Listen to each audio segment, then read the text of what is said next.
Sports TV, man. That's my dude. I rolls with him. You heard what the man said. It's Flight Sports TV.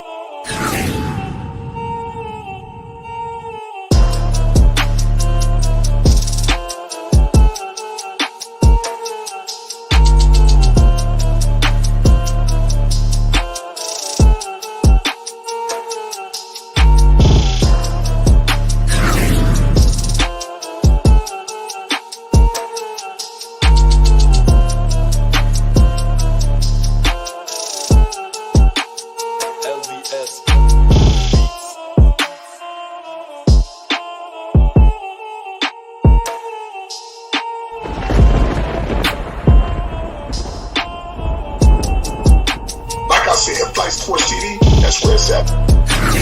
Flight Sports TV.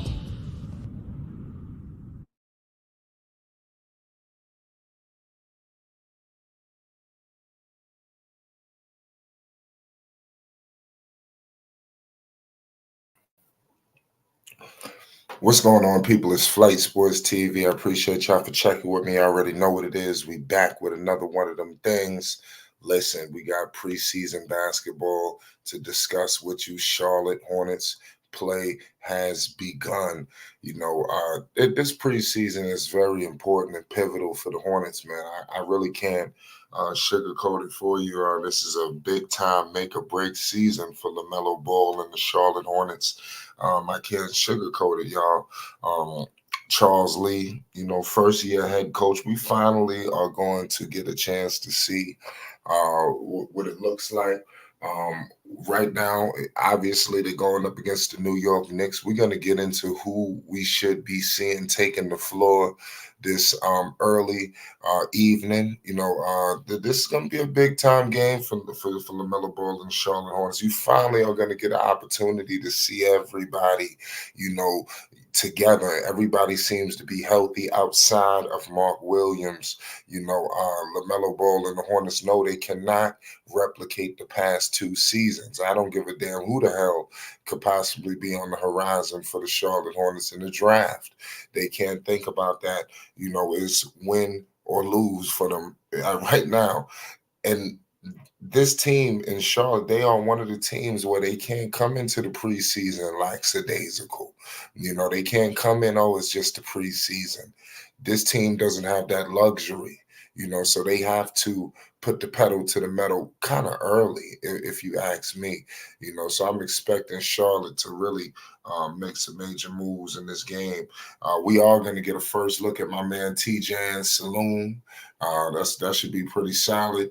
You know, shout out to all y'all in the chat. It's crazy, you know. It's just a major movie, man, for the Lamelo Ball and the Charlotte Hornets. But it is also a major movie out there in New York City. You know, the New York Knicks could really do a serious number on the NBA this upcoming year. You know, the New York Knicks could really walk away with that Larry O'Brien. You know, I just want to let everybody know that as well. Do not mistake Mr. Larry O'Brien, you know, out here, and don't think that it can't head out to New York City. I know it might sound funny, you know, but the New York Knicks can get the NBA championship this season. It's going to be all for the back of Mr. Tom Thibodeau. You know, obviously, Karl Anthony Towns is in the building. There was a lot of speculation, you know, involving Karl Anthony Towns, even out in Minnesota. Is he soft? Is he this? Is he that? Stop fouling. You know, now he's headed out to New York City, where I ain't gonna lie, he is just, to me, the final piece. He's the final piece of pieces. Also, you're hearing speculation out in New York City of Marcus Smart. So you got a whole lot of things percolating, you know, in my humble opinion, you know, in terms of New York. And they are not done making moves. You already hear what's going on with Mitchell Robinson. We could very well at any second get news breaking on Mitch, you know, moving. So I could see something where he's headed out to Memphis or something in a three-way deal. The Knicks seem to love three-way trades. Charlotte did help facilitate that for them to bring in their superstar. So it's pretty interesting to see these two teams taking, the court after helping each other pretty much. Definitely for the New York Knicks. You need that third team sometimes. And Charlotte has been that third team for just about every last one of them. You see what they did out for Dallas. That was major. I want to get into this kid right here because this is also another situation. T. Saloon. This guy, the Lamelo Ball and the Charlotte Hornets drafted him. In my humble opinion, I think that these guys, it's just to be honest with you, I really think that Lamelo Ball and the Charlotte Hornets, man, I ain't gonna say they made a mistake or nothing like that. I'm not ready to move that fast. But in my humble opinion, I think maybe they could have did something different. I know I would have possibly liked to see something different, especially with all of these other picks. You see what's going on with Rob Dillingham. But who's to say tonight he doesn't explode? I don't know exactly how many minutes he'll be playing, but I do know that this pick has to hit because the Hornets can't waste a draft pick, especially on a project that may take years and years to develop. Especially when you had NBA ready guys. Outside of Rob Dillingham, you see what's going on with Montez Buzelis, Zach Edey. It was a couple of different options that the Charlotte Hornets could have went in. So clearly they sold the Queen City on his upside. This kid is going to develop into possibly a Giannis Antetokounmpo. They've thrown things like that out. I've heard Peterson flirt with that a little bit. Pause. So it's going to be interesting to see how this pressure on them. They picked this guy. This is their first guy. KJ Simpson out in the second round. I like him. I think he's going to pause. I think he's going to be a kid that, he got that dog in him. We didn't get a chance to see him. So he's a kid who I'm actually anxious to see tonight in KJ Simpson. I know we get caught up with this guy, T-Jan, but don't be surprised if KJ turns out to be a lot better than we expected, But at the end of the day, this kid right here, T-Jan Saloon, he can't come out here, just fooling around, man. The Hornets need him to do something. And if he looks horrendous tonight, it's only going to add and add and add to fuel to the fires and the fires and the fires. And the last thing we need to do is continue to fuel the fires and the fires and the fires. Because it's just a disgusting situation, especially with the previous regime. They threw out some duds. Obviously, we get caught up with the picks in Miller and Lamelo. Obviously, Lamelo, he fell to them. It would have been interesting to see if they had another option, what they would have done, because he was the best available player right there that fell to Charlotte. And obviously, you've seen what Golden State did. And they're suffering. You see, they're falling apart. They're worried about Draymond. I mean, it's just getting disgusting, out there in Golden State. But LaMelo Ball, if healthy, he's got the ankle braces. It's very, very reminiscent of Steph Curry. When Steph Curry was dealing with his numerous injuries and just all of the shit that he had to go through. LaMelo Ball, the story looks similar. He was reluctant last season to put on the ankle braces. Where he seemed to be reluctant, but come to find out during media day and stuff like that, he was discussing how they did try some things. Things wasn't comfortable for him. Some of it was rubbing like on the bone. It was just a lot of discomfort with some of the things that he tried. So last season he did try behind the scenes. They just never made it to the court. They were working on some braces and they just could never find the right one. And now they got the one that's just perfect. He said he was always on record of saying that these braces had to be custom. They had to fit him. We all know LaMelo Ball, one of one, true to himself. So it's very interesting to see all of this, coming to pass for LaMelo, because it's looking like he could take, just follow in the footsteps of a great legend as Steph Curry, and put these injuries behind him. I really believe that, I'm telling you, call me crazy, I think LaMelo's about to put this stuff behind him. There's a lot of speculation. We got breaking news even before we open this, involving Mr. Tyrese Halliburton. He, like I said, he's in LaMelo's in get back mode this season. Make no mistake about the situation. They announced that what this guy Tyrese Halliburton is going to be the face of Puma. So I mean that's pretty disgusting. That these guys use LaMelo Ball on world tours, and I just hate the way they. I don't know. LaMelo was running Puma hoops, and a lot of different things. To be honest with you, I think it's going to be who the hell are they to say that he would be the face of it? I think that's going to be a serious, situation because the people have chose LaMelo. Everybody, the kids have chose LaMelo. I want to see how these guys are going to be able to do this. So make sure you guys, we're gonna discuss that involving what's going on with LaMelo and this whole Puma situation going on with Tyrese. I'm going to have an extensive piece on that. We could definitely talk about that tonight. But LaMelo is in clear get back mode. And I think that just added more fuel to the fire. It's just very coincidental, that the first game that the Charlotte Hornets are playing, all that, though, is just the preseason. We had to add that to it. Why this couldn't have been announced maybe 2-3 hours ago? You see how it just happened right on the heels? You think Puma did? There's a lot going on. There's a lot of politics in the game. And flight sports, we decipher through the politics better than some. But make no mistake about the situation. This is pregame coverage. We got game time shortly. We will be giving play-by-play analysis.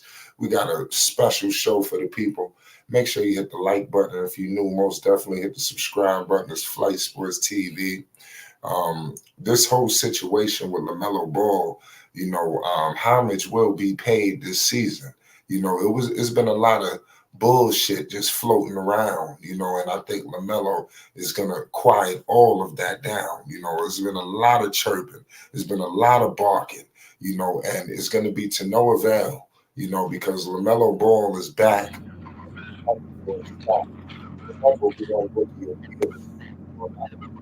Been getting fat.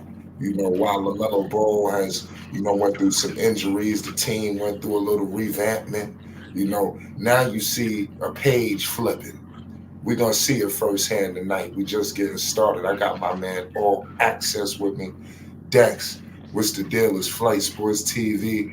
You already know we got pregame coverage. The NBA is back. How you feeling, dog? It's Flight Sports TV. Talk to the people. Yes, sir. Glad to be back. Flight salute. Shout out to Flight Sports TV, the machine, the voice of the voiceless, the people's champ, the hottest in the streets. Shout out to the panel as it reaches its premium peak. Shout out to the chat and all of its cacophony spewing out of the cracks and crevices of Flight Sports Block. And shout out to everybody pulling up the Flight Sports TV. You are here right now, live, up close, in personal, in 3D, to witness this here extravaganza. All we ask is just for the minimum.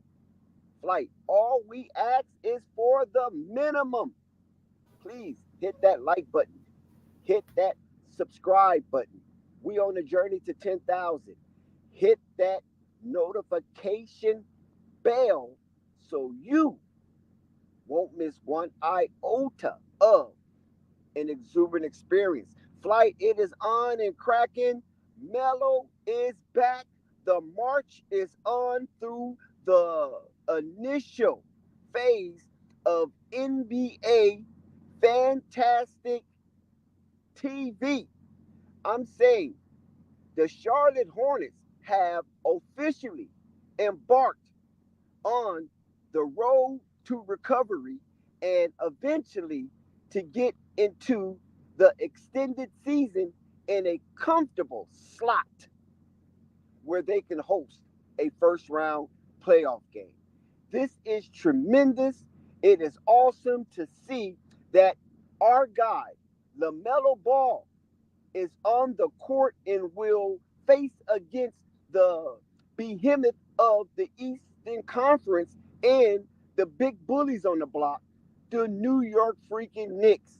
I'm saying yes, according to the New York Knicks roster, they have surpassed the current champions, the Mean Green themselves, the Lucky Leprechaun, the Boston Celtics, in being the favorite to come out the East and represent the Eastern Conference to shake up the NBA landscape.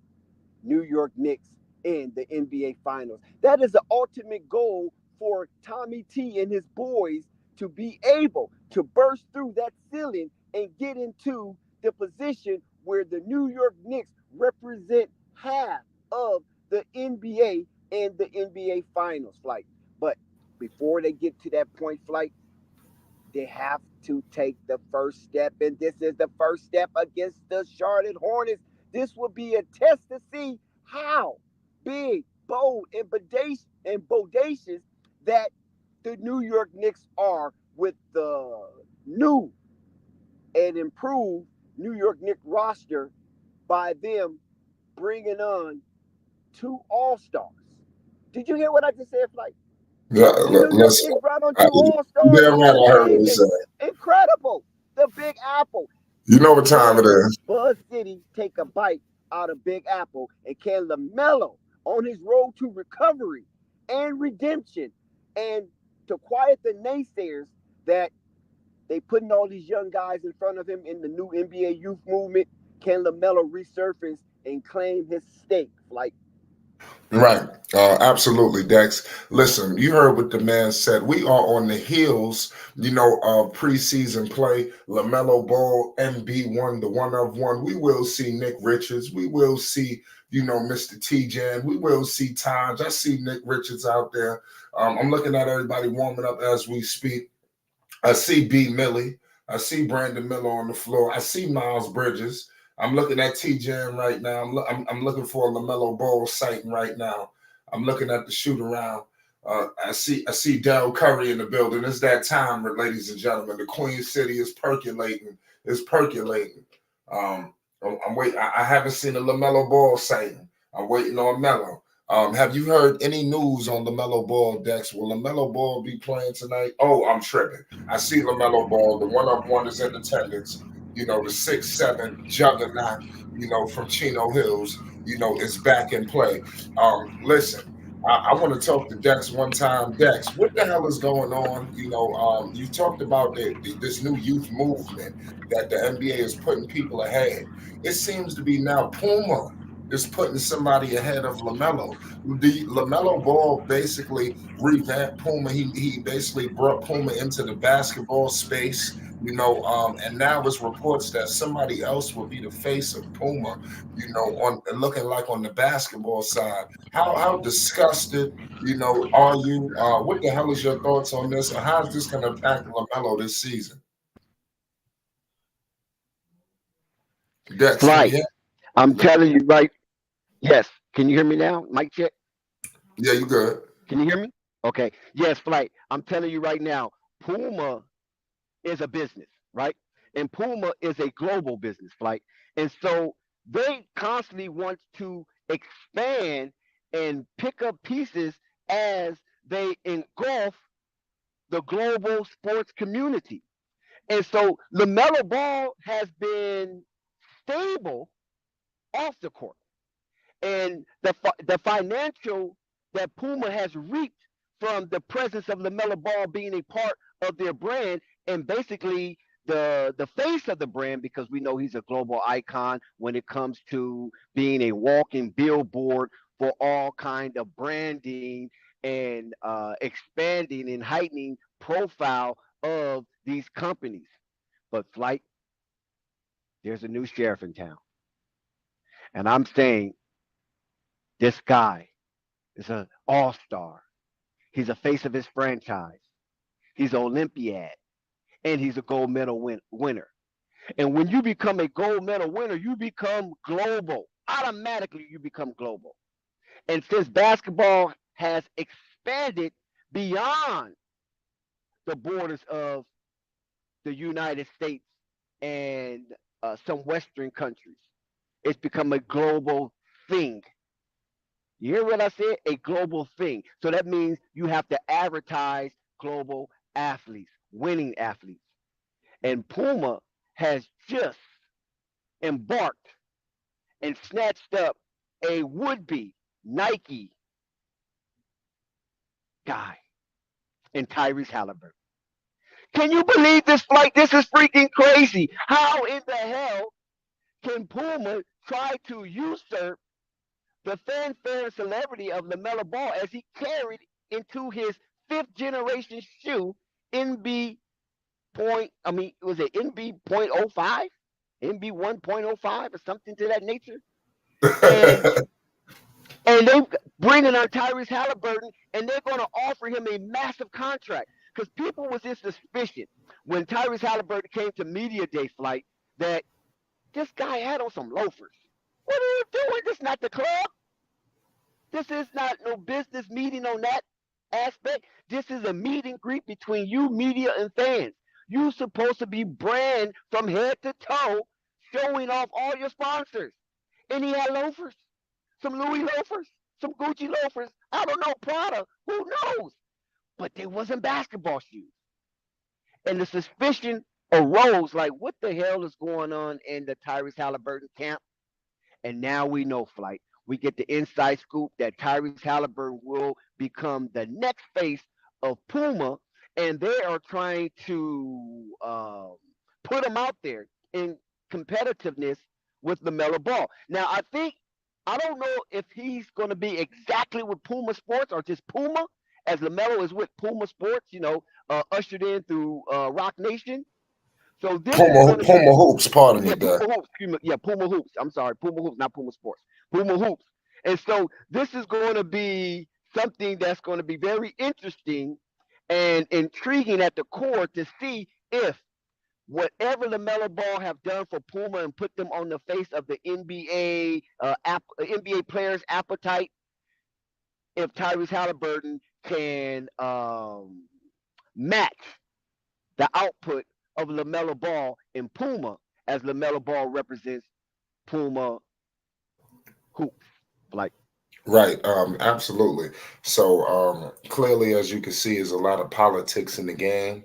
But we're gonna see firsthand. Like I said, this is adding more fuel to the fire.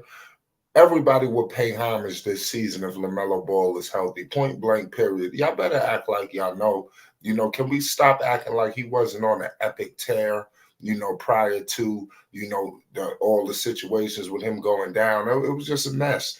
This guy was on a 7 game just killing spree. I mean, he was just annihilating the NBA, and he shut down. The man that so-called would be the face of Puma. We'll get into it. We'll break more things down. Make sure you stay tuned. Subscribe to Flight Sports if you're new. We will be bringing more news updates and more. So clearly, from the Hornets side is very extensive. Like I said, the New York Knicks have a story as well.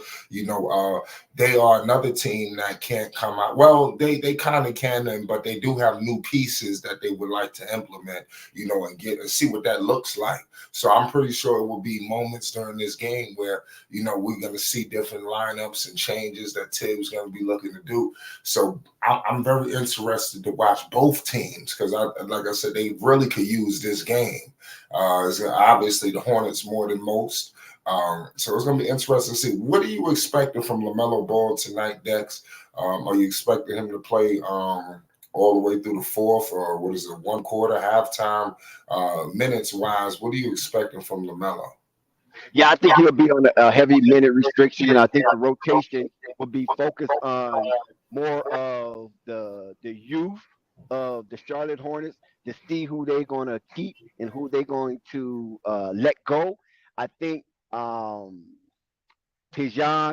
if he's going to really springboard and get into the minutes rotation of the Charlotte Hornets. And it's devastating that Mark Williams once again have to delay his rollout for the new season and won't be a part of that genuine core of LaMelo Ball, Brandon Miller, Miles Bridges, and company. So we're going to see what the Charlotte Hornets is going to be made of because we saw in the summer league the initial rollout for the season, as the winning culture had engulfed the Charlotte Hornets in summer league as they went, I believe, 4-1, but I don't think they qualified for the championship game. But nevertheless, they showed the tenacity and the availability of being a team that has been mentally renovated and ready to play basketball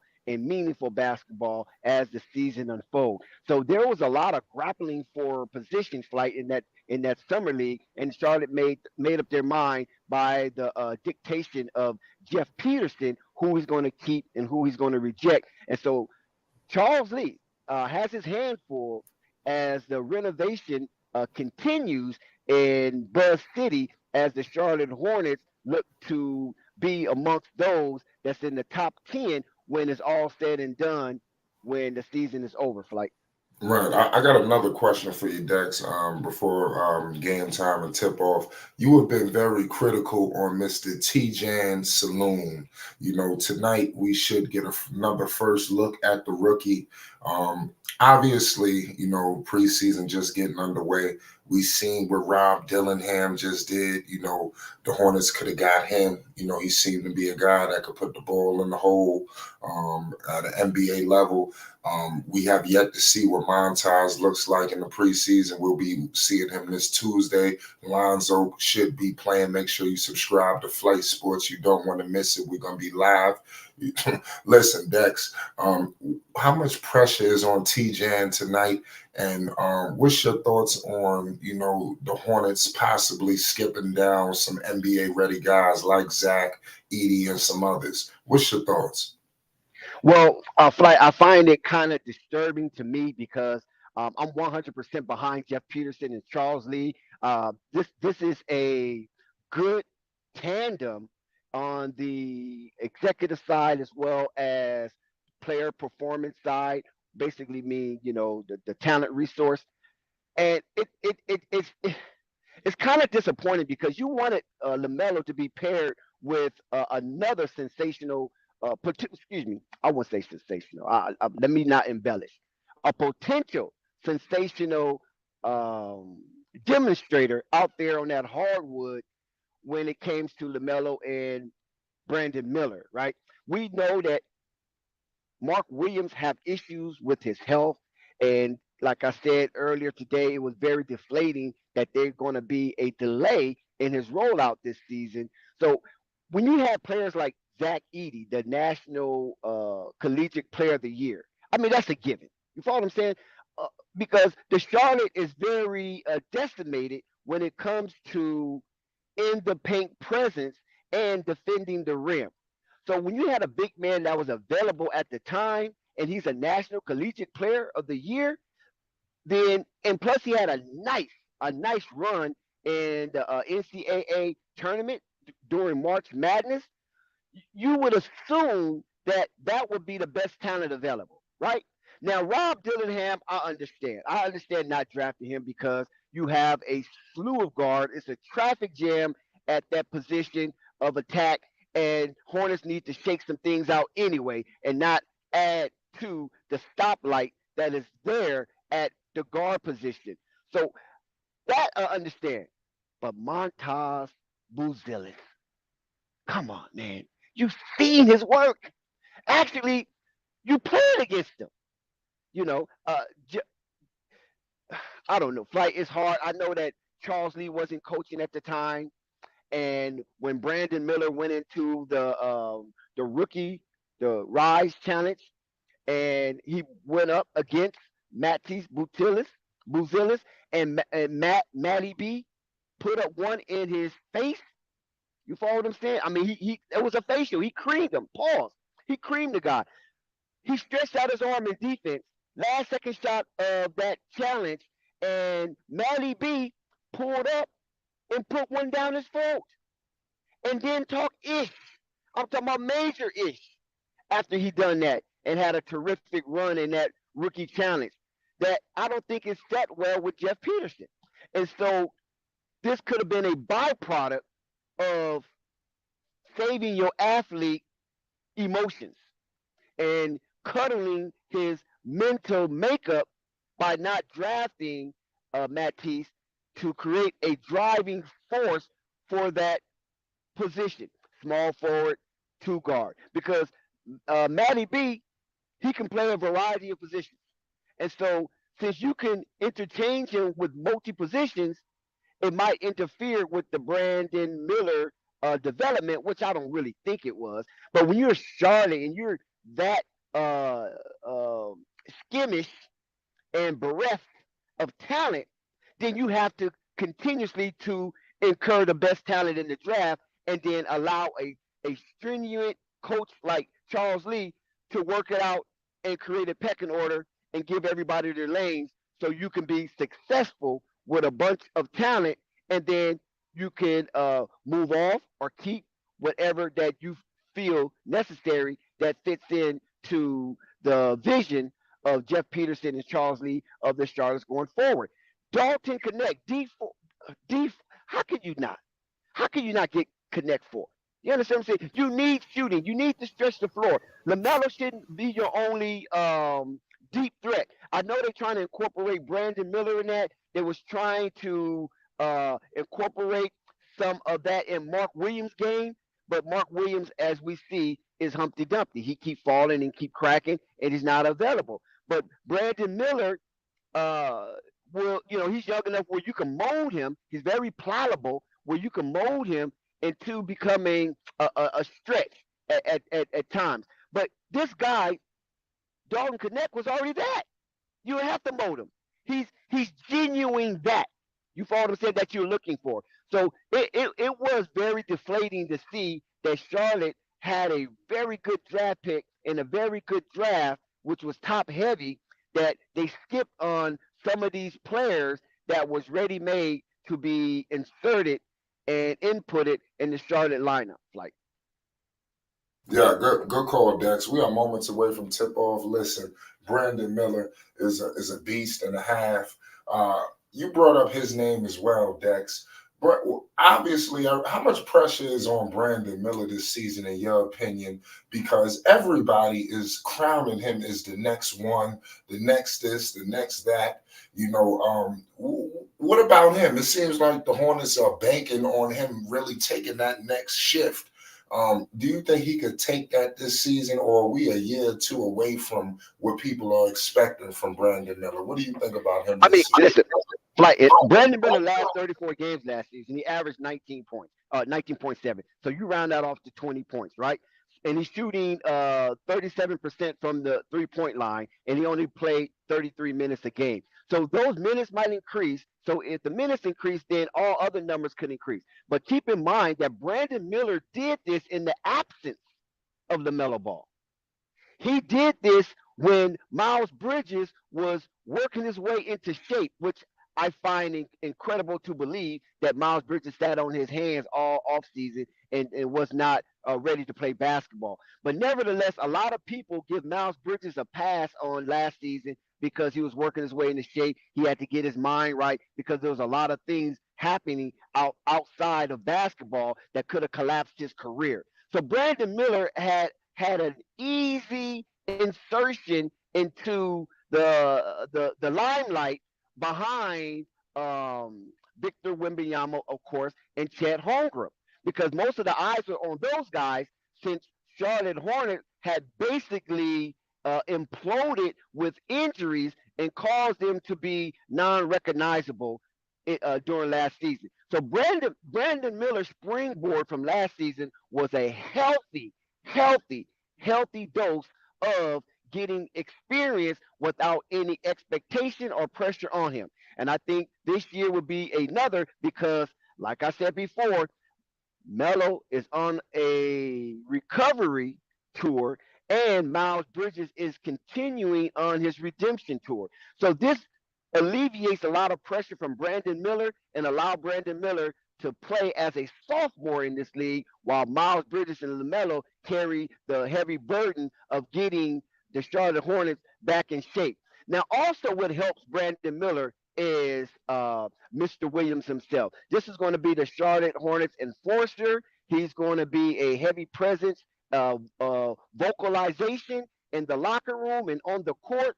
So having Grant Williams there as a fulcrum for the front court will be magnificent, as well as Taj Gibson as well, who has been on a worldwide tenure in the NBA, journeyman at best, but his best days is probably behind him. But he do have flashes of a genuine player and fringe all-star when he was in a Bulls uniform.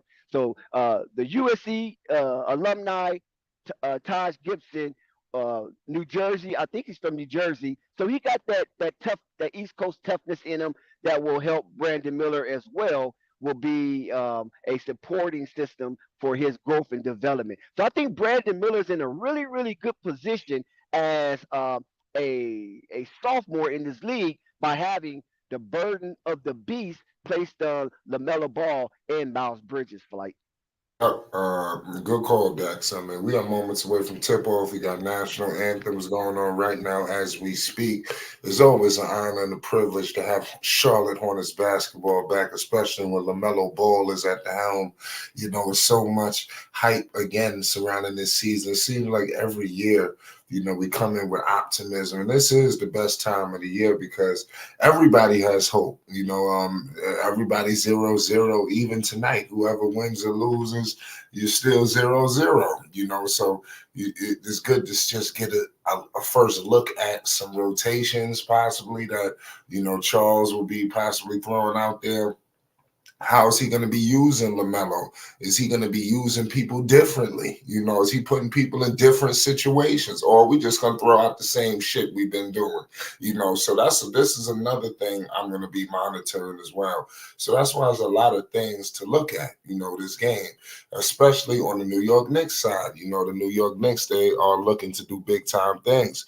So I want to see what does Tibbs have in mind.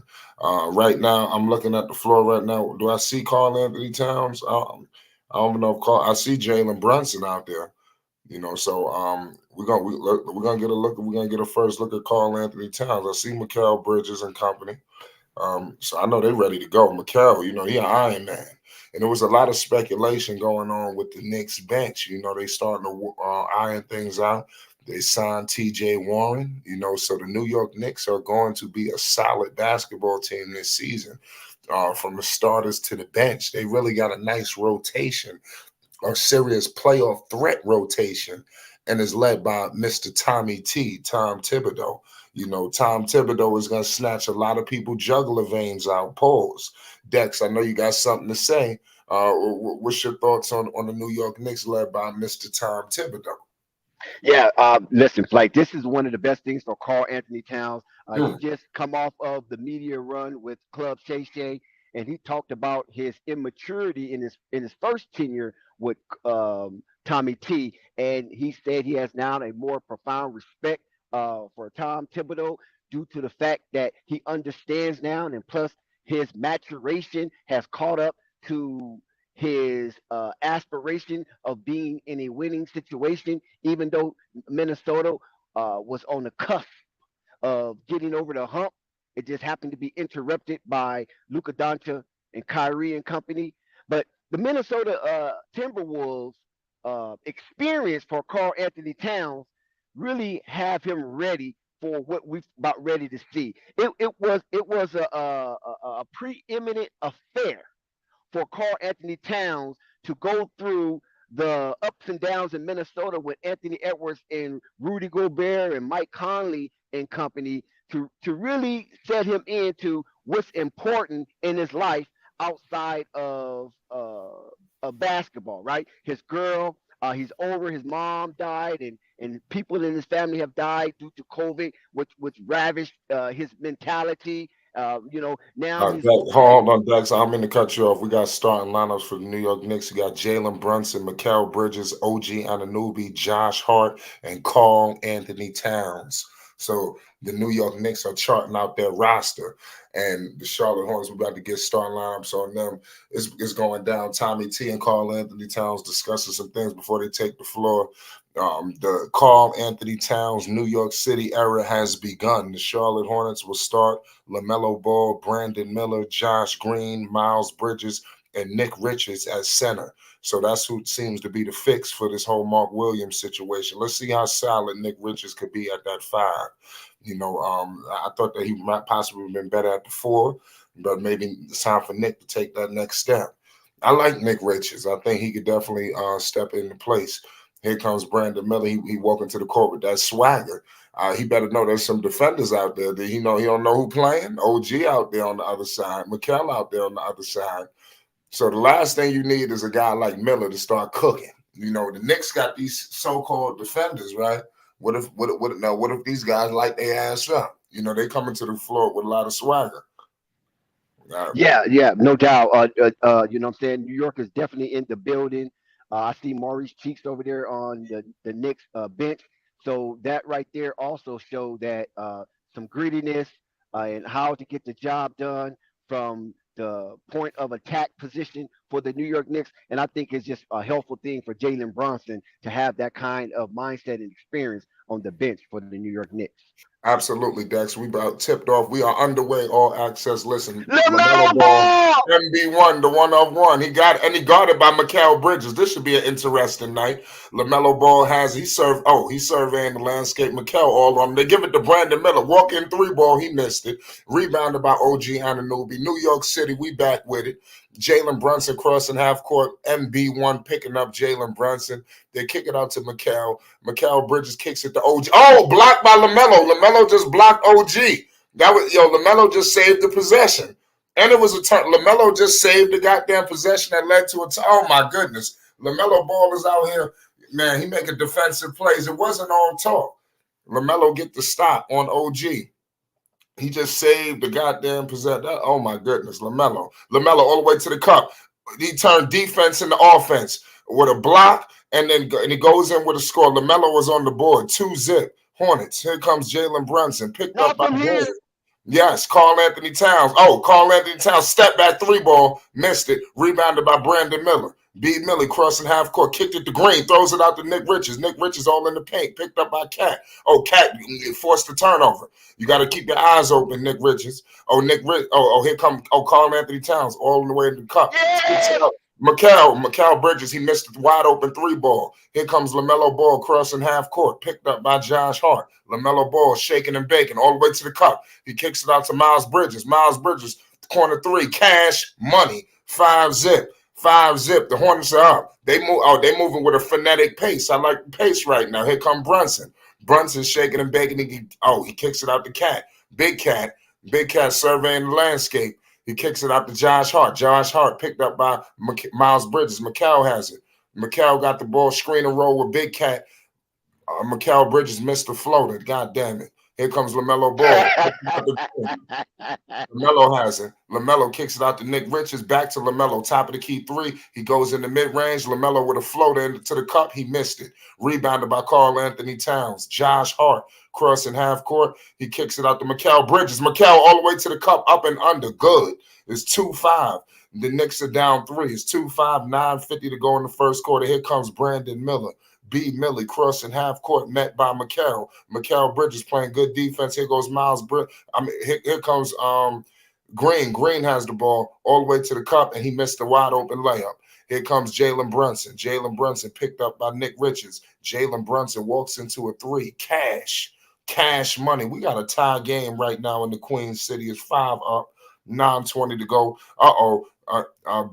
This guy, Brandon Miller, forced a blocking foul on Mikal Bridges. That was a big-time play right there. Lamelo Ball is out here balling, y'all. He out here turning defense into offense. That's how you show leadership. So I clearly see a little difference in the first possession defensively from Lamelo. He's very attentive. It don't seem like it was all talking.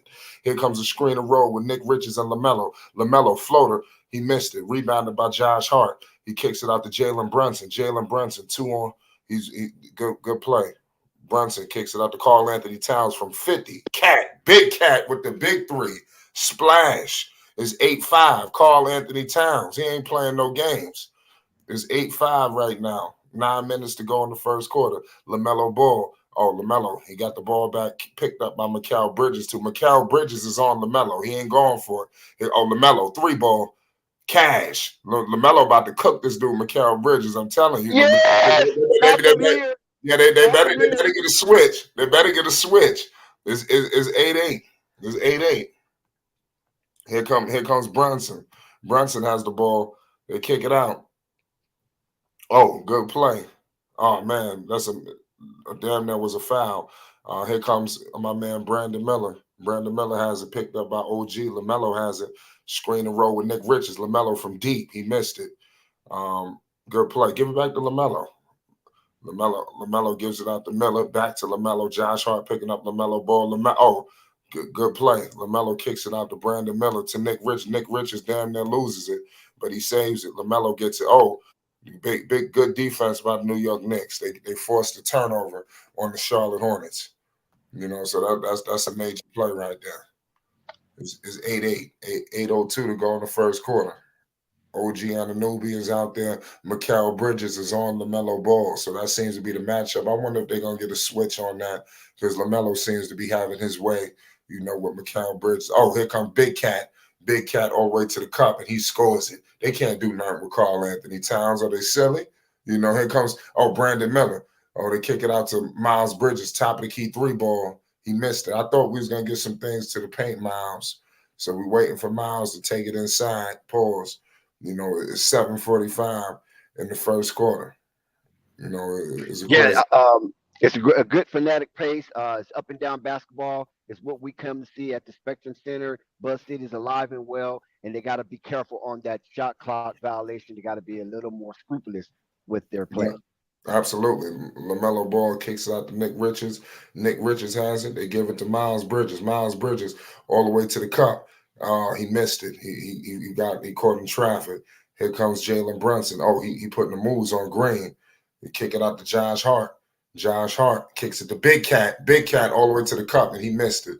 I like how Karl Anthony Towns going to the cup, but come on, you can't be missing no layups. It's so ugly like that over Nick Richards. That's crazy. Here comes LaMelo Ball.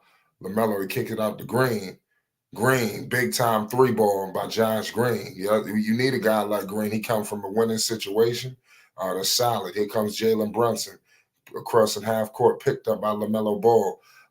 Brunson all the way to the cup with the floater, and he missed it. Rebounded by Richards. LaMelo Ball has it, kicks it out to Josh Green. Josh Green kicks it out to Brandon Miller. Brandon Miller is fouled. He's going to the line for 2 shots. You already know what it is. We got the Charlotte Hornets taking on the New York Knicks. It's 10-11. We got a commercial break. It's Flight Sports TV. The Charlotte Hornets are active. LaMelo is out there defending. Like I said, he out there scoring. They can't do nothing with him. I mean, Mikal was on LaMelo. He started on him defensively. They're going to have to start making adjustments right now because they're going to have a hard time with LaMelo Ball. You know, none of these guys could guard him, including OG. And I can't wait to see how they finagle guys to guard him, you know, because he's really looking like he's going to have his way tonight. Dex, we got a commercial break. What's your thoughts on the start of this game? Preseason basketball is here. LaMelo Ball is back. Yes, LaMelo Ball is back on the 94 feet parquet floor. Listen, Flight, the pace is bonanzas, right? It's bananas. And you can expect a puritanical basketball in the initial onset of the season. So there is a lot of up and down, herky-jerky, helter-skelter, topsy-turvy type demonstrations out here. But we're seeing the kinetic versus the potential.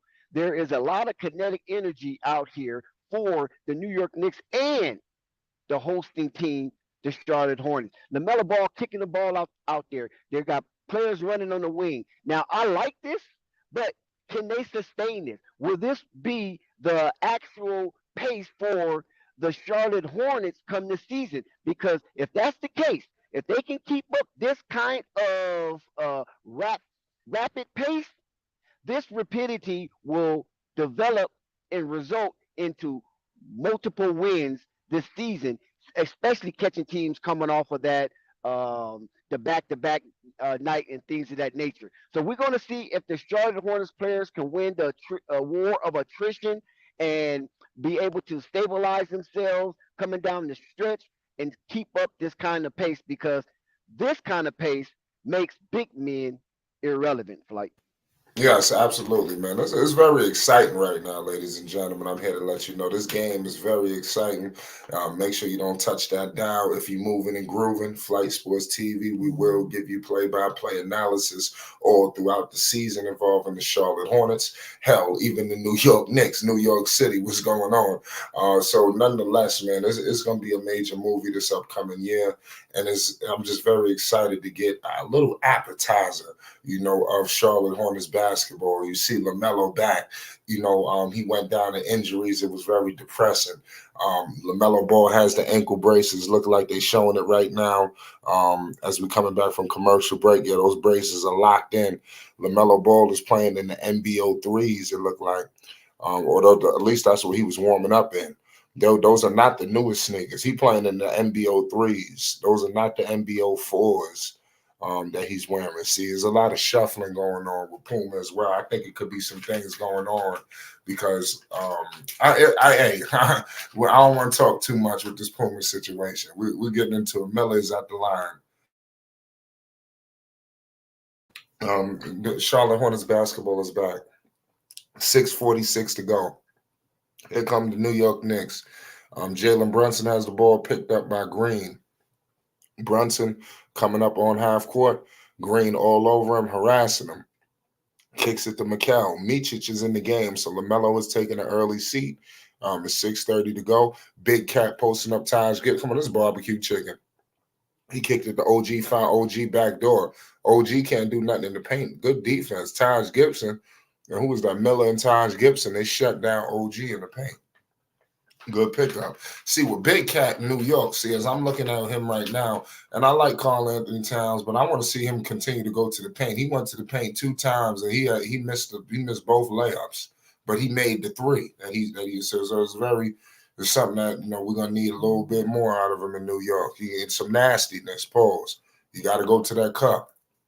Salute to everybody in the chat. I see Chief Bartran in the house, the BTW. It's Flight Sports. It's 10-12. It's 6:11 to go right now in the first quarter. It's going down. Micic is in the game. We got Micic. We got a Micic sighting. What are we going to see from Micic? Here comes Green all the way to the cup on Brunson. That was a power move. Oh, Big Taj on Karl Anthony Towns, and he missed it. Karl Anthony Towns with the stop. He rebounds it. Here comes Jalen Brunson, picked up by Josh Green. Jalen Brunson shaking and baking, screen and roll with Big Cat. Jalen Brunson operating at the free throw line. Brunson, he kicks it out to OG Anunoby. OG Anunoby, free throw line jumper, money. It's a tie game. It's 12 up. Here come the Charlotte Hornets. Micic with the rock, picked up by Mikal Bridges. Micic, screen and roll coming with Taj Gibson. Micic, free throw line jumper, missed. Rebounded by OG. OG pushing it up. Point forward is in effect. Josh Hart kicks it to Mikal, posting up on Micic. Oh, this barbecue chicken. Oh, Micic damn near stripped him, and there was a foul. There's a foul. Big time play right there. Good. I like the way Taj Gibson is vocal. You got to get vocal with this young team. You need a guy like Taj out there. Veterans are needed. Here comes Trey Mann. That's our first Trey Mann sighting. It was a Trey Mann did big things last year. I want to see how they're going to use Trey Mann this season. I thought he was a big pickup last year coming from Denver. OKC, pardon me. Here comes Brunson. Brunson operating in the mid-range, picked up. Oh, Big Cat 3-ball. He missed it. Rebounded by Miles Bridges. They kick it out to my man. Miles Bridges. Oh my goodness. Showtime. Miles Bridges jumped from damn near the free throw line, y'all. It's 12-14. Brunson picked up by Trey Mann. Josh Hart has it. They kick it to OG. OG operating. Micic on OG. They kick it to Big Cat. Taj Gibson is on Big Cat. They give it to Deuce McBride. Deuce all the way to the cup. They find Josh Hart. Josh Hart, 3-ball on Miles Bridges. Oh, that was ugly. Here comes my man Miller. They find Trey Mann. I told you, Micic got it. They kick it out to Taj, back to Trey Mann, screen and roll with Taj Gibson. Trey Mann operating in the mid-range. They find Brandon Miller for a 3-ball. Cash. It's 17-12. The Hornets are up, 4:20 to go in the first quarter. Big Cat, he's operating at the 3-point line. They kick it out to Brunson. 3-ball from Jalen Brunson, missed. Rebounded by Trey Mann. Trey Mann pushing it up, picked up by Deuce McBride. Deuce McBride all on Trey Mann. Oh, Trey Mann having some struggles right now. Deuce McBride is all on Trey Mann. Here comes Trey Mann at the mid range. They kick it out to my man Miller for 3. Cash. Oh my goodness, that's back-to-back threes. It's 20-12. Niggas about time for a timeout, New York. Yep, they got a timeout by the New York Knicks. It's 12-20. Brunson, he need to pick it up. Clearly, the Charlotte Hornets have stepped up. I love what I'm seeing right now from Miller. That was back-to-back threes. What's your thoughts as we go into the break from this? What the hell is going on, Dex? Yeah, man, I like what I'm seeing. Flight at the 4-minute mark in the first quarter, you got the Charlotte Hornets already at the 20-point threshold, so that's good. They on pace to probably average 28 points in this quarter, which would be excellent. And that's above par when it comes to the NBA average as 25 points per quarter. So, Flight, this pace that the Charlotte Hornets are on, they're showing that they can be very successful in this pace. And then you look at the thunderous dunk of Miles Bridges as he sacrificed his body, came through the lane, and took the opening, and the results is what it is.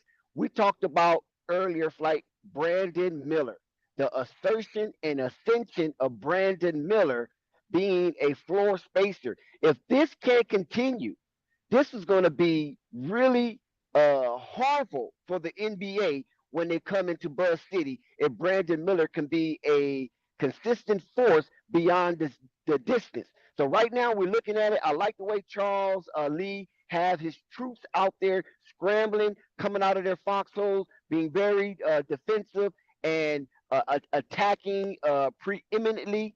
It is a wonderful time right now in Buzz City, Flight. Yeah. Yes, you salute to everybody in the chat. I see Thunder. He said that the Knicks announcers are throwing shade. I'm watching the game on mute, so put it in the chat and let me know what the hell they're saying. I know that the Knicks did you hear anything coming from the Knicks announced team, Dex? I know I got the game on mute, and I'm way behind you, of course. You know, I'm all, my equipment is always dragging. But what I can say, Flight, is some of the highlights so far is that from beyond the distance, Charlotte right now is shooting at 62%, and from the floor they're shooting at 43%, while the New York Knicks from the floor is shooting at a dismal 25%, and their average at 33% from the distance. Like, so Charlotte Hornets is winning those categories, and this is why the score is shown as it is. Yep, that's facts. It's a crazy game going on right now. We're coming back from commercial break. I want to see more from Karl Anthony Towns, but I love what I'm seeing right now from Miller. And like I said, we got a Bridges dunk too, so I could say we got a Bridges signing. So he threw it down too. So we need to see more of that. But I like what I'm seeing so far from Brandon Miller. He clearly is showing like he could be that guy who could. We got a T-Jan sighting, ladies and gentlemen. We got a T-Jan sighting. T-Jan Saloon is in the game. Oh, Lord have mercy, Dex. T-Jan is coming off the bench. Here comes, oh my goodness. Oh, Cam Payne. Good play by Cameron Payne. I like Cam Payne. He gonna pay dividends. Here come Mičić with it. Seth Curry is in the game. I want to see what they do with him. Here comes Gibson. Mičić has it. Mičić all the way to the cup. They kick it to Trey Mann. Corner 3-ball. Cash. The Hornets, they getting hot from 3, y'all. They getting hot from 3. It's 14-23 right now. Here comes the New York Knicks. Deuce McBride picked up by Mičić. And Deuce McBride all the way to the cup. Oh, steal by Trey Mann, but they fouled Trey Mann. Trey Mann had a cup all the way to the cup. I wonder if that's a clear path foul. That was kind of dirty right there by the New York Knicks. But you got to stop the ball. You know, it's 3:06 right now. With Jericho Sims in the game for New York City.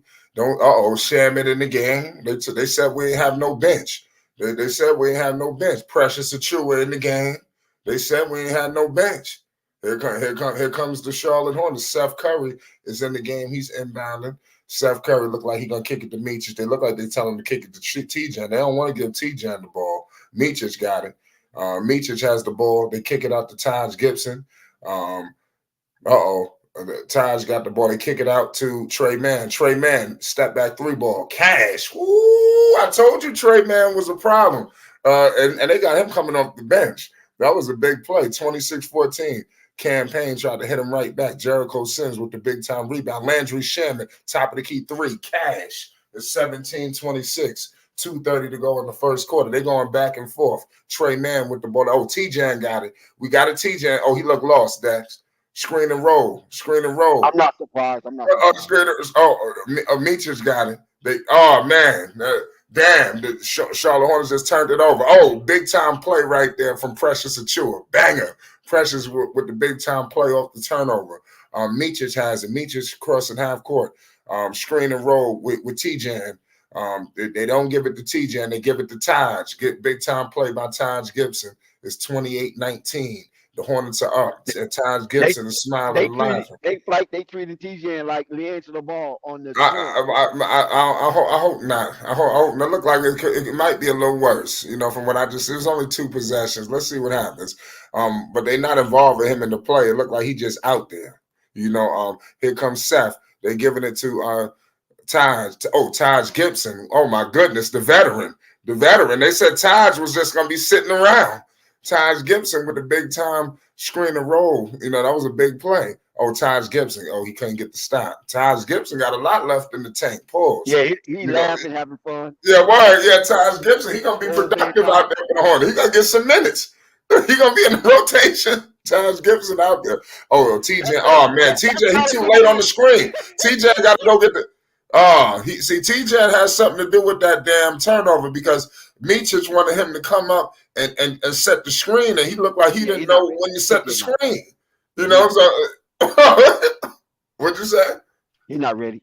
That's why I to get into the game. It was 9 minutes already. Your number 6 pick hadn't even played yet. Man, I ain't gonna lie. It's looking like they playing around him, like they running their offense like he's not on the floor, like he's not a part of it. Lamelo got to save him. Lamelo can feed him. So this is what I believe is gonna save him, Dex. I think it's gonna be Lamelo. Lamelo gotta force feed him sometimes. That's what's gonna have to happen. Lamelo gonna have to literally feed him. Unfortunately, he ain't ready. He still look like he in high school. Oh yeah, he ain't ready. Man, Lamelo back in the game. Meechers, he at the line. What Pope was saying about Brandon Miller last season, it looks like it should have been for TJ so long this season. Yeah. I hope not, man. I want to hope this man nothing but the best. We just getting started, only a couple of minutes, so he's got a lot to prove. That he can. There's a lot of time. So let's see. You got Melo out on the floor with you. It can't get no easier. So for him, So let's hope he can capitalize and show us what the hell he gonna bring. Meechich hit the first free throw. He going for the second, and he scores it. Here come the New York Knicks. Precious inbounded to Deuce McBride. Deuce pushing it up with pace. Deuce McBride all the way to the cup. They kick it out. Turnover. Oh, it's a foul. The Charlotte Hornets fouled. The New York Knicks. Precious Achua was fouled. It's 25-32. The Hornets are bowling good. Here comes Lamelo. Go ahead. Yeah, Lamelo's coming into the game. Hopefully he can kind of spoon feed Tijon to get his confidence going, because we want this young man to excel, right? Because he's playing with Lamelo, and we don't need no goofy flops playing with Lamelo. So we want him to excel. So Tijon, get ready for the ball, because Lamelo's going to spoon feed you. Right. We're not wishing his downfall. We're putting pressure on him. He need to help out this team. Period. We did it to Miller, right? And he seized the moment. Now, do we talk about him anymore? No. So the same rules will apply to TJ. If he's a bust, goddamn it, it's gonna be hell to pay. So we're gonna have to go down and put an APB out. Period. It's 28-32. Here comes Deuce McBride. Deuce McBride picked up by Lamelo, screened by Jericho Sims. Deuce McBride kicks it to Landry Shaman, corner 3-ball, missed. Rebounded by Jericho Sims, power board. Oh, Sims all the way to the cup, and he's fouled. It's 28-32. Knicks got the young guys. Nick Richards, he couldn't get that board. No. This dude Jericho Sims, he looked like a damn house. Pause. You know, I bet you ain't never even heard of this dude. The Knicks got players, y'all. So no wonder why you hear Williams' name all in moves and all kind of stuff. You know, here it goes, 28-32. There's 18 seconds to go. Tommy T out there surveying the landscape. You know, he thinking of a master plan.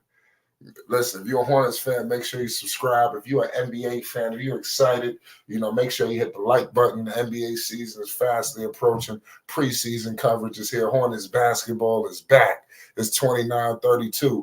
What are the Hornets going to do in this final possession? This should be key. Here comes, I see Trey Mann has it. What are they going to run here? Look like they're doing some action with Lamelo. Lamelo has a screen coming with Nick Richards. Lamelo kicks it to Trey Mann from deep. Cash. Trey Mann is money tonight. Money. That's like three or four threes right now. Yeah, that was a big-time play. It's 29-35. The first quarter is concluded. The Charlotte Hornets have played excellent. I love what I'm seeing. I see Lamelo taking a very extensive approach defensively. He's showing his leadership out there. He's bringing a calming effect to this team, and the ball is moving. I see actions now where LaMelo's not running everything. You know, I see something where they're giving it to Trey Mann, and Trey Mann is taking more of a pivotal role. So I see what's happening, you know, and let's see if this sustains itself throughout the course of the year. But we can take it one game at a time. You can't skip steps. First quarter has been solid for the Hornets. Dex, we got a commercial break. What's your thoughts on this game right now? It's Flight Sports TV.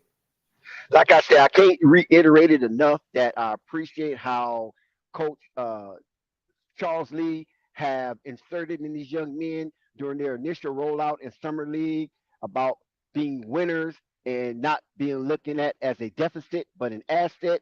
And they had a tremendous summer league. They did not go to the championship, but they felt the vibes of winning and what it's like to be accepted and welcome to arenas and around the NBA atmosphere and things of that nature. So that has a place right now and has permeated into what we're looking at as the Charlotte Hornets have taken the first quarter lead and has taken the first quarter by storm by scoring 35 points in the first quarter on a Tommy T led team, which he's known for defense and tenacious and ferocious defense.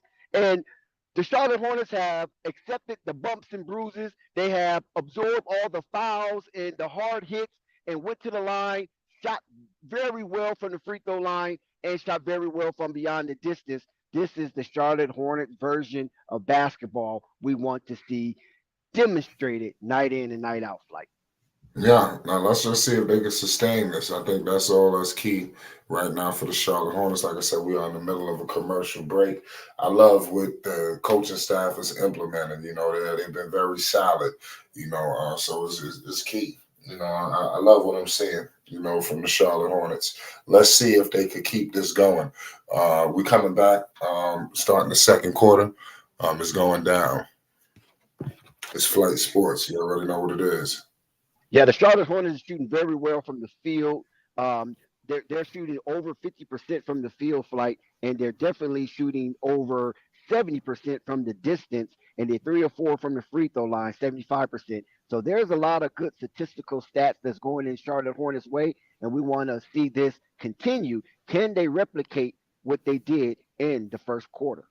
Yep. You already know what it is. Dex, check your IG. We coming back from commercial break right now. LaMelo Ball. Seth Curry, he missed it. God damn it. It hit off the top of the key.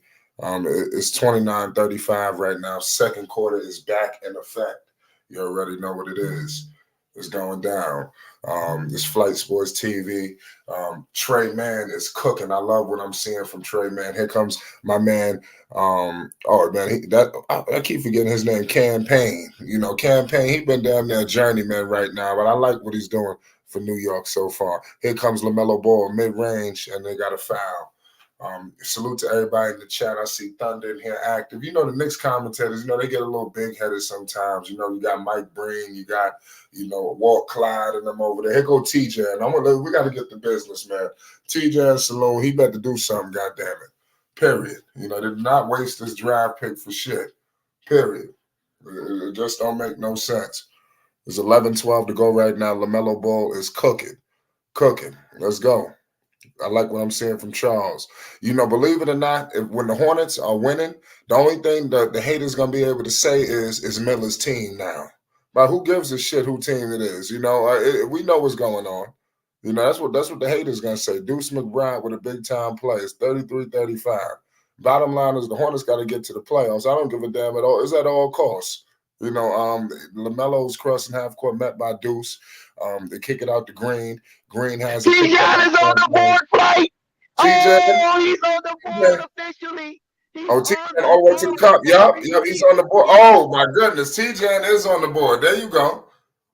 T-Jan is on the board. So that's what we want to see. Let's see if this thing continues. And that was his first shot. Oh, that was some confident shit right there. That was a little ugly, though. Oh, my goodness. Oh, Precious Achua with the banger. It's 35-37. You better watch out. Precious Achua. Here goes LaMelo Ball crossing half court.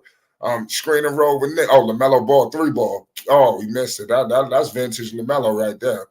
Here goes Landry Shamet crossing half court. They give it to my man Campaign in the mid-range. They kick it out to Shamet, back to Sims, back to Shamet all the way to the cup. They kick it out to Deuce McBride. LaMelo is on Deuce McBride on LaMelo. He makes it. The New York Knicks take the lead. It's 38-37. With 9:40 to go in the second quarter, pardon me. LaMelo screen and roll with T-Jan. LaMelo all the way to the cup, and they turn it over. The Charlotte Hornets turn it over. LaMelo turned it over. Deuce, they kick it out to Shamet. Shamet has the ball. They kick it out to Precious Achua, back to Campaign for 3. He missed it. Rebounded by Nick Richards. Nick Richards finds LaMelo Ball. He shot again, baby. Oh, my God. Oh, my goodness. Oh, my goodness. T-Jan Salone. Oh, my goodness. Oh, my goodness. T-Jan is cooking, y'all. Oh, my goodness. Oh, my goodness. What's going on? What the hell is going on? Oh, Hyman's going to be paid. Goddamn. Oh, T-Jan. Here goes Green. Green crossing half court. They kick it to LaMelo. Oh, man, LaMelo. That's 2 turnovers. That's 2. I think that's back-to-back turnovers by LaMelo. We got to monitor that. Campaign, they kick it out to Jericho Sims. T-Jan fouls him, but T-Jan has been solid. I think T-Jan probably didn't like he wasn't in no actions. So they probably got to make sure they find him. Now he done made a floater, and now he done hit a 3, so he pretty reliable. They better find his ass the ball. T-Jan Salone is cooking, y'all. T-Jan is feeling himself like boom, boom. And they sitting him down. I like what he's doing right there. I like how he sat him down right there. So just to give him some confidence. When he come back in the game, he coming back with confidence.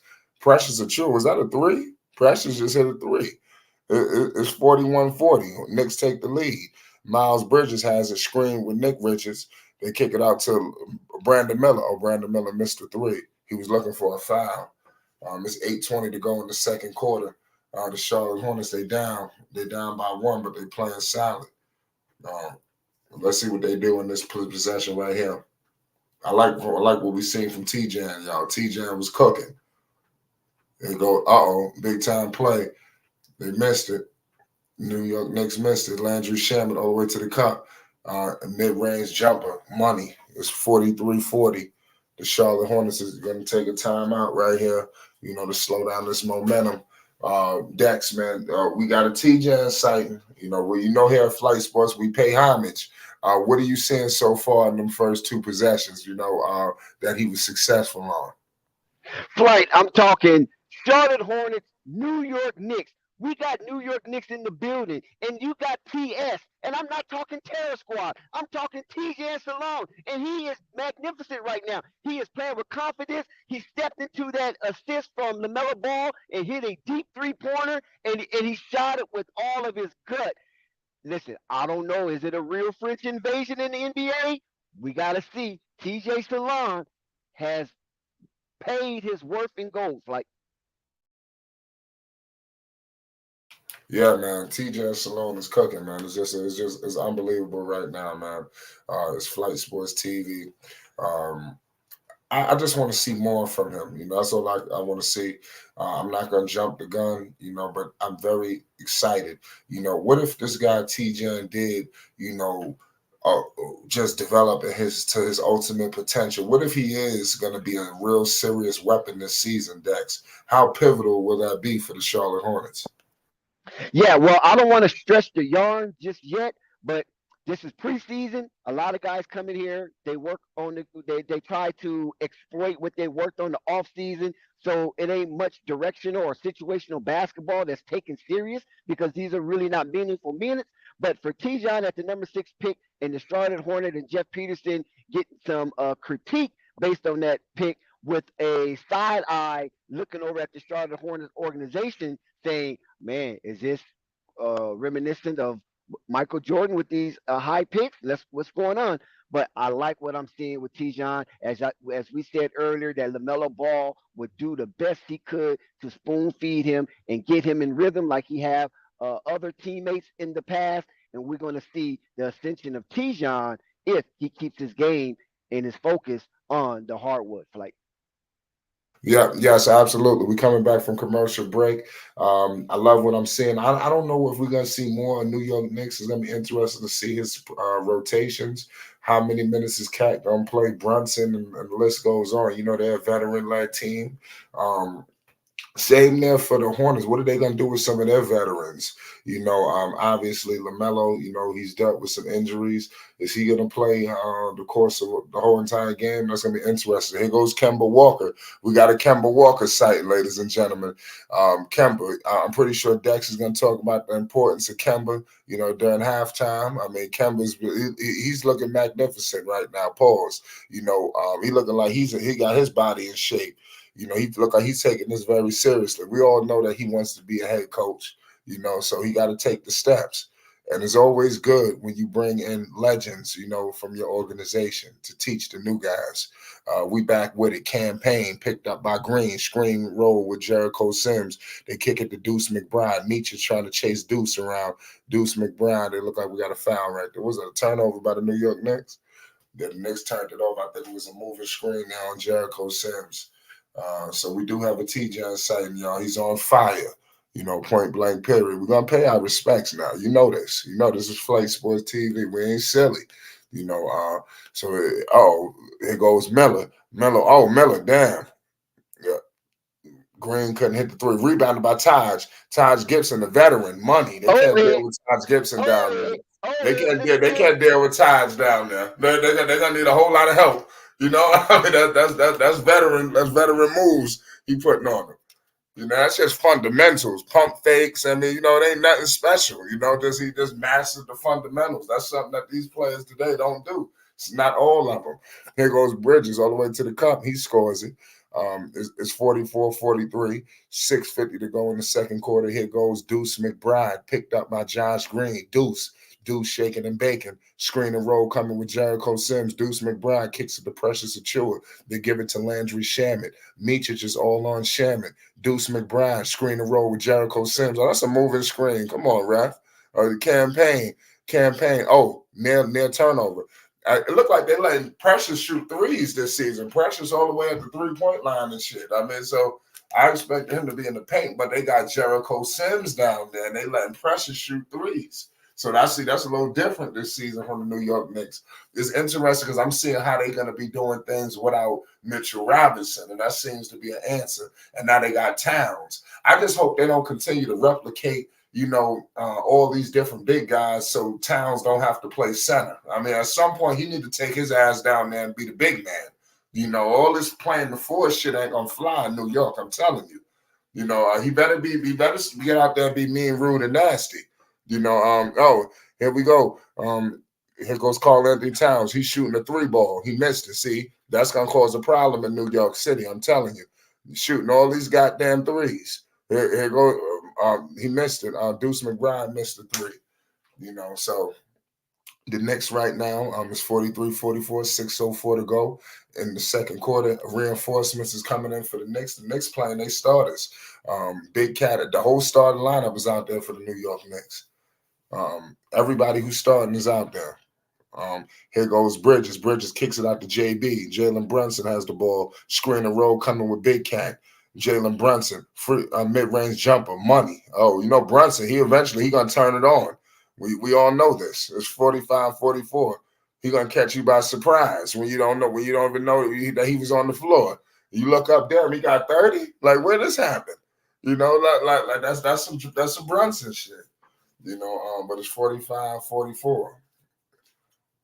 Let's go. Tibbs, he barking. He's starting to get the barking. Don't let Tibbs get out here and start yelling now. They're going to get Tibbs all uptight. Here come Meechich. Meechich gives it to Taj, and then we got a foul right there. Taj Gibson, the veteran, just adding that veteran presence.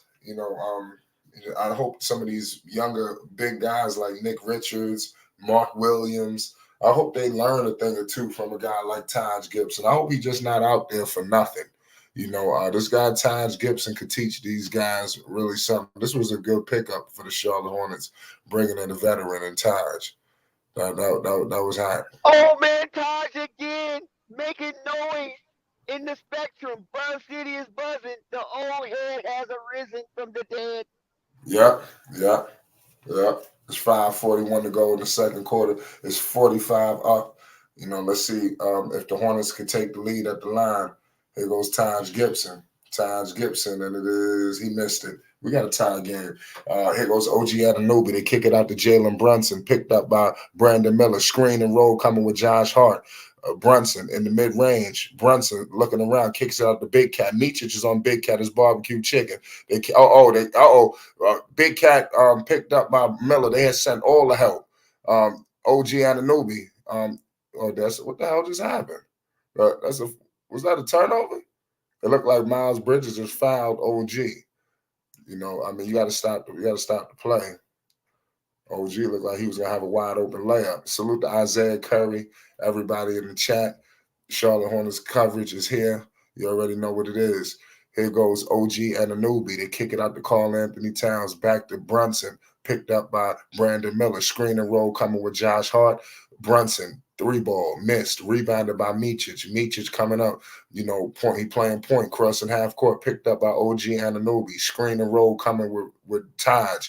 Meechich in the mid-range kicks it out to Miles. They gave it to Trey Mann. Trey Mann step back 3-ball. He missed it. Trey Mann been money from 3 all night long. There's 45 up. Here goes JB, Jalen Brunson, crossing half court, shaking and baking, met by Miles. Screen and roll with Big Cat. Brunson kicks it out to Josh Hart. Wide open 3-ball. Missed. Rebounded by Mikal Bridges. They counted that? It looked like we had a foul right there. The pace is crazy. The pace is crazy right now. Salute to all y'all in the chat. It's 45-45. 4:41 to go in the second quarter. Salute to everybody in the chat. The NBA is back. Make sure you hit the like button. It's Flight Sports TV. We're going to be doing this every single time. When the Hornets play, we're going to have Knicks coverage. We're going to have a lot of coverage this season. You know how we do. It's Flight Sports TV. It's 4:41 to go. Here comes Josh Hart. They kick it out to Brunson. Picked up by my man Brandon Miller. Brunson shaking and baking, met by Miles. They kick it to Mikal. Mikal finds Josh Hart, a near turnover. And the Hornet looked like, what the hell was that, 24-second shot clock? It was like the Hornets getting stops out there, y'all. The Hornets getting stops. I'm telling you, I do see a different approach defensively. I know it's preseason. I don't want to get ahead of myself, but I see something defensively here. I just hope that it translates to the regular season. Let's see. The Hornets, they can't play around in the preseason. They got to be for real. So here goes Trey Mann. Trey Mann has it. Trey Mann all the way to the cup. Trey Mann with the floater. He missed it. Here comes the New York Knicks. Brunson. He got a wide open layup. And Brunson, he dunked it. He ain't never lay it up. He dunked it. It's 47-45. Brunson is getting active, y'all. So I think the Hornets might want to pay attention to what's going on with Brunson. He waking up. Pause. Here goes Miles. They're kicking it out to Trey Mann, to Meechich. Meechich, he missed it. Miles couldn't get the rebound, but Miller got it. Nick Richards, and he scores it in traffic. Nick Richards with a big time putback in traffic is 47 up, 3:40 to go in the second. Brunson has it picked up by Trey Mann. They give it out to Mikal. Karl Anthony Towns finds OG Anunoby, and there's a blocking foul on Miller. So the pace is just wild right now. Both teams are trying to look like finishing this quarter strong. So it's kind of crazy. It's flight. Who your number one team, Hornets and Knicks? Oh, I mean, it's the Knicks. The Hornets, I'm rocking with LaMelo Ball, so I mean, I'm a Knicks fan at heart, but it is what it is. I want the Knicks to Speaking of win the LaMelo championship. play, he just now came back into the game. Yeah. We got a LaMelo sighting, y'all. And the Miller is headed out. He's going to take a break. It's 48-47, 3:37 to go in the second quarter. Shout out Jessica Basil, Isaiah Curry, everybody in the chat, the BTW. Make sure you hit the like button and subscribe to Flight Sports TV if you're new. We back with it. OG Anunoby gives the New York Knicks the lead. It's 49-47. It's 3:30 to go in the second quarter. Who will finish this quarter with the lead? That's going to be key. That's the $1 million question right now. That's the $1 million question. The Charlotte Hornets basketball is back. NB1, the one of one. He is in the game. So you know what time it is. Listen, he came out from opening tap showing his defensive abilities. Here goes Brunson, picked up by Trey Mann. LaMelo Ball is guarding OG. Brunson, 3-ball. Oh, my goodness. That was wild. Brunson just made a 3. He just walked into a 3-ball. Did he make that? Nah. Yeah, he made he that. made Yeah. Okay. Oh my goodness, LaMelo, it's showtime. Alley-oop, he threw the alley to Jamaican. Nick Richards. Showtime. The To Richards. Jamaican. Yep, 52-49. Brunson, they kick it out. Brunson, I told you Brunson waking up. They better start paying attention. They better do something. Brunson waking. Oh my good. That was goaltender. That was goaltender. LaMelo cash money from 3. LaMelo cash. We got a tie game. LaMelo like fuck all this. Let's go. There's 52 up. 2:35 to go. Here goes. Oh no, who got Brunson? Oh, Trey Mann. Trey Mann got called for. Come on, that's a bitch call. That's a bitch call right there, man. Yo, Trey Mann balled it. Yo, this guy Brunson starting to cook up. Dex, we had to do a commercial break.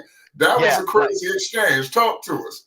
Like, listen, look, you mentioned defense earlier for the Charlotte Hornets, and you're 100% right. What a spot-on observation that you noticed that the ratchet of the Charlotte Hornet defense have intensified, and it is showing, and that's where Charles Lee have hung his hat when he was with Boston as well as Milwaukee. Remember, those were some of the top 5 defensive teams, and I think Boston was number 1 last season in defense. If there wasn't, it was Minnesota, but there was neck and neck as far as who had the best defense.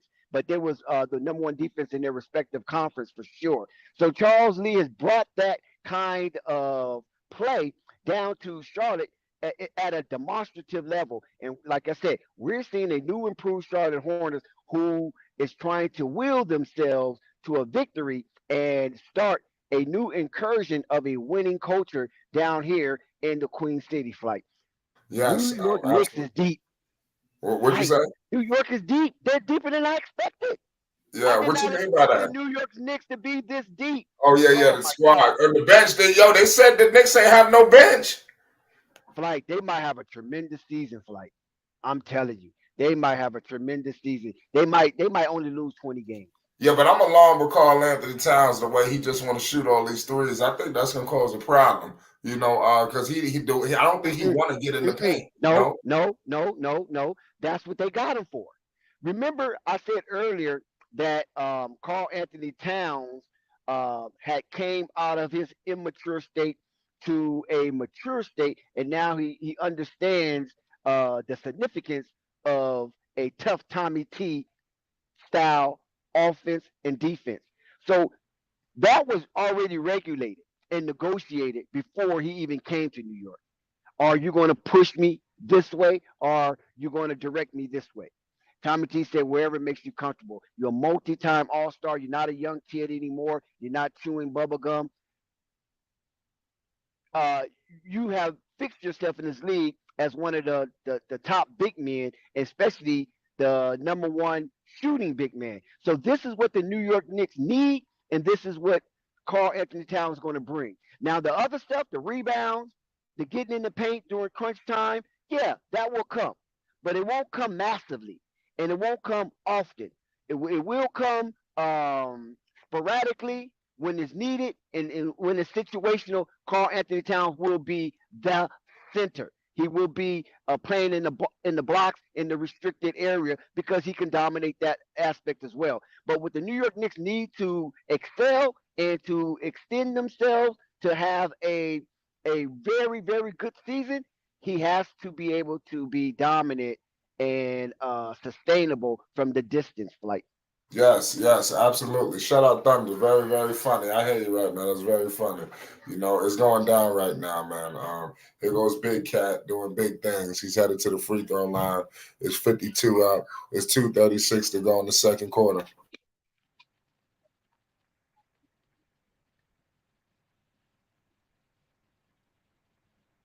Flight, your mic went out.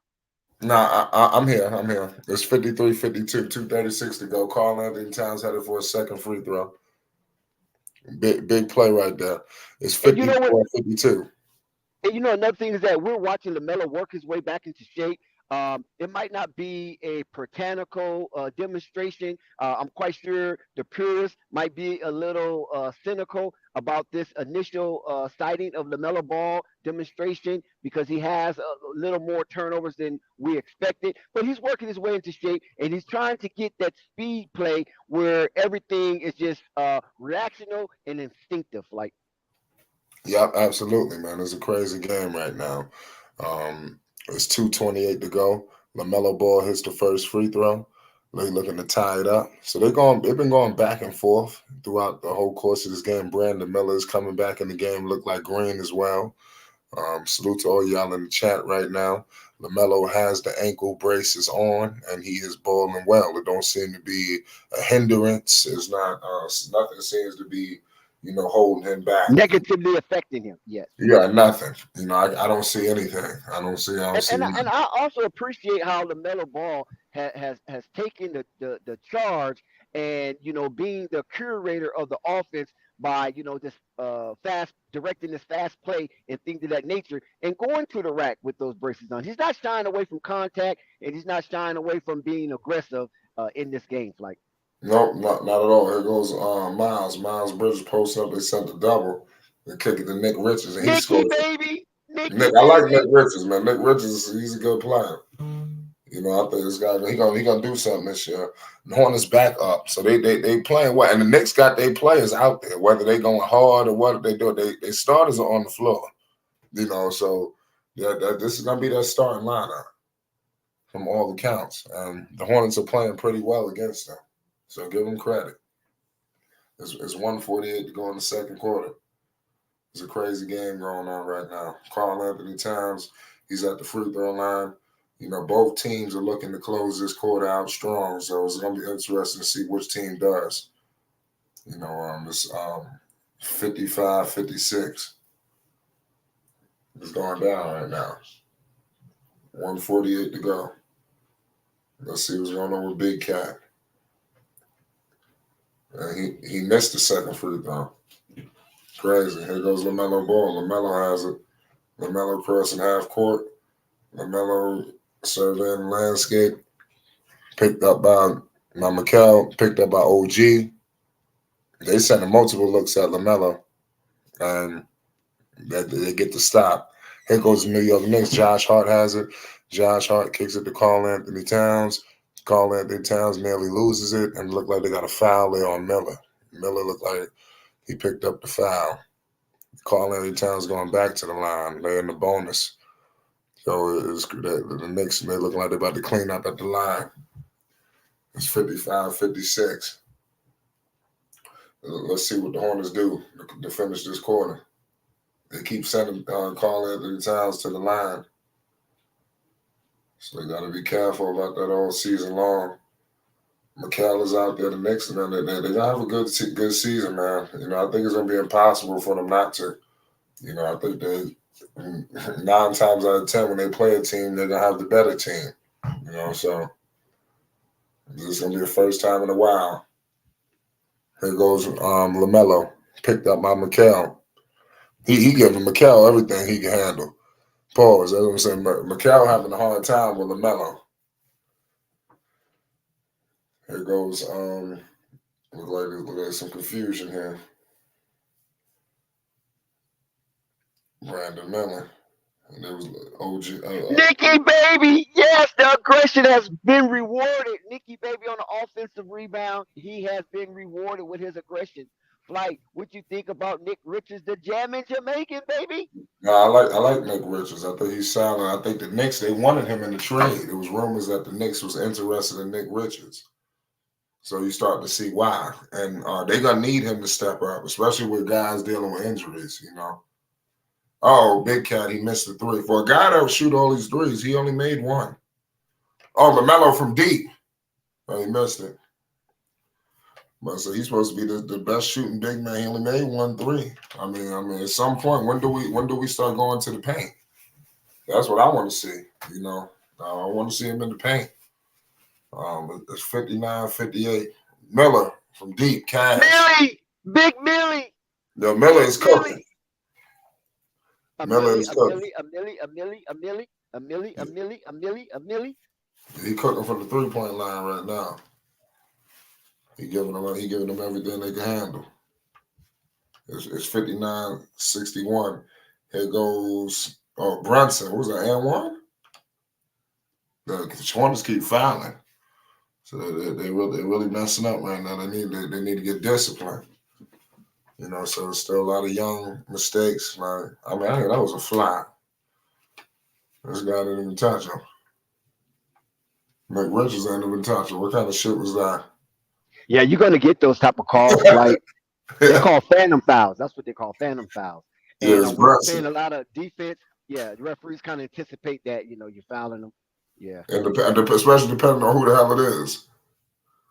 I mean, the star, you know, when there's a star and shit, they're calling everything. So you can't you put a pinky finger on them as a foul. right. I mean, You sneeze on them, right? You sneeze on them, it's a foul. It's a flagrant. You sneeze on them. It's a flagrant. Yeah. It's here goes Lamelo. He's winding it down. Lamelo winding it down. He's moving, shaking the bacon. LaMelo Ball kicks it out to my man Brandon Miller. Brandon Miller, 3-ball. Oh, that would have been crazy if he would have made that. Oh, my good. Oh, damn, he couldn't get it. You know, it's wild right now. It's 61-61. We are headed to halftime, ladies and gentlemen. It don't get no better than this. It's Flight Sports TV. It's a crazy game. Let's see who will survive this matchup. It's crazy. Dex, what's your thoughts on this whole first half? Talk to the people. It's Flight Sports TV. Do not miss second half coverage. It's Flight Sports. Yes, Flight. We welcome you back on the second half, Flight. I know you'll be prompt and be on time. Flight, you know what? I'm impressed. It's hard to impress me because sometimes I waver with my stance on acceptance of certain NBA demonstrations. And I go back and forth from a purist to accepting the evolution of the NBA basketball play. And right now, I don't think any puritanical person could be thoroughly impressed, but they can be impressed with the Charlotte Hornets. We already know that the big bad New York Knicks is coming in to try to set a tone for tonight's game because this is their initial rollout with this fabulous team that they have. And most pundits, purists, and analysts have the New York Knicks as paper champs representing the Eastern Conference 50% of the NBA Finals.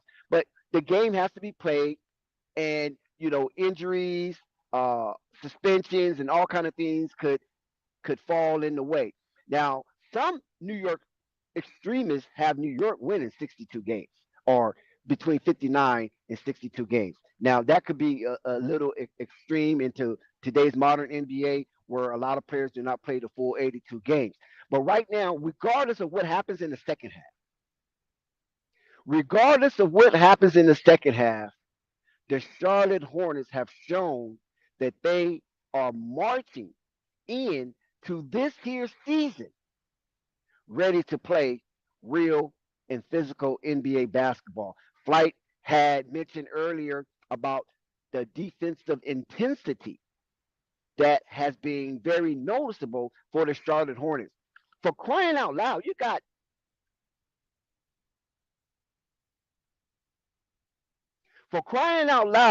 got old man Taj Gibson rolling around, grappling for balls on the floor, Paul.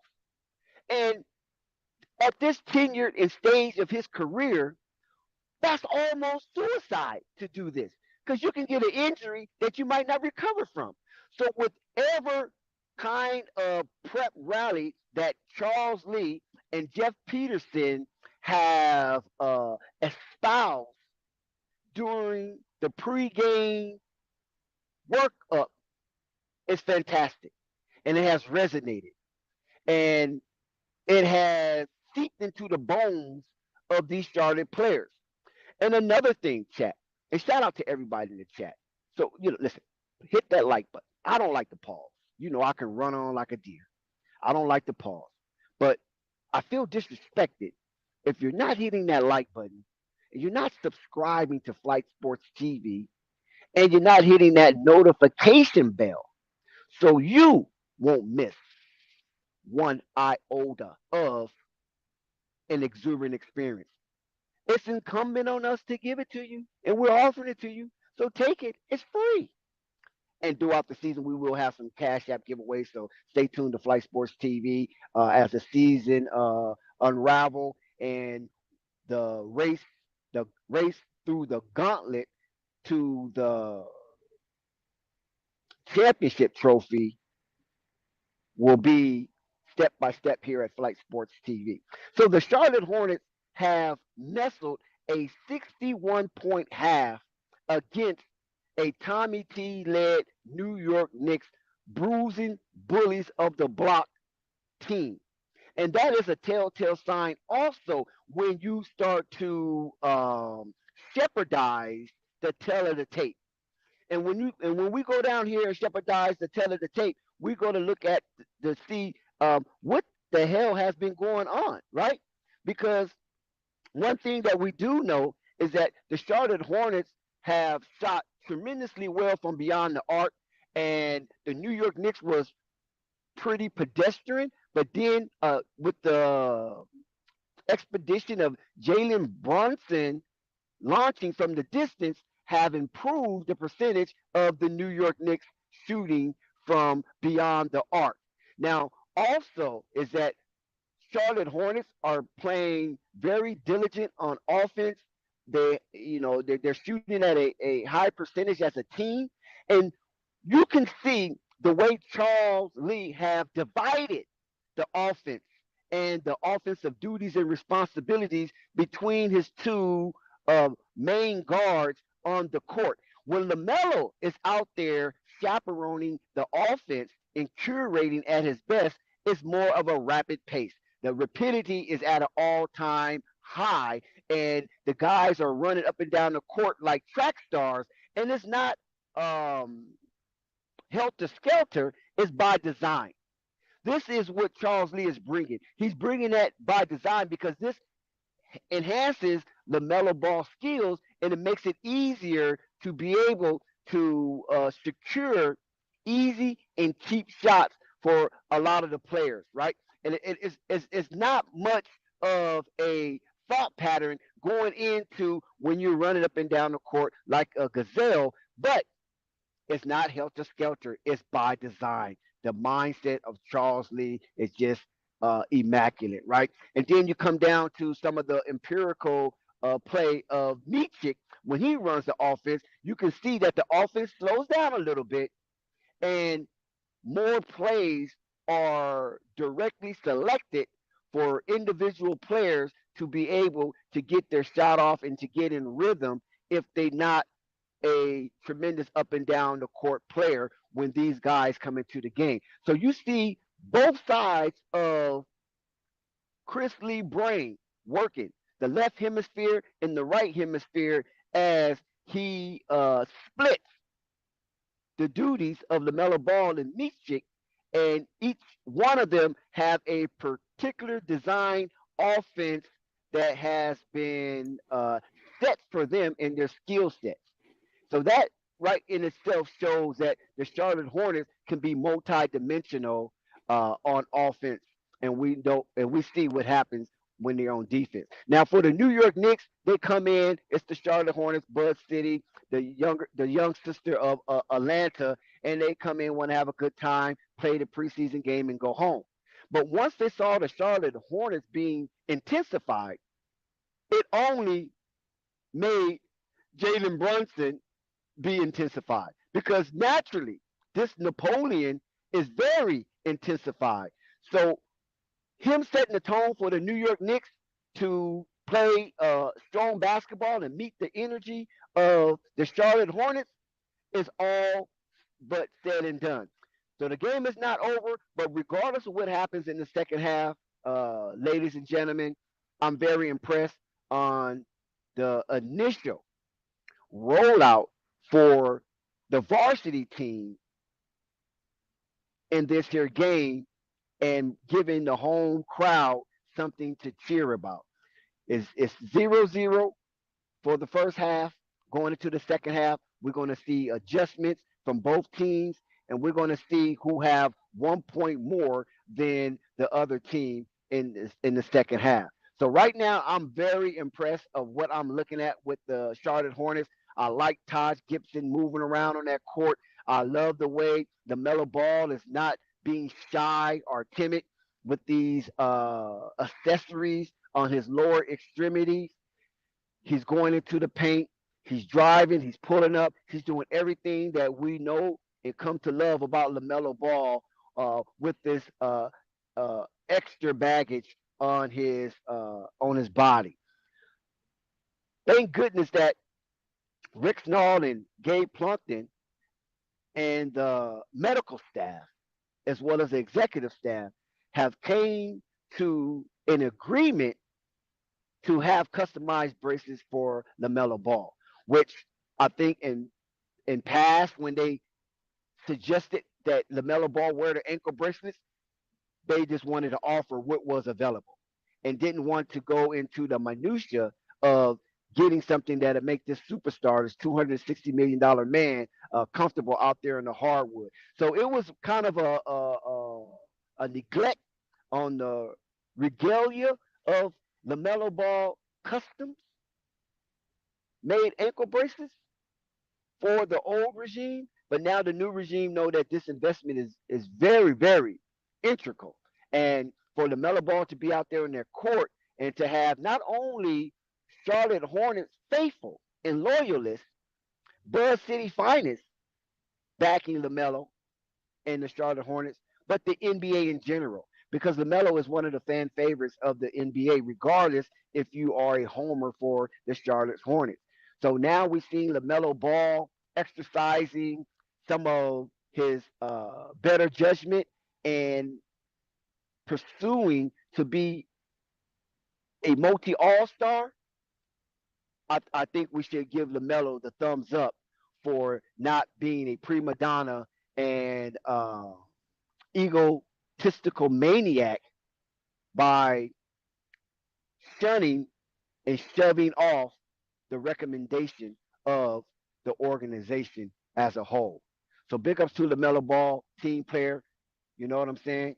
Sometimes people can be too cool for school, and this is not one of the cases. This is LeVar's son. The New York Knicks under Tom Thibodeau, we know has been one of the mark teeth of defense and a lot of puritanical basketball religiousites love to see because basketball initially was emulated with defense. So now when we see teams play defense, if you're not an old school person, it kind of rub you the wrong way when you see a little too much defense because we want to see the highlights. Now, we don't mind a block shot or a block dunk or something to that nature, but the one-on-one basketball, excuse me, the mano-on-mano defensive stance on basketball, especially at the point of attack, we tend to not, relish in that. We want it to be a little more loose so we can see the crossovers, the behind the back dribbles, the spins, and we want to see the space in between the man and the ball in order for the offensive player to be able to maneuver a little more smoothly. But with the New York Knicks, they try to smother you. They try to make it uncomfortable. They try to make it difficult. And this is what Tommy T have hung his hat on for his duration as a NBA coach throughout his tenure with multiple teams in the NBA. Big Cat. What can we say about Big Cat? I like the move.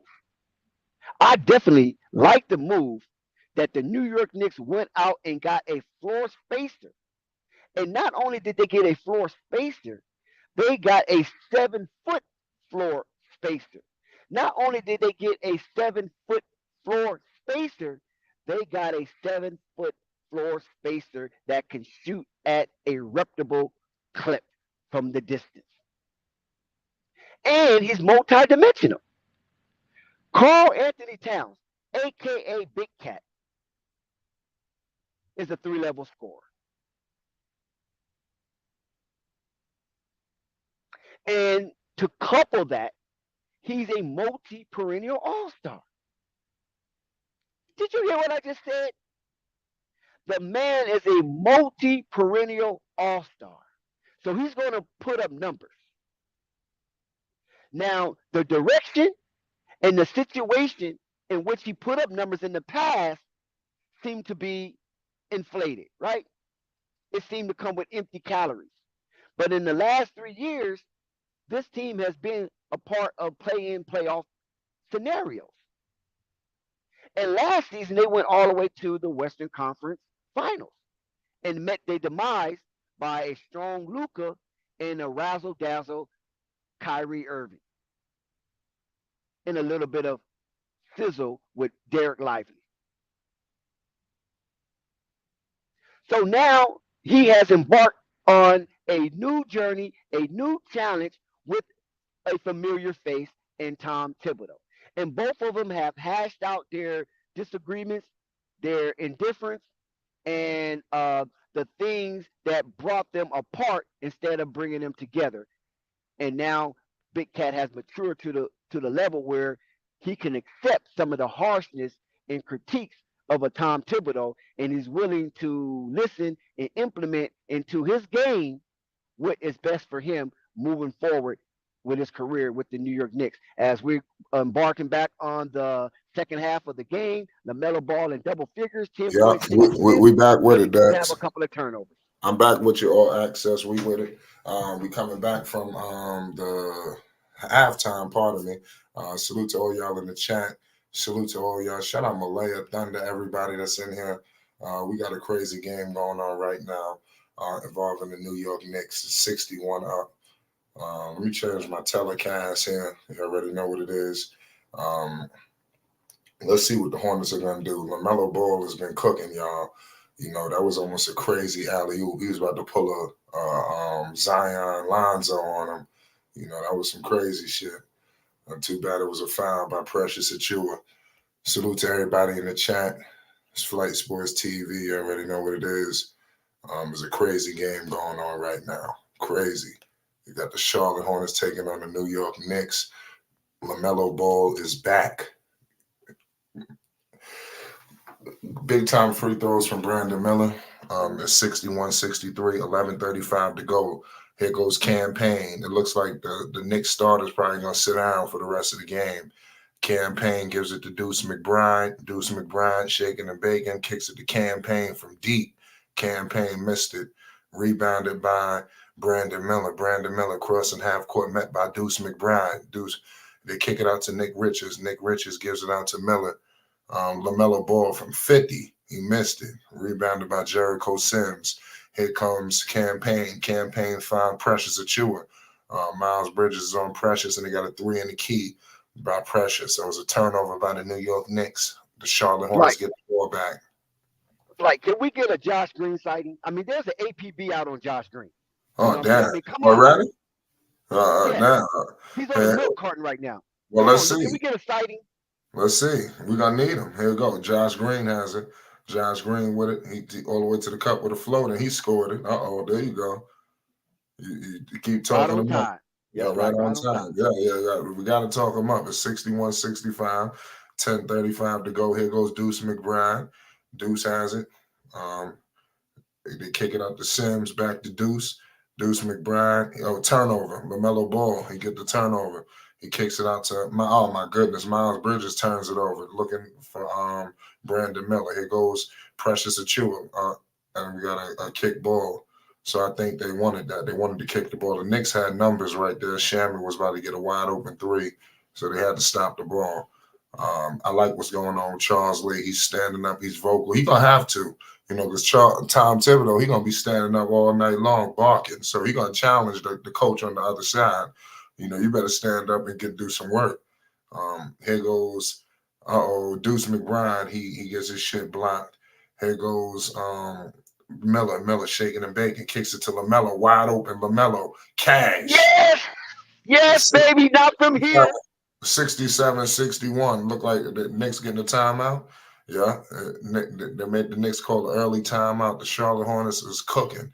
They chefing up out there in the Queen City. The Knicks, they in trouble, especially if they look like they're gonna put their starters out. And with the defense shifting to Miller, which is good, it opens up the floor for LaMelo. What's your thoughts on these possessions that we just seen Dex coming out of the half?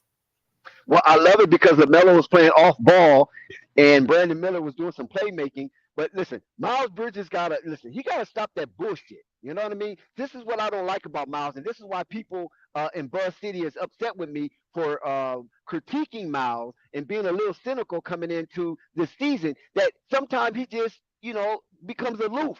And what is he doing trying to do a one-hand pass after receiving a pass and turning the ball over? The Charlotte Hornets is not that good, and the talent source is not that deep for him to waste possessions like that. So Miles got to get his ass into shape and get there and get to the rim and dunk the ball. Outside of that, I'm very impressed. Brandon Miller. What can we say about Brandon Miller and his ascension? He's going to be a very, very fine player coming into this season, Flight. Yes, absolutely, man. Brandon Miller's cooking. He's proven that he's going to be probably the leading scorer of this team. Do you think him being the leading scorer, is that a problem, a good thing? Because there's a lot of talk going on in Buzz City with the ascension of Miller. People think that Melo fans are hating on this. What's your thoughts on this whole talk going on, Dex? Well, right now, LaMelo Ball's the lead scorer for this game, but I don't think it's a big deal for Brandon Miller to be a lead scorer. But I don't think he will be the lead scorer. I think that is very misleading, and I don't know where they can get that because Miles Bridges is going to get his. LaMelo definitely going to get his. LaMelo is a dominant ball handler, and then LaMelo can also slide off ball. So LaMelo going to have ample opportunity to put the ball in the bucket or the baby in the basket net, right? So Brandon Miller will be a solid helpmeet for the core of that 3, absence of Mark Williams, with Bridges, Miller, and Melo, but I don't know if he will ascend to the point where he be the leading scorer. I think that's a little misdirectional, and it could be a little delusional at the core of some of these people who are claiming this to be true. Yes, absolutely. We're coming back from commercial break. LaMelo has been definitely finding just about everybody. I love what I'm seeing. LaMelo has 13 points, 6 assists, 2 rebounds, 1 steal, 1 block. Miller has 12 points. Nick Richards has 8. Miles has 7. Green has 5. So let's see what happens. And T-Jan has 5 as well. Here goes Campaign. He's back with it. Knicks are back. He's riding the baseline. They kick it to Landry Shaman, picked up by Green. Campaign has it going all the way to the cup, and he could not convert it. And Campaign, and here goes Nick Richards with the board. The Hornets control it. They kick it out to Miller. Miller all the way to the cup, shaking and baking. Picked up. They kick it out to Nick. Oh, Lamelo. Oh, good pass. Miles, Cash. Good big time play by Miles Bridges. Miles Bridges with a wide open three in the corner. It's 71-61. Hornets up 10, but not so fast. Deuce McBride all the way to the cup, 63-71. Here goes Miller and kick it out to Miles Bridges and back-to-back threes. He missed it. See, Miles getting a little trigger happy. Here goes Deuce. Deuce with it all the way to the cup. He go, foul. So here go the Knicks. They're going downhill. It's 9 minutes to go in the third. Deuce looking for to go to the line. I don't think he's going to the line. That's the out of bounds play. Yeah. Yeah. Oh my goodness. The Sims, come on, you got to catch the Hornets lying. Oh man, they couldn't capitalize. The Hornets got caught sleeping, but they was able to wake up and recover. Here goes campaign a little too ferocious on Lamelo. He gets Lamelo. Lamelo is cooking, ladies and gentlemen. MB1 is back and he's in full effect. I see Leon Rose out there. I just seen Leon Rose sighting. Leon Rose is in the Queen City, ladies and gentlemen. LaMelo Ball screen and roll with Nick Richards. LaMelo with the flow, the cash money is 63-71. It's a 10-point game. Yes, like I said, Flat, I like what I'm seeing. I like the competitiveness of the Charlotte Hornets. They're looking pretty relentless. And if this can be sustainable. There's a goal time. Nick Richards got called with a goal time. 65-73, the Hornets are up. Yeah, that was a goal time. Yeah, we got a crazy game going on right now.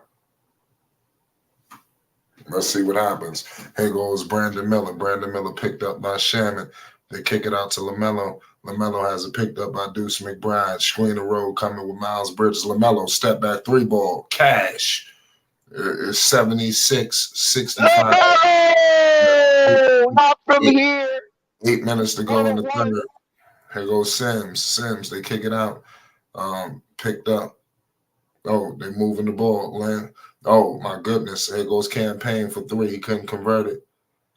And is the Charlotte Hornets basketball. So the Hornets are playing good defense.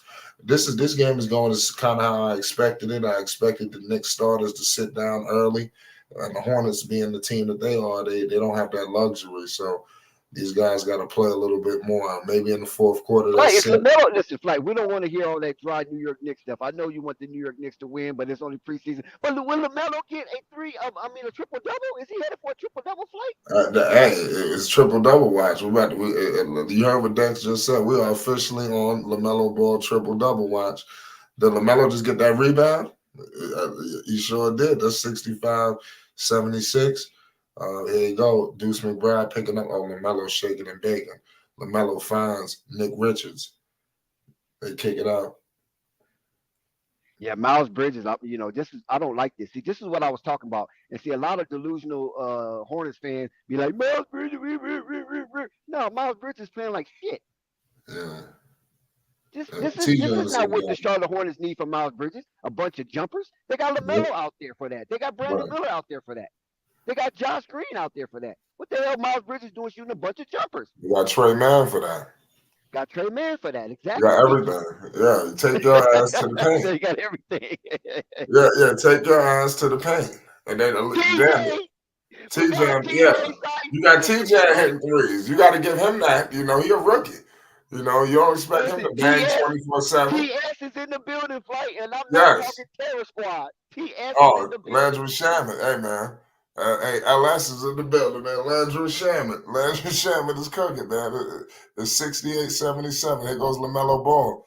LaMelo moving and grooving in the mid-range. Oh, he gets fouled. Shout out to Theo. Theo, 3-and-D. You know we love it when you come on the stream, Theo. Shout out to Coffee earlier. I don't know if Coffee's still here.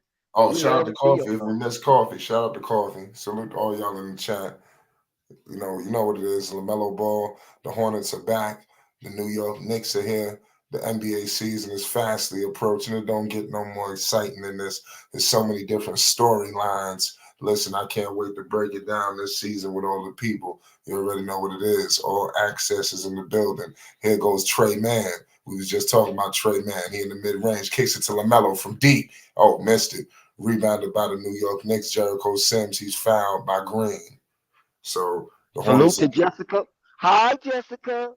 Hey, the Pelicans, baby. It's almost that time for them Pelicans. You know what it is. Shout out Jessica in the building. You know we're gonna need you for that first game with the Pelicans.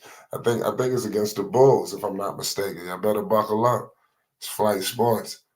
You don't want to miss it. Lonzo Ball is back. I ain't gonna say nothing else. Here goes who out there? Who the hell is that? That's Campaign. Okay. Here goes Trey Man. Meechich is out there. LaMelo is taking the seat. I don't expect to see him no more for the rest of the night. Trey Man I'm all the waiting. way I'm to the waiting cup. on this whole. I'm waiting on Josh Green to do something, man. Yeah. I mean, I you doubt got we'll to see set a LaMelo. tone, right? Don't Josh Green have to set a tone? Yeah. Oh man, I ain't gonna lie, Trey Man is out here balling. That was a grown man move on Jericho Sims. That's a 7-footer. He couldn't do nothing. Trey Man moving with that swagger, y'all. Y'all better look out for Trey Man this season. Full training camp with the Hornets, so he gonna make some noise. And it's looking like they're bringing him off the bench. So they Yeah. bringing some firepower off the bench. And Flight. Let us reminisce on how the Charlotte Hornets was killed for trading Dennis Smith Jr. Now it looks like that is a forgotten thing with Trey Man, right? Oh yes, Trey Man definitely. Trey Man is a good player. They got a lot of guards. You wouldn't even get the Nick Richards and stuff, So they got options. What they gonna do? Quietly is a slight. I ain't gonna say it's a log jam, but you got guys that need minutes. You got the emergence of Trey Man. You got Green starting. It's looking like what's going on with Richards. I mean, yeah, that's what I'm saying. It's a crazy situation. Not Richards. I mean, Nick Smith Jr. Pardon me. That's a crazy situation. I got Now, the what is two the Knicks situation mixed with up. Harry Giles, right? Huh? Remember Harry Giles from Duke?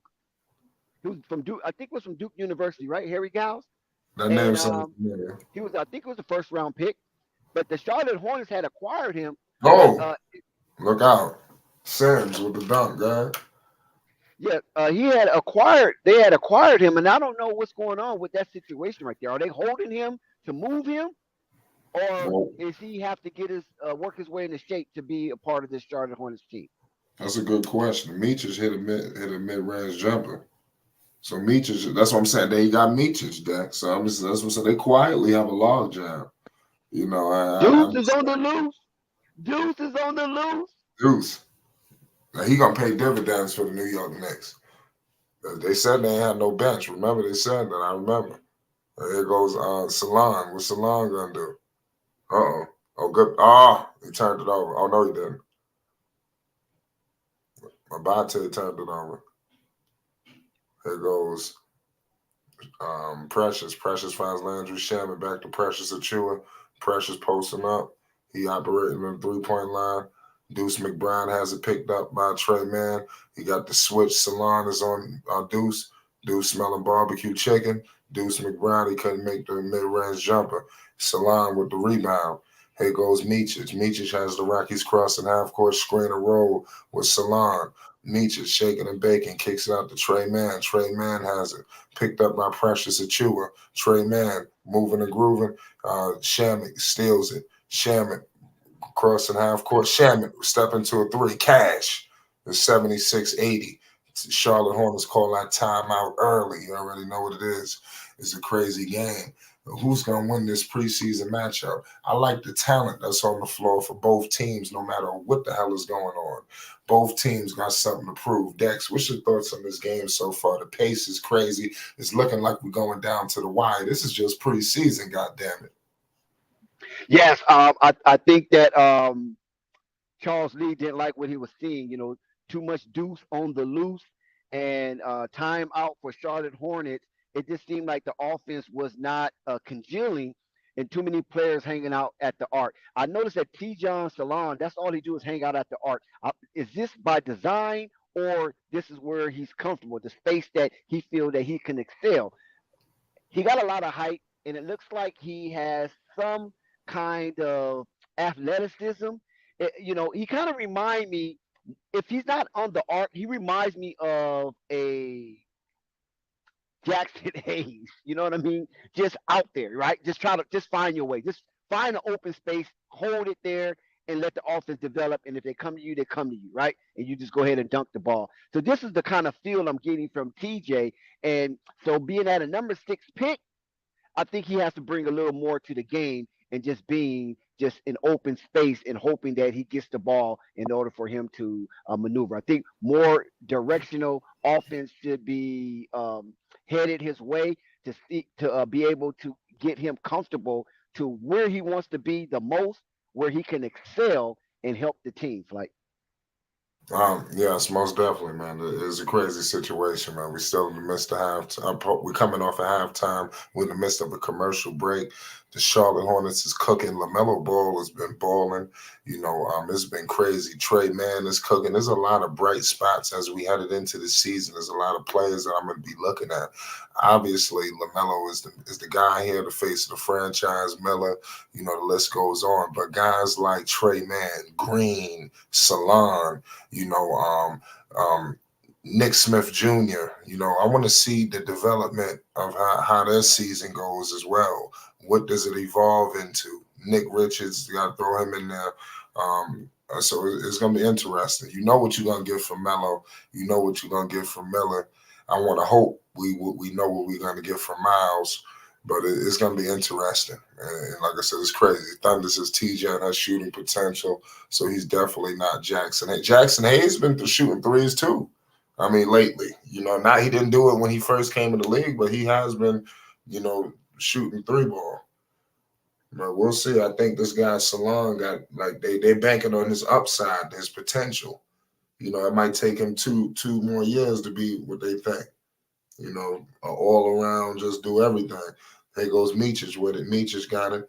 Meechich kicks it to Trey Mann. They kick it to Salon. Salon operating. They kick it out. Trey Mann has it. Trey Mann all the way to the cup, and he scores it. I'm telling you, Trey Mann is cooking.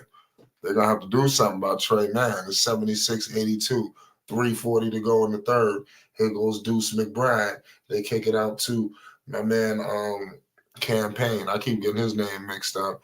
Deuce got it. Deuce posting up. They kick it up to Jericho Sims. Jericho Sims finds Landry Shaman for three. He missed it. Rebounded by Meechich. Meechich has it. Kicks it out to Trey Mann. Trey Mann, good pass, and there's a turnover. They turn the ball over. And so it's going to be interesting. We still don't have Grant Williams. Grant Williams is out tonight with an injury. So we still haven't seen how he's going to fit. Cody Martin is out. He's out as well. There's a couple of guys that we didn't get a chance to see. Miles Bridges from the distance. I don't like Miles Bridges shooting all these threes. He's too comfortable. This is not a good look for Charlotte. Come rolling out and setting the tone. Miles Bridges, they should have some kind of dominant presence in the paint since Mark Williams is out. And I think Miles Bridges should be the first volunteer to be that individual. Yes, absolutely. It's 79-84 right now. Here goes Deuce. Deuce finds Landry Shaman back to Campaign. Jericho Sims with the screen with Cam. They kick it out to Landry Shaman. They kick it to Deuce McBride. Step back three ball. Deuce, he missed it. Here goes my man Trey Mann. He's crossing half court. He's shaking and baking. Trey Mann, he kicks it out. They moving it. They give it to Meechich. Meechich has the rock. Landry Shaman. Meechich has it. Off the glass on Campaign. It's 79-86. 2 minutes, 2:05 to go in the third. Here goes Precious. Precious has the ball. It looked like a screen coming. They're looking for Jericho Sims. He has the ball. They kick it out to Landry Shaman. Landry Shaman up and under. He couldn't convert it. Jericho Sims, big time rebound. Campaign, three ball, missed. The Knicks, they struggling offensively, in my humble opinion. They need to pick it up. We got Purple in the house. What's good, Purple? Hello. It's good. Charlotte Hornets basketball is back. You watching the game? Just woke up. My stomach been hurting all day. Oh, damn. I was trying to catch it from the time that it came on, but I ain't. It's good. Well, we'll fill you in. It's 79, 86 is 147 in the third. It's a crazy game. Lamelo been cooking. Trey Mann been cooking. Miller been cooking. The Knicks, they sat their starters at halftime. But the Hornets, they've been playing their guys. It's going to be interesting to see who else is going to be playing. But here goes Micic. Nonetheless, it's still talent on this floor that we need to watch. TJ is out there. He plays solid, too. You missed TJ. We had a TJ sighting. TJ, I think, is perfect. He went 2 for 2, I think. Oh, He wait. had a three and something else he did. I think a floater. I'm going to wait till the game is over. When it comes to back to the 80s. Wow. He said take it back to the 80s. Here goes Shaman is money. I'm telling you, Shaman is a problem. And they caught him, I think, on the Exhibit 10 or something. I was saying, and they got TJ Warren. The Knicks ain't playing, man. It's 82, 88. The Knicks gonna mess around, be in the finals. Trey Mann, screen and roll. Trey Mann moving and grooving. Kicks out to Salon. Salon all the way to the cup. Salon, he missed it. So it's his first miss, but I like the confidence he went out with it. Yeah, you can't be Jackson afraid. Hayes 2.0. You said who? Jackson Hayes. You even call him Jackson Hayes. The chat don't like that. Purple, listen, the Charlotte Hornets matched with the New York Knicks 61-61 in the first half, where the New York Knicks played their starters. So that's a good sign. Charlotte starters versus the New York Knicks starters, 61-61. Who's that, Kolick? Who's that guy? Is that guy Kolick from the Knicks? Yes. Yeah, I knew he was a problem. I think he's the guy they just drafted. Right, you always talking about somebody a problem from New York. Come on now. Nah, for real. I mean, once you get I past, heard about Kolick. Hey, once you get past Deuce on the loose, I mean, it's kind of a little. Now, come on, they never got to hype these guys up now. You got to hype up the young guys for the Knicks. We ain't gonna have much young talent. This is our young talent right here. Deuce, Kolick. These gonna be the people we make another trade for. We gotta hype these guys up. You know how it goes. Now Deuce is legit. He's legit though. I know. That's why we're gonna use him for a big deal. Yeah, that's what I'm saying. They're talking about Marcus Smart. Yo, you heard about that? Knicks talking about getting Marcus Smart. Who the hell you think they're gonna trade the for? Knicks trying to be the 2004 Lakers. Shit, who you think gonna be in that deal for Marcus Smart? I rest my case. It's 87.90.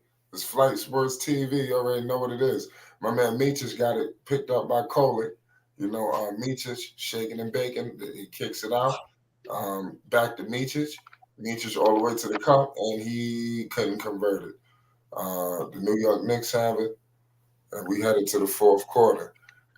What's your thoughts? Can we get a Bronny James report that he made history as in his debut? Why not? I mean, we can get to it after the game. What's going on? What's your thoughts on this game? I mean, if you got to fill purple in on what's going on, Dex, what's your thoughts, man? We headed to the fourth quarter. Yeah, like I said, the first half for me really done it because I knew coming in the second half that they was going to roll out their younger players and it's going to be a developmental game. It's not much you can, hang your hat on that because a lot of these players, would be cut or sent down to the G League and things of that nature. But you know who I'm missing? I'm missing Nick Smith Jr. It's too bad that he has this injury, and all that's going to do is open up the doors for the Trey Mann to occur more meaningful minutes in the absence of Nick Smith Jr. because we wanted to see what was his jump from season 1 to season 2 as he engulfed in his sophomore season along with Brandon Miller. So yeah, I was purple. I was just ecstatic to see the Charlotte Hornets going blow for blow with the New York Knicks in this boxing match, and they held their own, and it came to a draw. Now, once the New York Knicks set their players down, Charlotte set their players down. It's a summer league game now. I mean, only thing Carl Anthony Towns played, right? Yeah, Carl Anthony Towns is cooking. The only thing I question is like how good they shooting the Knicks anyway. How good they shooting is gonna be from the perimeter. So I'm not surprised that it was, tied and stuff like that. So Yeah, they shooting from the perimeter for New York Knicks is league average. It's 36% from the distance and 43% from the floor. But the Charlotte Hornets is shooting 53% from the floor, and their numbers have came down tremendously from 70% to 45%, which is above the average from the distance. Yeah, which is led by what, Lamelo and Miller. What'd you say about Lamelo, Miller, and Miles, and Trey Man? Oh, I see KJ Simpson in the top. Wow. And then another impressive stat line that a lot of people allowed to go under the radar is the rebounds. Charlotte Hornets have out-rebounded the mighty bully from the block, New York Knicks. Well, come on, well, listen, the Knicks didn't really play their guys like that, so let's not get ahead of ourselves. Nonetheless, it's 87-90. Precious is out there. But in all seriousness, Deuce got 20, so people, Knicks fans gonna hype this up. Deuce is on the loose. Yeah. And he about to go to the line. That's 22. It's 87-90. Oh, the Knicks got Keontae Johnson? Keontae Johnson? Who's that? Oh, man. You about to put me OKC. On. He came from OKC. I'm looking at that. I want to see KJ Simpson. He in the game. This is first sighting, so you actually about to see something on Purple. He didn't play all game. This the kid they got in the second round from Colorado, Dex. Who's this? Number 25, KJ Simpson. This the second. Okay. Yeah. I'm familiar with him. Yeah. But like I said, he's nobody to watch. Yeah, but remember, I said there's a log jam with that position. You know what I'm saying? It's crazy. Yeah, he'll be in the G League. He'll be in the G League. We'll see. He'll be a swarm in no time at all. Oh man. Deuce is on the loose, is acting a fool, right? Jeffries for the Hornets, he turned it over. What the hell was that? Deuce is looking for a starting position. Shout out Ernest Potts. Shout out Slack. Salute to all y'all in the chat. Melo looked good. Yes, he did. Melo was out there cooking. He was chef souffle. He already doing what it is. It's crazy. No, Slack, she don't have anything negative to say about Lamelo today because she hasn't been watching the game. She just woke up. She still got mucus in her eyes. No, I don't. First of all, I don't. Whatever. It's because I'm 89-90. 10:51 to go. Let's see what happens. Let's see who's gonna survive. This game is close, and they got some good players. Yeah, Lamelo's done. He's done for the night. I already know that. I didn't want to rub it in. It's crazy. But we get to see TS, and I'm not talking Terror Squad. Yeah. It's 89-90. 10:45. He's still out there, right? Who Deuce out there? Yeah. No, T-Jan. Hell yeah, T-Jan, KJ. Yeah, so that's TS, Terror Squad. Yeah, T-Jan, that's a marquee guy. We got to see what's going on. It's a lottery pick. Yeah, I don't. Ain't nobody in his way, right? You should be able to dominate right now. Well, Precious is out there. Let's like I said, Knicks, they got veteran players. Shamit is still out there. Deuce is out there. So it's not just gonna be some walk in the park, So Keontae Johnson, what they gonna do with him? That's interesting. They got him. Oh, they got Little Toppin. Little Toppin is out on the court. Little Jacob. What's good, Potts? What's good? What's good, fam? What's good? We got Buzz City in the house. We back in the building, baby. Everything getting started up. I got big hope for them Hornets this year, man. Everything looking good. We talking down here big talk this year. Put up or shut up. Ain't no excuses. Who your eye on, Buzz City? Who's your eye on? I'm looking at. I'm trying to see if Lamelo gonna stay healthy. Cause down here this way, down here where I'm talking about, his ass get hurt one or two more times. They finna ship his ass up out of here. Okay. Okay. He get hurt. He get hurt. He get another major. And the talk down here and shout. He get another major injury. They're gonna ship him. I'm letting you know that now. He get hurt again. They're gonna ship him. So then they plan on resetting in, right? If he get hurt again, like I say, if he get another major injury and it costs him like all them games again, they give him these 2 more tries. He get hurt, 1 more major injury. They're gonna build around. They're gonna build around the number 2 guard.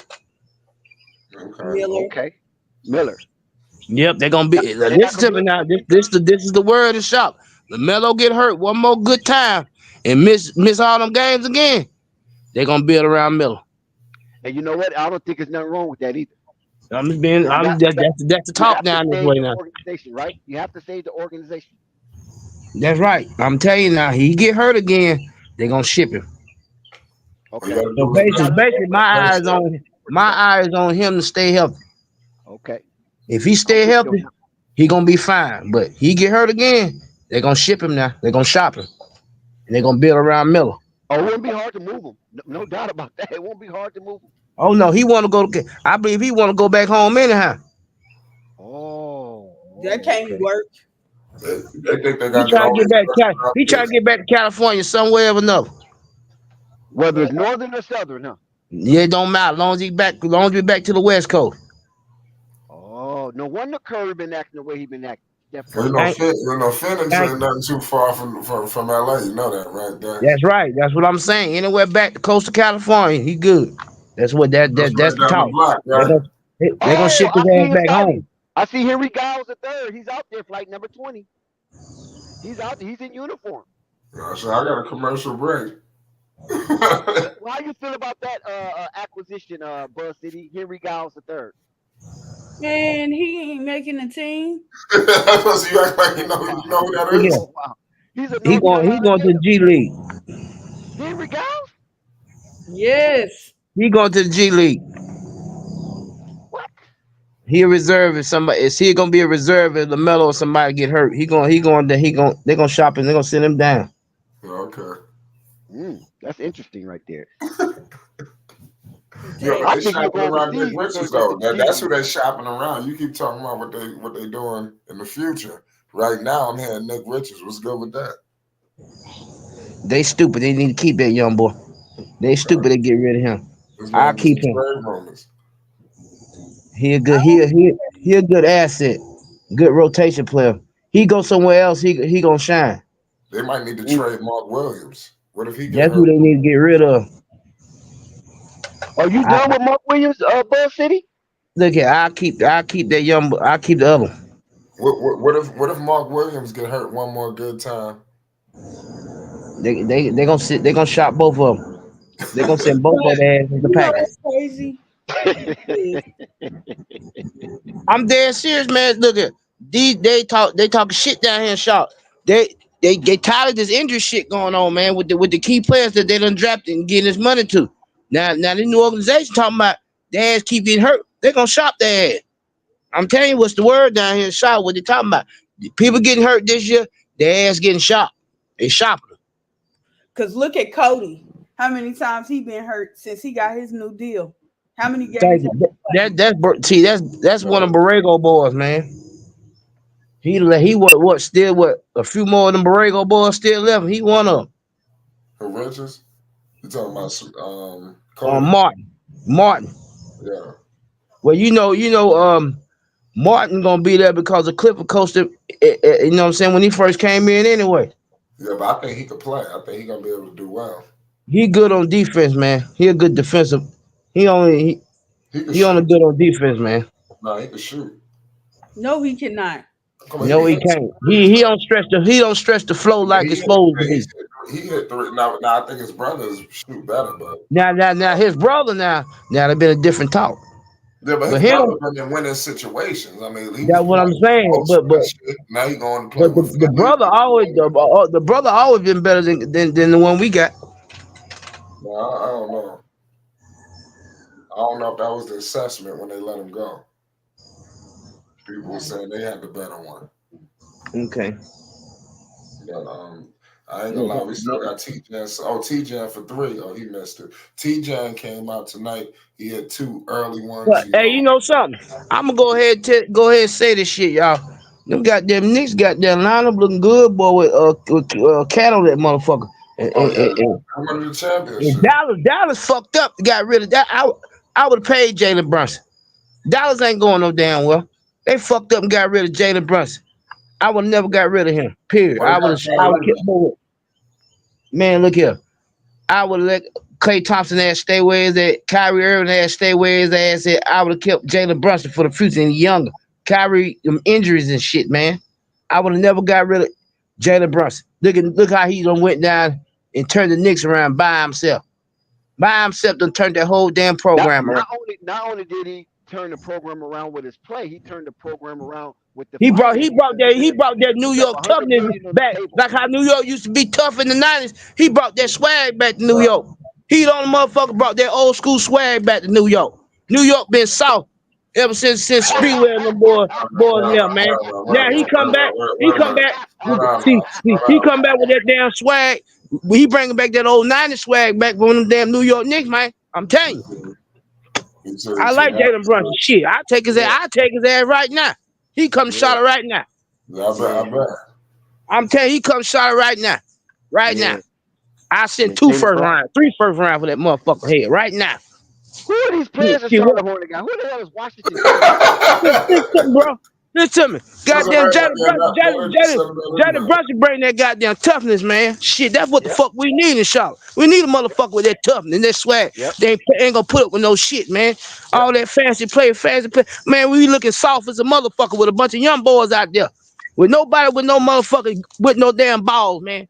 Get that team to, you know what I'm saying? Get them balls up, man. Goddamn coming that goddamn hole. You know what time it is. That's how Jalen Brunson got them Knicks playing. You coming that hole now. I love it. I love the energy. Listen, man, I'm telling you, hey, I'm back now. Shit. I'm back now here. Hey, this year, pull up and shut up. I don't want no excuses from no goddamn body on my damn team this year. Nothing. Everybody here, Lamelo ass get hurt. I'm ready to shop his ass. You keep talking like that, Big Al gonna pop up. I don't care. Bring his ass on. I'm speaking for what it is down here in Charlotte, North Carolina. That's right. Charlotte / South Carolina too. Shit. I tell you what. I tell you what, man. Hey, I know that hurricane that we had down here on North and South Carolina. That shit fucked us up down this way, boy. That shit fucked up down here. Hurricane Helene. Yeah, that Helene fucked us up down here, boy. It knocked the power out and all kinds of shit. Downtown Charlotte was fucked up, man. That hurricane fucked us up bad. Chopped out of school for a whole damn week. Shit. Shit, I had a house damn full. Goddamn it, hell. My damn Goshen Bill Empire bill was the sky goddamn high. I told they all ass need to go to goddamn school. 3-4 o'clock in the morning, won't play the damn game. Shit. Yeah, tell them to sit outside. Sit on the back porch. That what the hell my mama told. That what the hell my mama told me here when she told me to cut them goddamn lights off. Yep. When no damn lights and TV running 3-4 o'clock in the goddamn morning here. Shit wrong these damn chap. So when the kids go back to school from the hurricane? Yeah, I come in and cut. Man, look at these kids down here, man. South Carolina, man. These chapters went back to school. Started last week, man. These chapters been out of school for them in a week, bro. Since the hurricane, this fucked up down here, man. The roads fucked up. You know them white folks ain't finna have no damn be responsible for no whole bunch of damn chaps. Shit.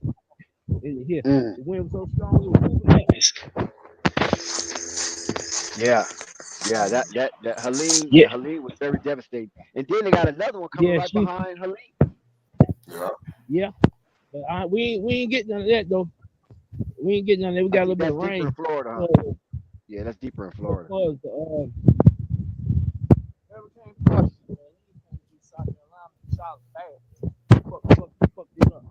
Bad. But Bud City, who the hell is Washington Jr.? Who the hell is that? I don't know who the hell he is. Where the hell he come from? shirt. Hey, look here. I'm trying to But figure out Dex, who the hell is this he. bring up the question: why isn't LiAngelo Ball on this roster? You understand what these I fools think they out? got a Well, roster hey, spot look too. here. I'm gonna tell you something. I'm gonna keep this shit. I'm gonna keep this shit 100. For as a black folk, his ass fucked up. Went over there stealing that shit from China. Ain't no white folk get that boy no damn job or no spot because he got a damn theft charge on the record. That's why he Wait a fucked minute. up. Are you That, serious?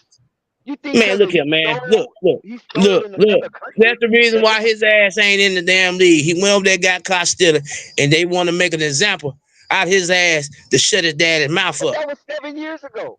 It don't matter. You a black man talking shit, and your boys can play ball. Come on now, think about it. They didn't even want they ain't want no black man to have the father and son connection to go together. You think they're gonna have three niggas on the same team and then daddy black and What the about daddy the talking shit? Antetokounmpos? Wait. What about the Antetokounmpos and the Holiday brothers? They played together. They ain't stole a goddamn thing. Oh, And they okay. daddy ain't talk. They daddy ain't no nigga talking shit to white folk. That is all to it, man. I mean, I'm gonna call a spade a spade. You got The mixed shots gatekeeper. that can play ball, and your daddy black talking Wait a shit to minute, the white folk. wait a minute, Buzz. And we also could call a spade another way too. We could also say LeVar Ball is the only one that's talking truth to power. You know, he'll go on national television and That's talk what I'm about saying. motherfucking president. You Hey, understand? So I mean, you can't. let's keep it. Where I'm It's from, only where I flight come up sports. from, down here, where in the TV, south, down here, where I'm from, you can't be no nigga got chaps and had success, and you run your damn mouth and knowing your chaps good, then one of your chaps fuck up. Think about it. They're gonna make an example out of one of you. Man, that boy ain't in the league because he got caught stealing. The boy would never got caught stealing. He would have been in the league somewhere. Well, LeVar Somebody. Ball did acknowledge that they had to maneuver different avenues and shit. So That's what I'm telling you. That's what it all boiled down to. That boy got caught stealing, and that shit made national news. And they bashed the damn league. Then the daddy running his mouth. Shit. Them white folks down here in the South ain't going for this shit. You supposed to look. But they put him on the swarm though, Buzz City. Yeah, but that wasn't nothing but a publicity stunt to get some tickets. You know what I'm saying? Keep the critics, like, the people on TV, to keep their jobs going.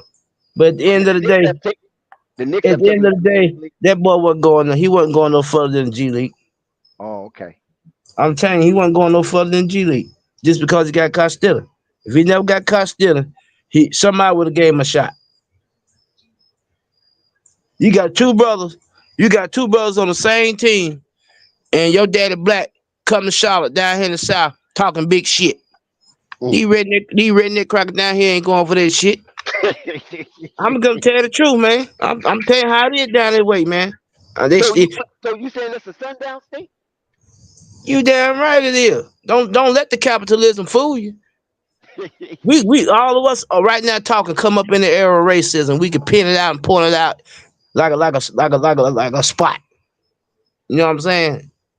These children today come up in capitalism. Either you got money or ain't got money. They ain't been taught to pinpoint that shit out, pull the veil back for racism. You know what I'm saying? The prejudice, these kids ain't, you know what I'm saying? They kid, everything is accepted. Main reason why that boy ain't in the league because that boy got caught stealing. There, I be damned, they finna have three same boys in the damn league and your daddy black running his mouth. So they should change his name to Sticky Fingers? Thank you. Yeah, his name Sticky Fingers. No matter where that boy go, that shit gonna follow him for the rest of his life. Wow, that's crazy. I mean, it was a very heated political climate That's during what that I'm time. right. That's what I'm saying. United Then States Kim Jong Un, and all them Chinese motherfuckers like basketball. They connected with them. China connected with the NBA. Yeah. He went right over there. He went to the wrong damn place to go damn stealing. You gonna go stealing something? You gonna go stealing somewhere that's connected to the damn league where you trying to get into, fool? Well, a lot of people didn't feel that was a really serious thing because it was only some sunglasses, something that he could afford. But what really was a trick bag was a political fiasco between the United States Yeah. and China over the Yeah. terrorism Right. and Donald Trump saying a lot of negative things towards China. So they made that a real big issue that an They made American an example out that young nigga. And to his black daddy. The NBA, Kim Jong Un, the motherfuckers got together and said we're not finna let this nigga in the league. It came down to like this. This nigga don't make it in the league, or his ass gonna do time in China. Just that simple. Shit. What? So They was what? gonna get punished. What? Okay But then. they was gonna get So punished his for damn punishment. His ass ain't gonna never make it to the league. Cause it can't. Man, look here. Them prosecutors T-John from probably the wanted to distance. hang his black ass. T-John, TS, I'm not talking terror squad. Man, look here. That boy punishment What you think is about T-John? not to Hold on make it one in the second. league. Hold on one second. Let's switch real. What you think about T-John Salon? What you think about that draft at number 6? Will it hold up or will it fall up under scrutiny? Our problem is drafting players and don't develop them right. So we gon' I don't know. I tell you the truth. I ain't seen shit about him. Hell, I ain't seen them yet. The Oh, damn okay. name, the damn name just sound funny to me. Hell, I'm TS thinking like, Terror on the Squad. damn Salam. I know it. Rashawn Salam ran the football for the Salon. Colorado Buffalo Yeah. with Cordell Josh Stewart. Heisman Trophy. Yeah. Heisman Yeah, Trophy. he was running back with Cordell Stewart. Yep. But Yeah, yeah, but we like I got a say, T-John Salon right here for Charlotte, number 31. He has shown some promise. He's still in the game. It's garbage time, but he's still in the game and he's being active and he's making plays. I think I'm he's hit. going to be another Jackson Hayes. We gonna TJ keep from him. deep. But Oh, Dex, he hit it. He hit it. TS is in the building. And I'm not Who? talking terror squad. In the Charlotte Hornet Bigs has went into a frenzy. T.J. Salon hit his third three-pointer of the game. Well, hell, Oh his my big tall. God, Well, the his big frenzy tall of ass can Dex. stretch the damn floor then. Yes, I'm yes. Dex Go to ahead, say Papa. to say he gonna be like Jackson Hayes is just disingenuous because Jackson Hayes played football and I believe he was a receiver. I Yep. think The tight end. Yep. He was tight end. He was. whatever. So He was. He was tight end. Oh my goodness, that would have been nasty. I'm just saying right now, T.J. Salon is spooky. You know, he's out here dominating the rendition of the New York Knicks lower tier competition of the roster, but he has sent the Hornets Yo, bench into a frenzy. They love this guy. In 108, 103, they have came back. The Charlotte Hornets came back. So yeah, this is a good outing for TJ. I love it. I was kind of down on him, but it looks like the guy, you know, once his motor get going, that he can put the baby in the basket net. You need to check him out, Buzz City, and then kind of give us something on it because I would love to hear your opinion on the number 6 overall draft pick. what's up, gang? What's the talk about What's him up, gang? Charlotte? What's up, gang? Who's that? Who's that? What's up, young get? What's up, legit bud? What's going on? You just getting out work? He's talking to somebody else. Well, good. Keep your job. Crippin' right around the corner, boy. You got to please all them women, boy. Got 3, 4 Shout out boy. to You better Dom quit your damn job. That's all I'm gonna tell you, young blood. Got 3, 4 women. You better keep your job. Crippin' around the corner, boy. Somebody gonna be mad here. One of them 4 ain't got nothing. Yeah. He said, You talking about want to quit his job and shit. I said, man, you got 3, 4 women, boy. You better keep your damn job. Nobody should never quit their job. These young chaps today don't know about no damn work. Ain't no internet, Don't never PlayStation quit. Just get 5. fired. You tell these chaps right now, go out there and go chop some wood and go out there and rake their yard. Man, you had to slap their ass in the damn mouth because they lazy ass don't want to go out there and do it. Yeah. That's the issue. That's the capitalism that done took over our kids' mind. What I'm talking about. If they Charlotte ain't paying Hornets their are back there, down by 1, Buzz City. We finna win this thing, baby. Charlotte Hornets is down by 1. They have an opportunity to steal this game, and if We they gonna can steal steal it. it from the Knicks, We this will steal be it a from the good Knicks. win It's gonna be. because It's gonna. the That's a Knicks big are papers statement. game. It's gonna be a big statement. If we win this game, see, if we win this game over a legitimate championship team, it sends a message to our locker room, Yes, to our young yes, guys. We need this win. I'm tired of yes, getting our ass whooped first game, yes. then we lose the first damn 6. We don't start picking shit up after 10 games. Right, right, I right, want, I want this still, so it can send a message to our young guys in the locker room that we're gonna have a good year. right. So how you It's feel about that, Purple Baby? What exactly? You got 70 minutes of basketball. 70 minutes. I mean, excuse me. Yeah, 70 minutes. Yeah, we got 70 minutes of basketball.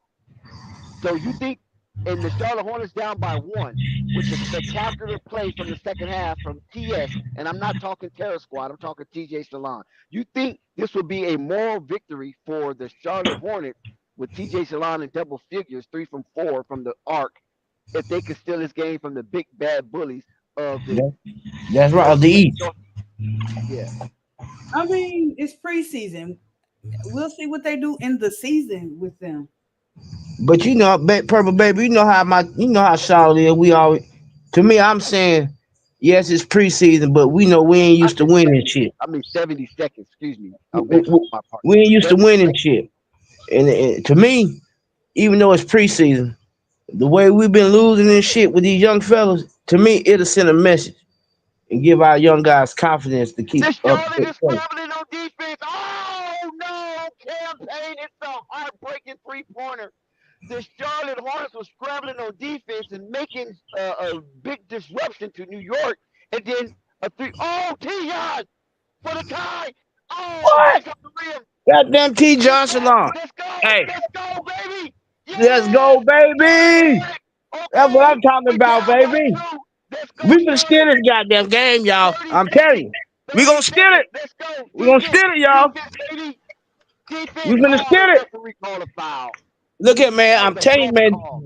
the talking Bum Charlotte is call. put up or shut up. Charlotte Lee do not like that. Bum call. 15 seconds to get the ball off of New York. 111, 109. Charlotte is down by a single possession.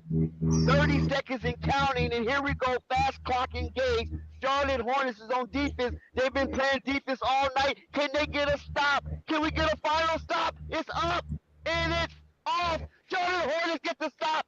Rebounds, Giles. Here we go. Look for Tijon. Where the hell is Tijon? Number 6. TS is in the building. Oh, no, Giles. What he's going to do? He almost turned the ball over. Long jump shot is blocked, and New York Knicks holds on. Oh my A God. foul. No, a foul. Oh yes, 1.7 yes, seconds. There's yes, a foul.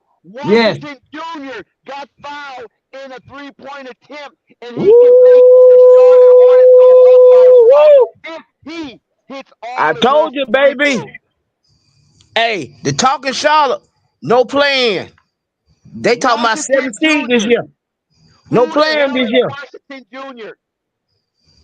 If we Oh make the my God. playing this year, it's gonna be a lot of trades going on. That's the Tom talk. Thibodeau is furious on this call. He's calling home cooking, home cooking. Oh my God. Can they send the big bad bullies, New York Knicks, home with the loss as they roll out the We gonna send a season message this year, for baby. This is a message. This is a 2024-25? message being sent to the league. We win this game, we send a message to the league this year. Play is That's why. under That's why I review. need this win. Play is And under it's gonna be the review. biggest talk on damn Sports Center too. If the Knicks Oh, it's a lose, foul. Yes, it is a foul. But did he hit the ball? Did the New York Knicks hit the ball? Was it a block?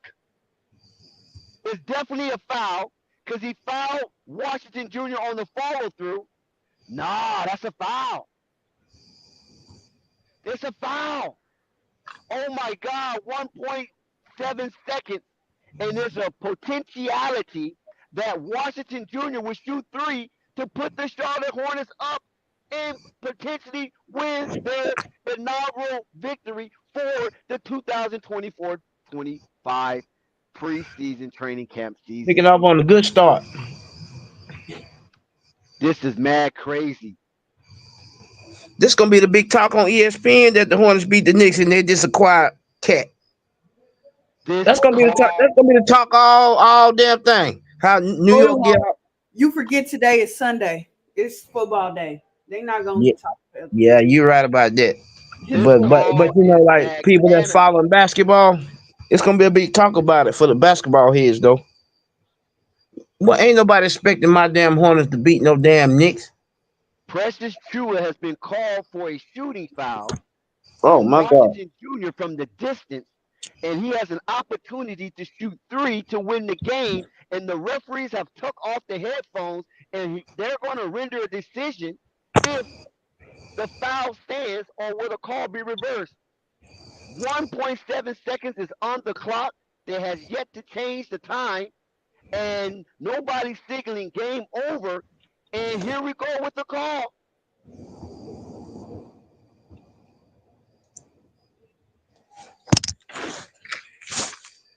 And Dallas Mavericks, they gonna get upset this year. By who? Oh my God! Dang. Oh, he missed the free throw. Oh my God! Guy. His ass going to the G League. Ship his ass to the G League. He missed a freaking free throw. Send his ass to the G So League. the best can happen is a tie game. This guy is unnerved, unglued. He has come apart by the seams with the pressure. His ass going to the G League. I'm shocked to send his ass. I can't believe what I'm watching. He missed the freaking free throw. He going to the G League tonight.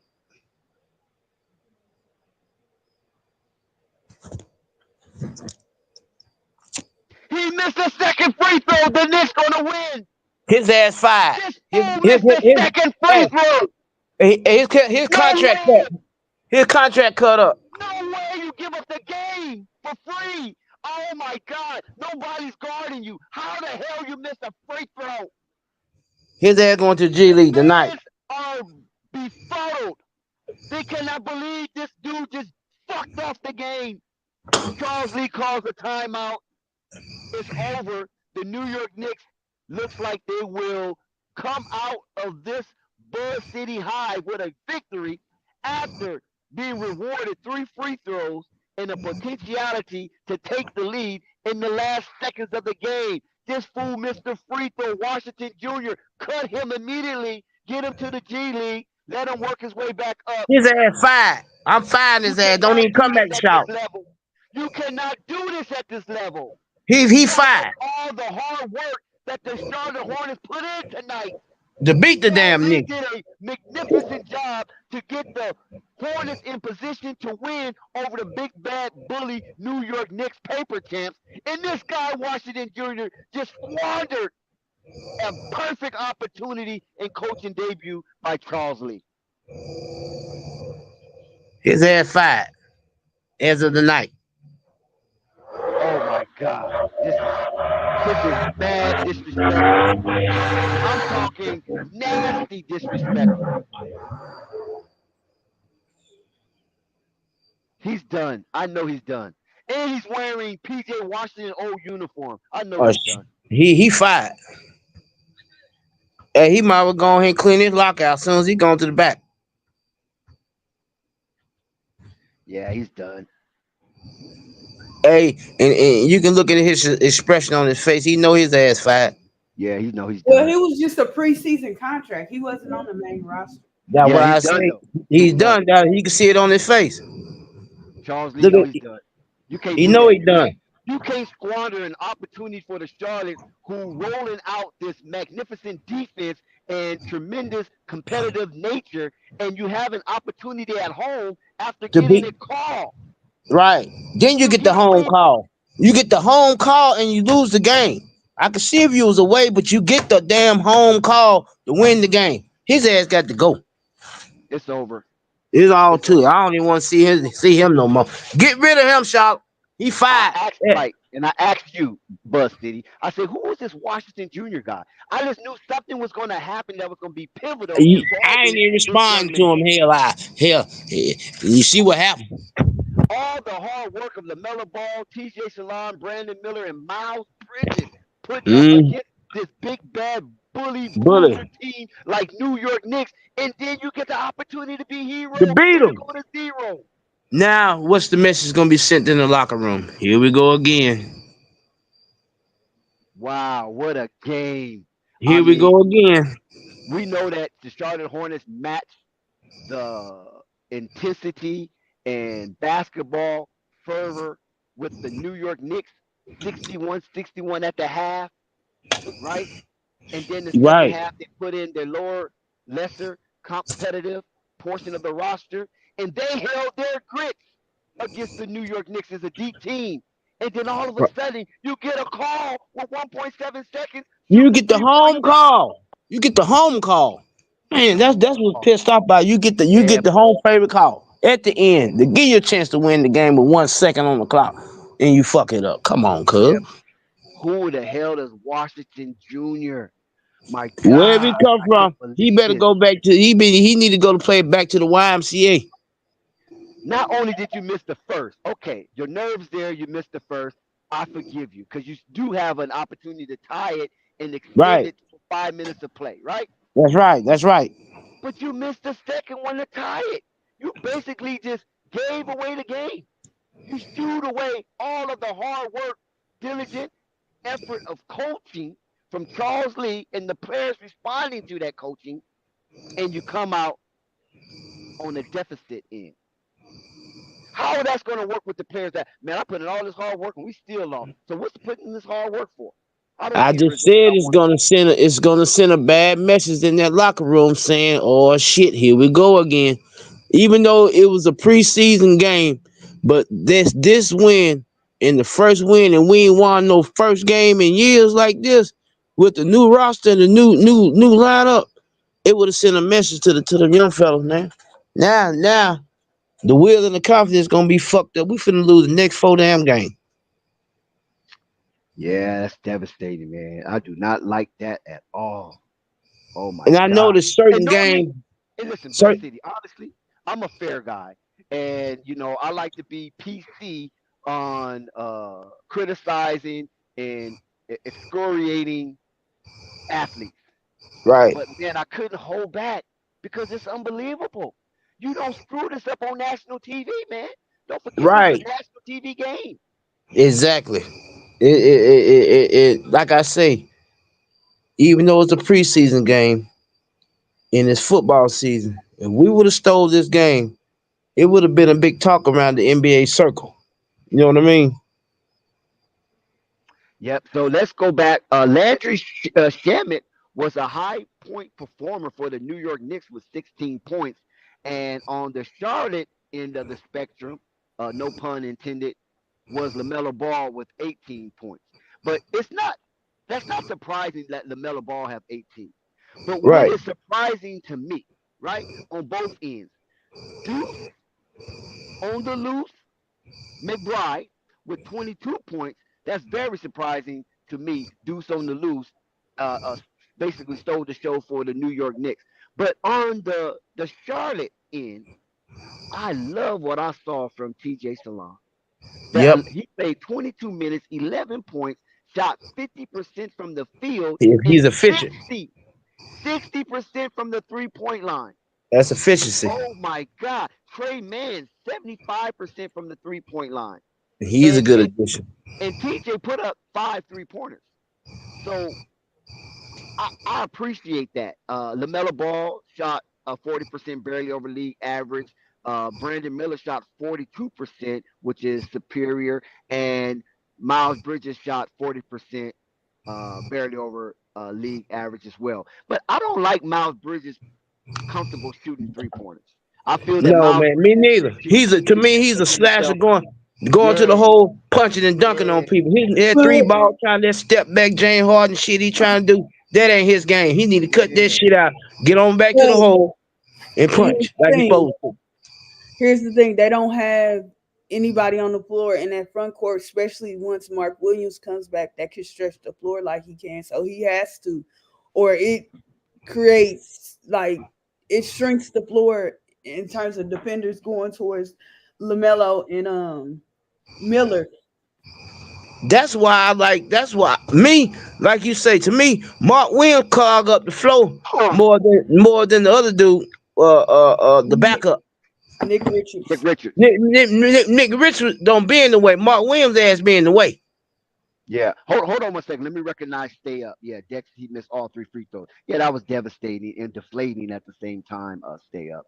Good call, good observation. But Purple, let me ask you a question. What is a balanced set on offense? How many players out of the 5 should be able to have the ability to stretch the floor and create space? Well, by today's standards, they say all 5 positions, but we yet and keep seeing these players come out of college. Some from overseas, it's very few, but some from overseas not able to do that. So to me, really, as long as your guards are shooting a high percentage and at least a couple of your wings, you should be fine. So you don't mind Miles Bridges shooting high attempts? How With much even was though his that's not attempt? his song and dance. That's not his song and dance. And Yeah, we you know, said this last season when what's the name was on the panel. How many threes did he attempt? tonight was 5. Okay, that's fine. I That's think okay. 5 is fine. That's too many. That's too many for his game. To me, that's too many. You Because think the I flow of say the at least game. 3. For the but flow you of the gotta game, think that's about too it. bad. I think me personally. How much did Lamelo and Miller put up? Lamelo put up a fairly decent number for threes. For him was 10, and Miller put up 7. Okay, that's interesting that Miller shot 7. But you have to think about it. Like, if I'm not saying this happened in the game, because once again, I was asleep. I was trying to stay up, trying to watch the game and whatever. But like I said I earlier, I want to didn't sleep feel too. well. But I remember what I told you about the top 5 to top 3 defense. I think we're gonna see like a lot of games this year where as a team, like they really hot from 3, and then it's gonna be other times that they just shoot poorly. And that's when you probably gonna see Miller and LaMelo shoot more than 10 plus. And that's my concern. I feel like that's tricky because Miller can't, refine his game in the mid range if you don't have Bridges and Green out there hitting, their 5 attempts per game. They would have to be nearly flawless to me in order to open up the floor. Because Mark Williams to me is not a potent offensive threat. His ass in the way. He be in the middle too much. He clogging up the lane. I mean, like I said. But when you have the flow of the game right, then I think Miles Bridges should be more cognizant of Right. Going to his that hole. play Going to that hole. and go to the hole, right? To Because that hole. if you already have Lamelo shooting threes, Trey Mann shooting threes, Right. Meek shooting threes, He don't even shoot no 3. Miller shooting threes, and what's the other guy? Now Shalom, Terror Squad shooting Right. threes.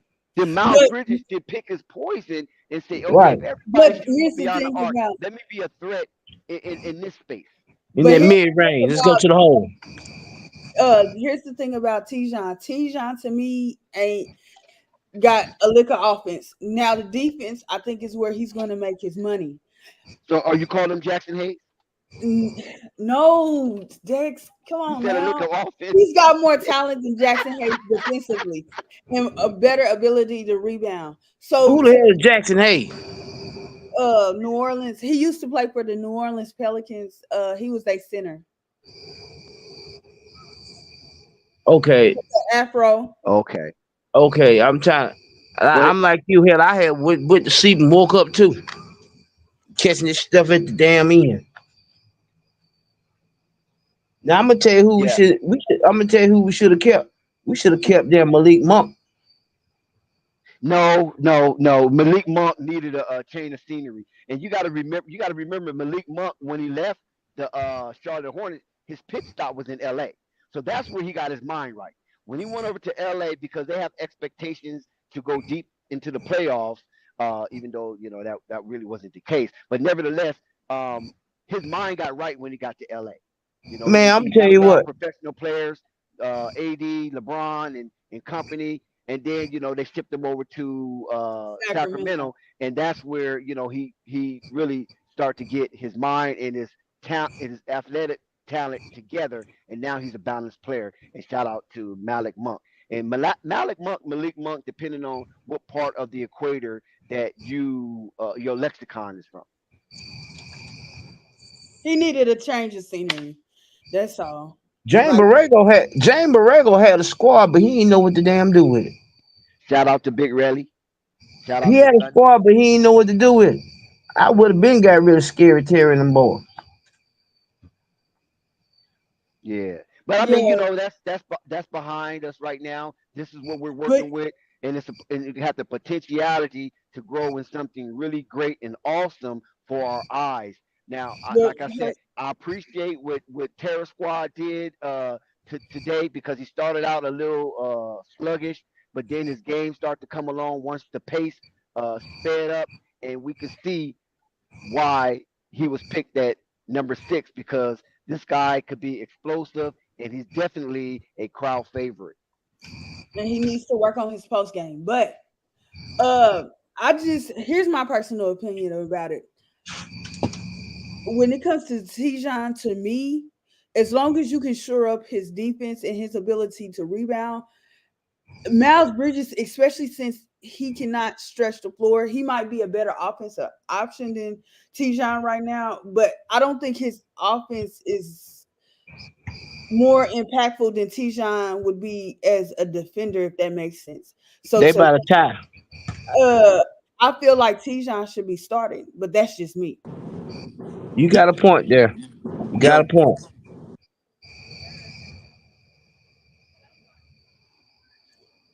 Which is why I think so many people after the draft and stuff wanted Ruzelis, the guy out of Chicago. My only qualm with him is his ability to rebound, his ability to defend, and stuff like that. That was my only thing. And he can shoot. We'll see how he fares, you know, with physical play and stuff like that, because we know he's a good offensive, weapon and everything. But how defense? Can he move his feet laterally and stuff like that? Because I believe the Bulls, the last time I looked at the thing, got him playing the wing, unless they ain't got their roster, they depth chart in order. He's at the 3 spot, I think, because they got Patrick Williams starting, which I don't know why. But yeah, I don't think the Bulls have configured their roster to roll out this yet. I think that probably will happen tomorrow. To me, I think tomorrow because they had find out their pecking order. Yo, Dex. Unstoppable. What's up? Hey, do me hey, how you doing, Purple? Hey, do me a favor. Send a link to my Instagram. Okay. Let me do that. All right. Okay, go ahead, Purple, because I have to get off. No, okay, because the last time I looked at it, which was I think like Friday or Thursday of last week, they had Giddey at the point, they had Kobe at the 2, Zach at the 3, Patrick Williams at the 4, and I forgot Vucevic at the 5. And then Ruzelis was coming off the bench behind Levine. And I was like, it makes sense, because I feel like Ruzelis is not physical enough, and he's going to still have to rebound at the 3, but he's just not physical enough. He can't handle the physicality, in the paint and whatever. I worry about his defense too, but yeah. But that, I wasn't mad about the Hornets taking Tijon. Did I feel like it was too early for a guy that's very, I'm not even going to say limited, don't have any offense? Absolutely. But I seen his defensive potential and his potential to rebound, which I feel like this team needed. But like I said, people were mad. Oh, teams, at the end of the day, we are fans. We are not in these boardrooms. We only rely off of what people like Shams, Backlow, and all those guys tell us. They were saying that a lot of teams didn't want to move up, and a lot of teams, and then the teams that were up at the top of the draft wanted to move back, but there were no packages really appetizing for teams like the Hornets to move back. Like at the time, let me see. CJ was already gone. I forgot. because I know they ended up, which wasn't surprising to me, with a 3-team trade with Dallas and OKC, I think. But like they didn't have outside of if Lamelo and Miller, Miles, Dallas, you had unstoppable. You gotta accept my friendship. not friendship. Outside of Miles and stuff like that, which I was surprised that he wasn't valued as much this season. I don't know what's going on right there, but it was just like, how were they? Yeah, they should have took Bruce Ellis, but what were they gonna do? Basically, look at the Knicks fan talking about GG. Shout out to Nick 100 a GM. What a game from Deuce on the loose. I mean, I was very surprised that his impactful play will serve as a measure of victory. Mm-hmm. Yeah, we'll see how it goes. Because I hope I didn't misunderstand. I think that was Lee wanting to involve more in the offense, which I'm not mad, but I'm like, okay, like you do have Miles starting, and Josh Green. I don't know what his 3-point percentage was rather when he was with Dallas and stuff like that, but I'm like, oh, you basically got a guy that can catch and shoot, and then you got Miles that's a slasher / cutter to the basket. I don't know how good that's gonna work. I think that would shrink the floor. Yeah, I just feel that Miles Bridges could help the team more by filling in the gaps and not being out there with the rest of the guys who Shooting, just want to jacking guard up hard. shit. Yeah, somebody has to be in that area that makes it a threat. You follow what I'm saying? Even though you But want to that's put what up Josh Green is for. Josh Green gonna be putting up threes. I He's know. 3 and D. That's what I'm saying though. But So they Miles should be already roaming. You know what I mean? Roaming and finding open space. I don't like the way he reverts back to being lazy because that's what I'm trying to say. Miles is being lazy. You know, But Dex, we've talked about his 3-point percentage ad nauseum. Like we all know that that's not his thing, and that's my problem once again. Making players do something that they're not good at and that they will clearly never be good at. They'll be about average at it. But we sit up here as fans and say, well, they need to do this, they need to do this. Like me and Pope was talking about playmaking the other night. And I'm like, everybody can't be this LeBron, Chris Paul type playmaker. Like everybody can't do that. Playmaking does look different. But okay, why you going to playmaking? Why are you going to playmaking? We know Miles Bridges is not a playmaker. Because I'm saying in terms of you wanting him to work at his strength, I agree with you. He shouldn't be shooting threes, but I'm telling you, it's needed because if we'll see adjustments when the season starts. But Right. teams Okay. like the Knicks and the Celtics and anybody else that has good perimeter defense, what I think you'll see is them chasing Lamelo specifically off of the 3-point line. And he's playmaking, whatever, but challenging him to go to the hole and shoot the ball. Yeah, Whether but see, I'm not worried about Lamelo, and this is why. Because Lamelo played less than 20 minutes, and he had 18 points, and he shot efficient 42% I'm from the not field. talking You about can even his. say 49, right? With I'm only talking about 14 shots. But no, this is. Let me correlate. And this is why we love Lamelo for what he does when he's healthy. Yes, he shot 10 threes, but he made 4. So 40% is good, right? 40% is yes. good. 4 out of 10 is good. But Miles Bridges, through the flow of the game, has to understand if these guys are jacking up threes and they're shooting threes pretty decently, I don't need to join that party. That's Yeah, Let we me not find showed. somewhere else. No, go to the hole and dunk on everybody Yeah, let me like find but you that's somewhere else. supposed not to. That's what true. they paid you for. They paid that man to do what he did when he almost made that All-Star thing. Come in that hole and punch on everybody. That's what he got paid for. He didn't get paid to shoot no damn 3. That damn form too funny to you. Where he jacking up anyway. But okay, if Lamelo, think about this. Yeah, Lamelo shot 40%. You said, Look, listen, and Purple Baby. Brandon Miller. Miles Bridges ain't got no business shooting no threes. And I Period. agree with you, but do you understand that hurts their offense if he's not out there No, shooting? it doesn't. And you just, yes, it does. It's so he fucking up the flow. He messed up the pace of the game. Hold on, y'all. We got a guy named Marcel Montgomery. What's good? Hey, Marcel, that name sound man's familiar. government. Why don't you? That's his name. What's good? You a Hornets fan? Nah, I'm a Knicks fan. Yeah, me too. Shout out You need New to York turn up City. your mic, bro. Yo, where you from, Marcel? New York. Yo, shout out. What part of New York? Queens. Southside Queens. Okay. Oh, you been here before? Nah, I just know his accent. That's Queens accent. Oh wow, that's crazy. Yo. Shout out, Marcel. What's good? What up, Mel? What's your thoughts on the situation with the New York Knicks? You see, we got a crazy game tonight. What up? Yeah, I was watching it. I think they looking good, man. I like the trade and everything. I just think we gave up a little too much. Wow. What are you talking about for DiVincenzo? Yeah, we shouldn't have put DiVincenzo in that trade. That's a little too much. Yeah, I would say so. Because I think the bench would have been a lot stronger had we kept him. What about Deuce on the loose, McBride? I mean, the Deuce was loose last year, remember?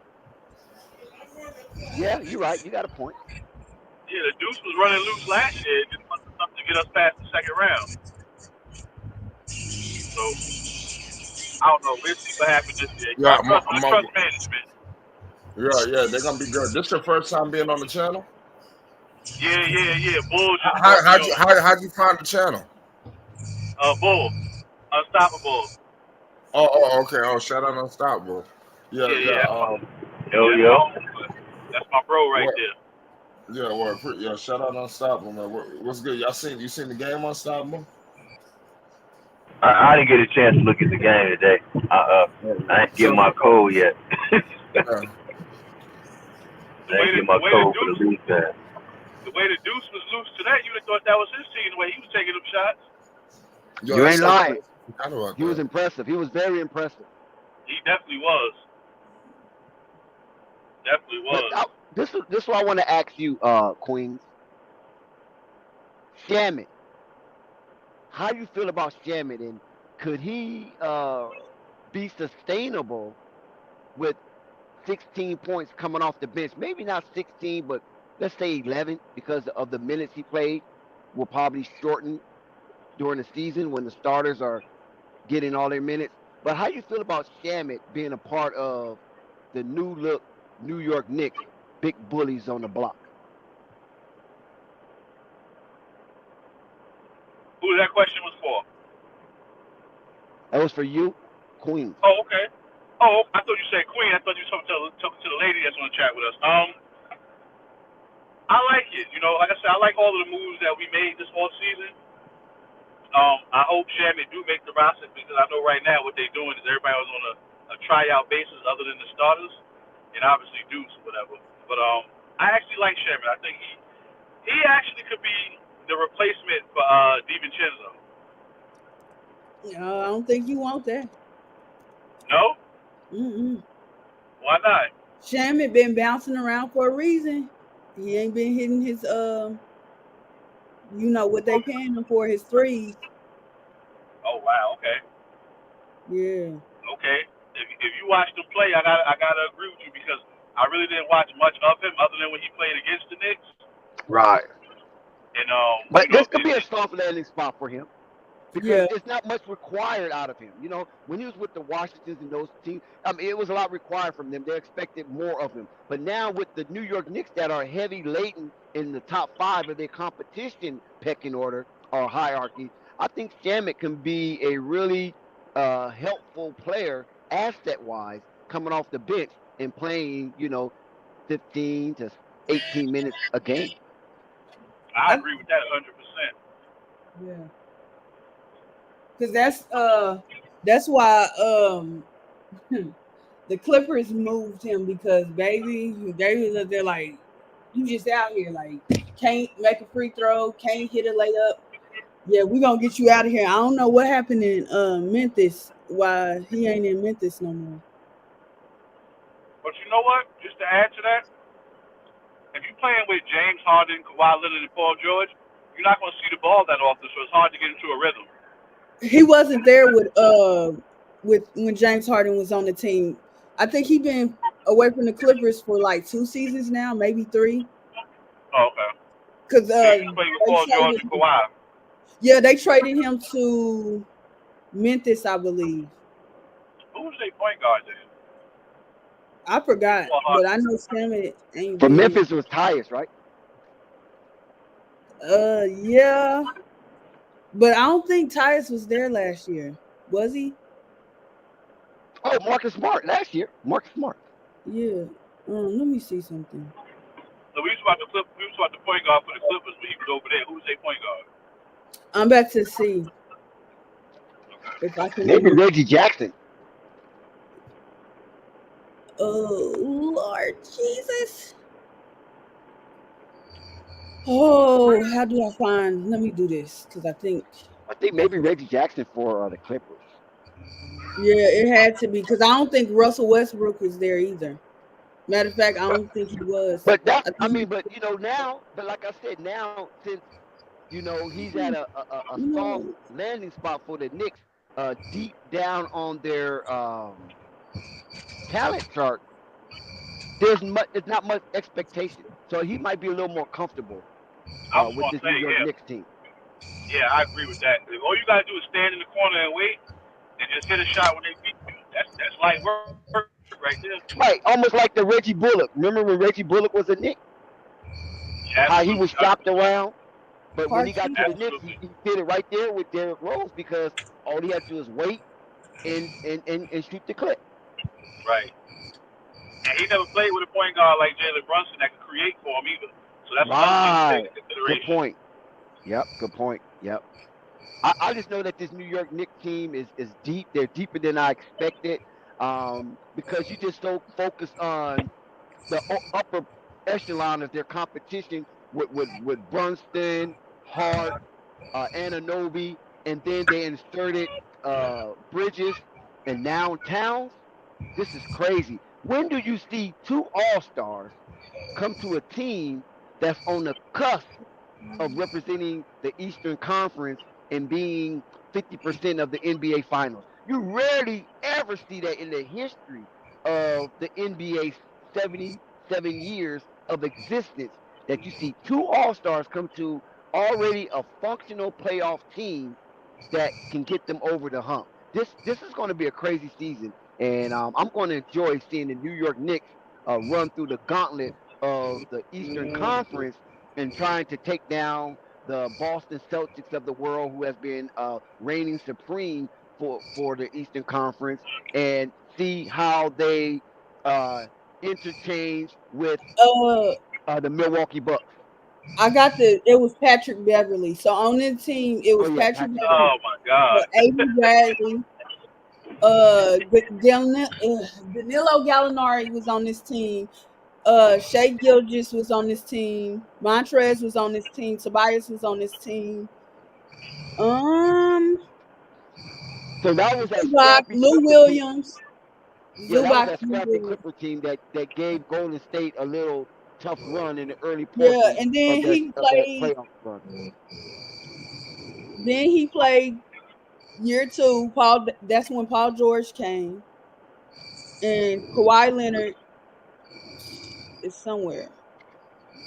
Yeah, Kawhi Leonard came with Paul George, so.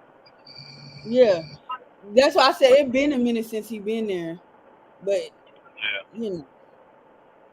So if Patrick Beverly was his point guard, then but you that see says the thing it all about right there. But the thing was, Shamet was never starting. Lou Williams was on that team. Lou Williams was a better offensive guy than he was.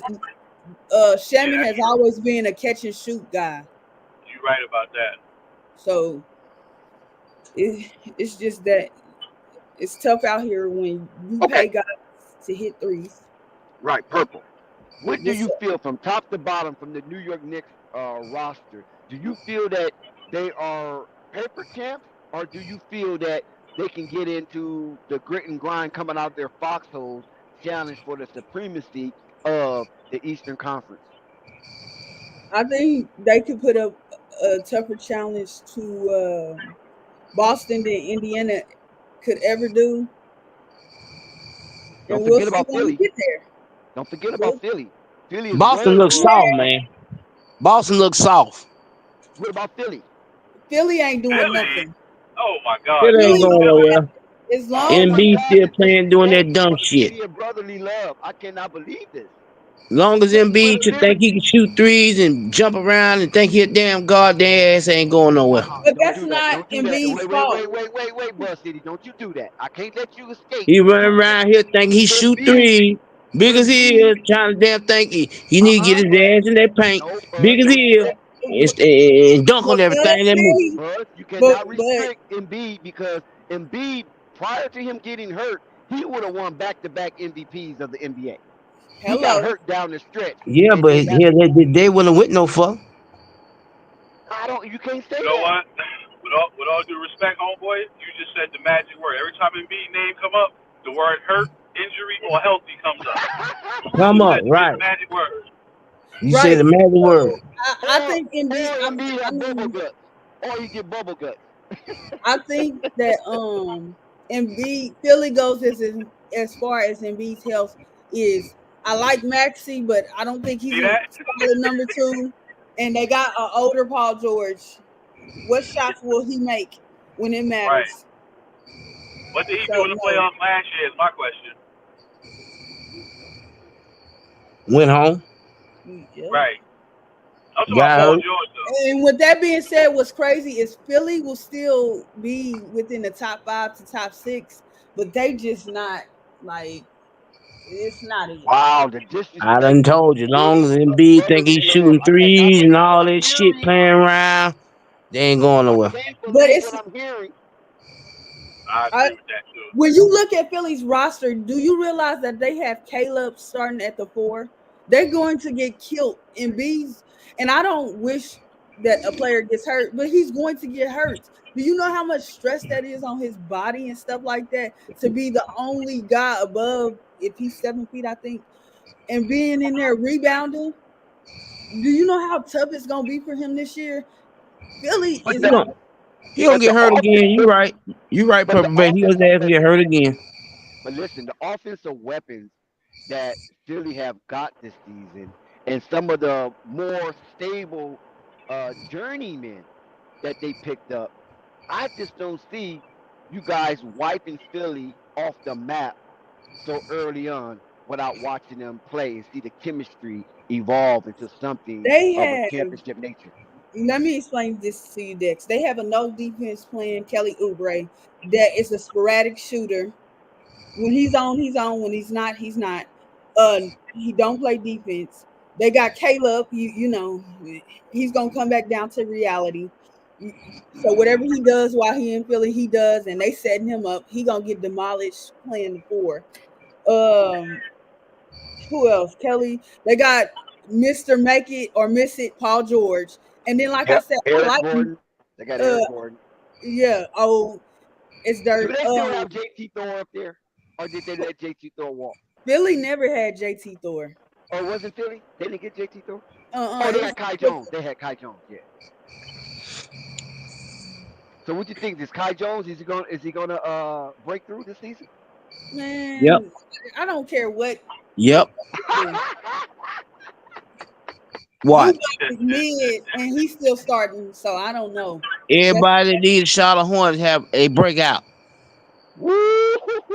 Except Jaden I'm going to say this about McDaniels, he Philly. never had a breakout. The difference between Philadelphia and New York, It's other than Paul George, I give them credit for signing Paul George, right? Other than that, y'all signed a bunch of players that no other team wanted anyway. So you don't get no credit for that. Now, in New York, Okay, every player they brought in, other teams wanted them. good point. That's a So good point. Now you making sense now. now let me say this. Aside from Chicago and Philadelphia, who else wanted? What's that dude? The rebounding dude? I can't remember his name. Andre Drummond. Andre Drummond. Besides Chicago and Philly, Who else is beating down the door to sign him? He a lane clogger. That's what I'm saying. You talk about players that nobody else wanted, so they don't get Like credit for Mark putting that Williams, roster a lane together. clogger. You made a You good know, point there, Queens. So I can't dispute that, nor will I try to deconstruct it. I like that. I'm gonna build off that. They signed appreciate players that basically nobody wanted, except you. Paul George, of course.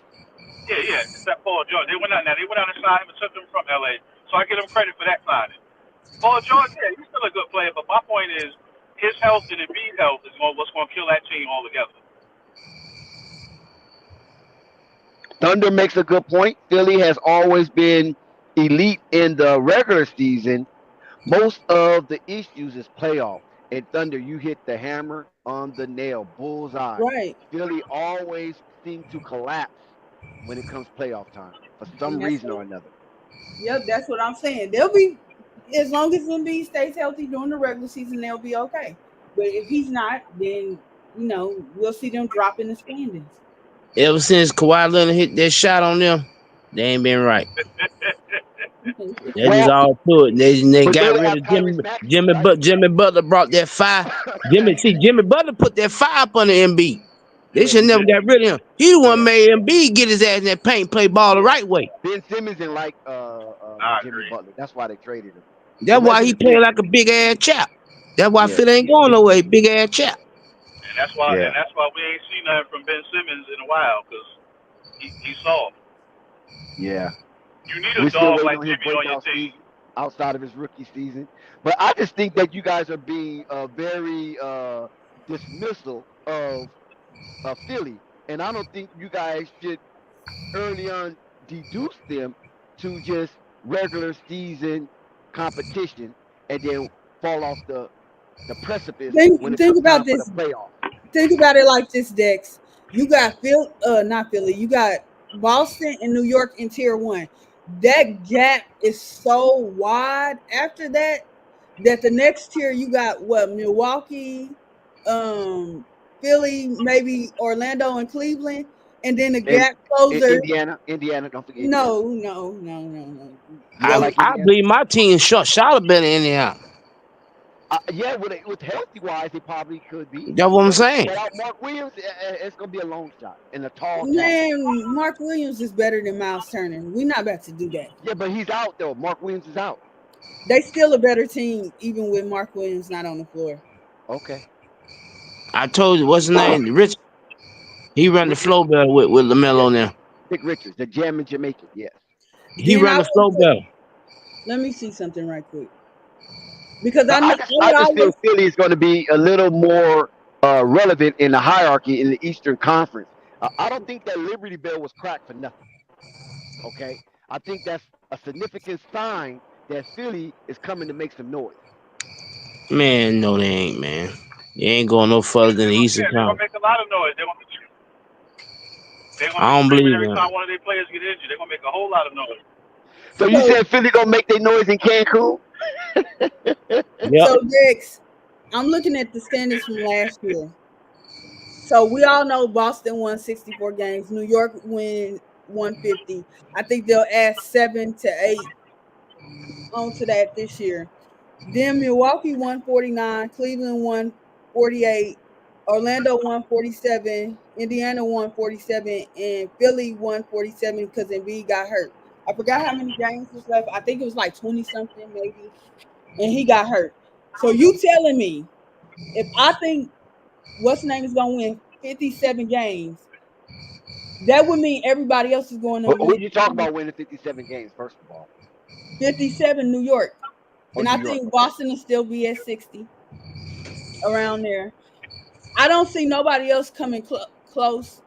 46 to, I think, let me put it like this. I think the teams that's going to be in the play-in have anywhere from 35 to maybe 40 wins.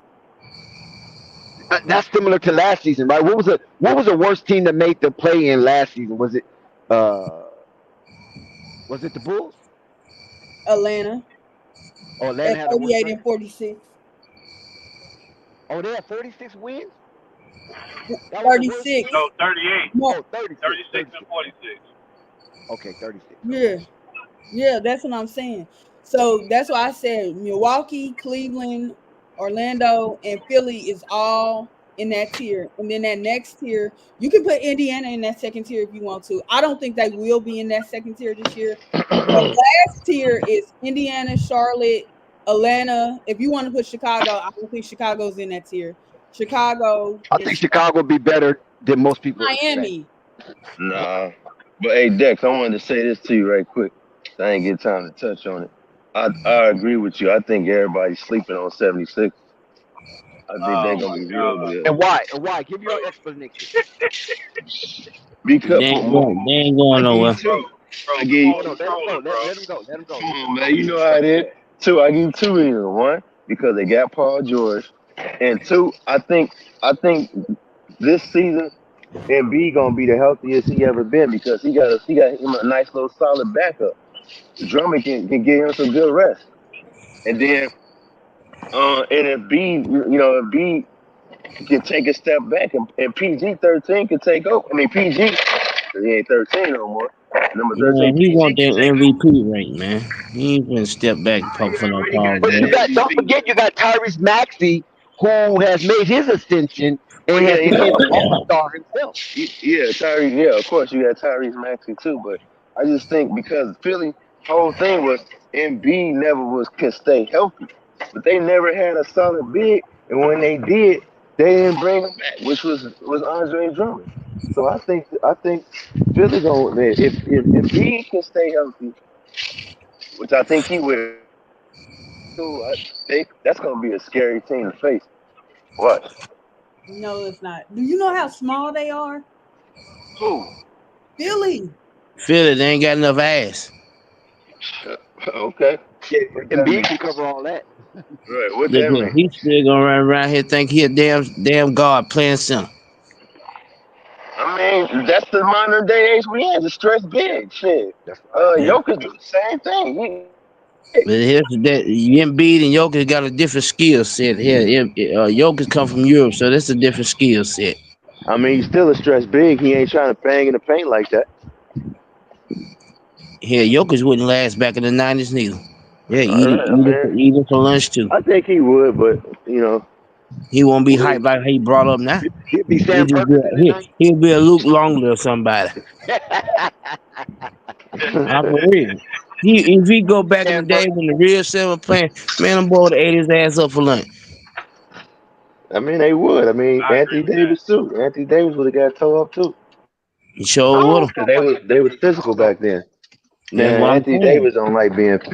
Anthony Davis don't like to play the center role for one. So Nope. him playing the center, man, he don't like physical contact. So Exactly. they would have I put feel him the with same way about Embiid.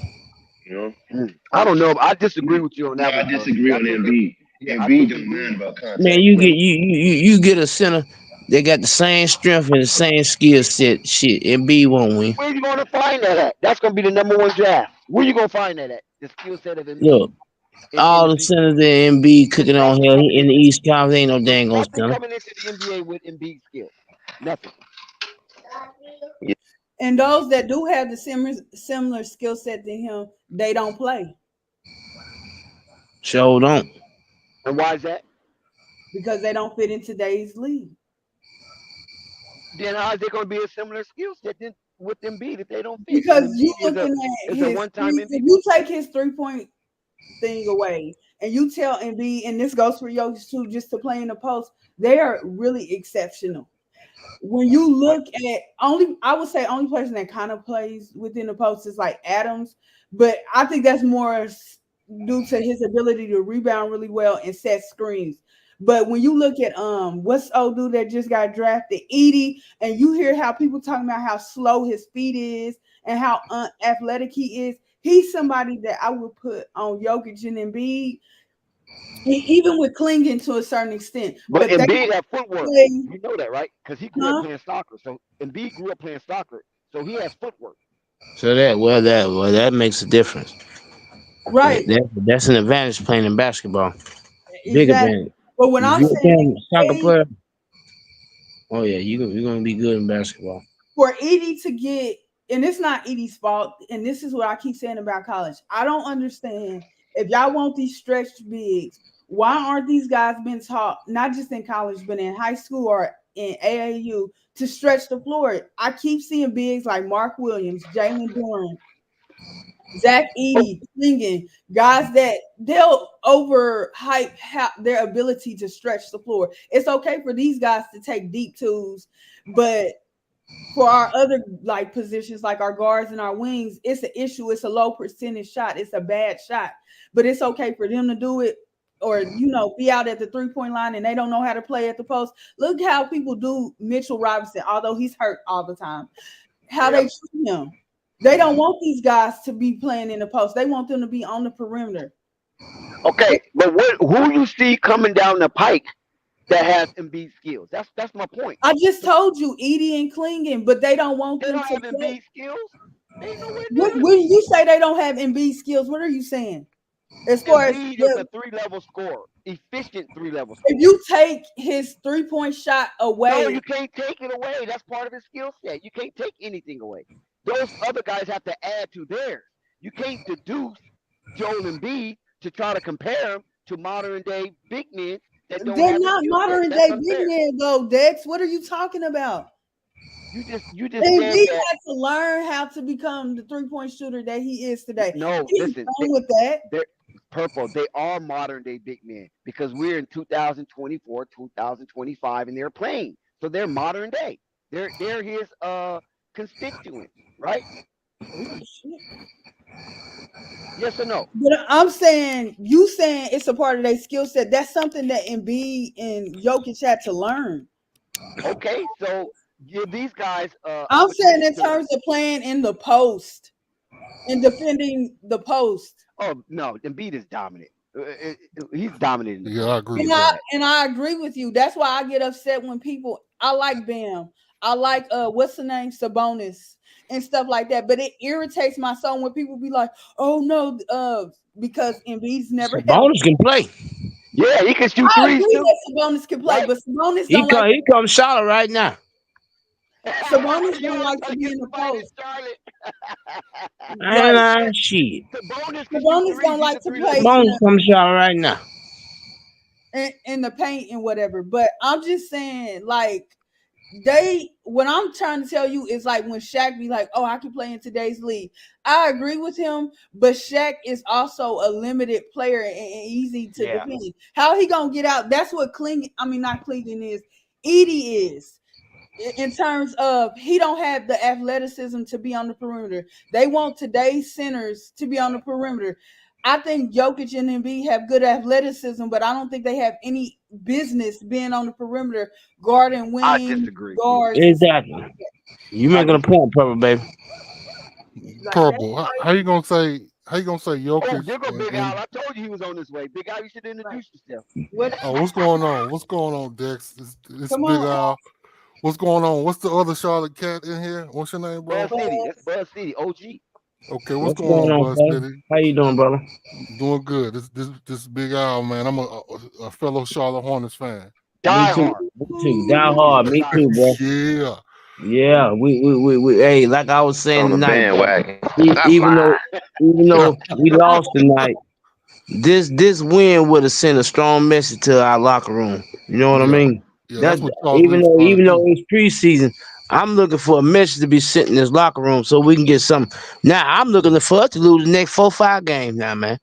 No, that's not gonna happen. You're not gonna have TJ Washington in the game to be able to. His name was Dwayne Washington, Dex. Dwayne Washington. I mean Washington Jr. Excuse me. Yeah, Washington Jr. His ass 5.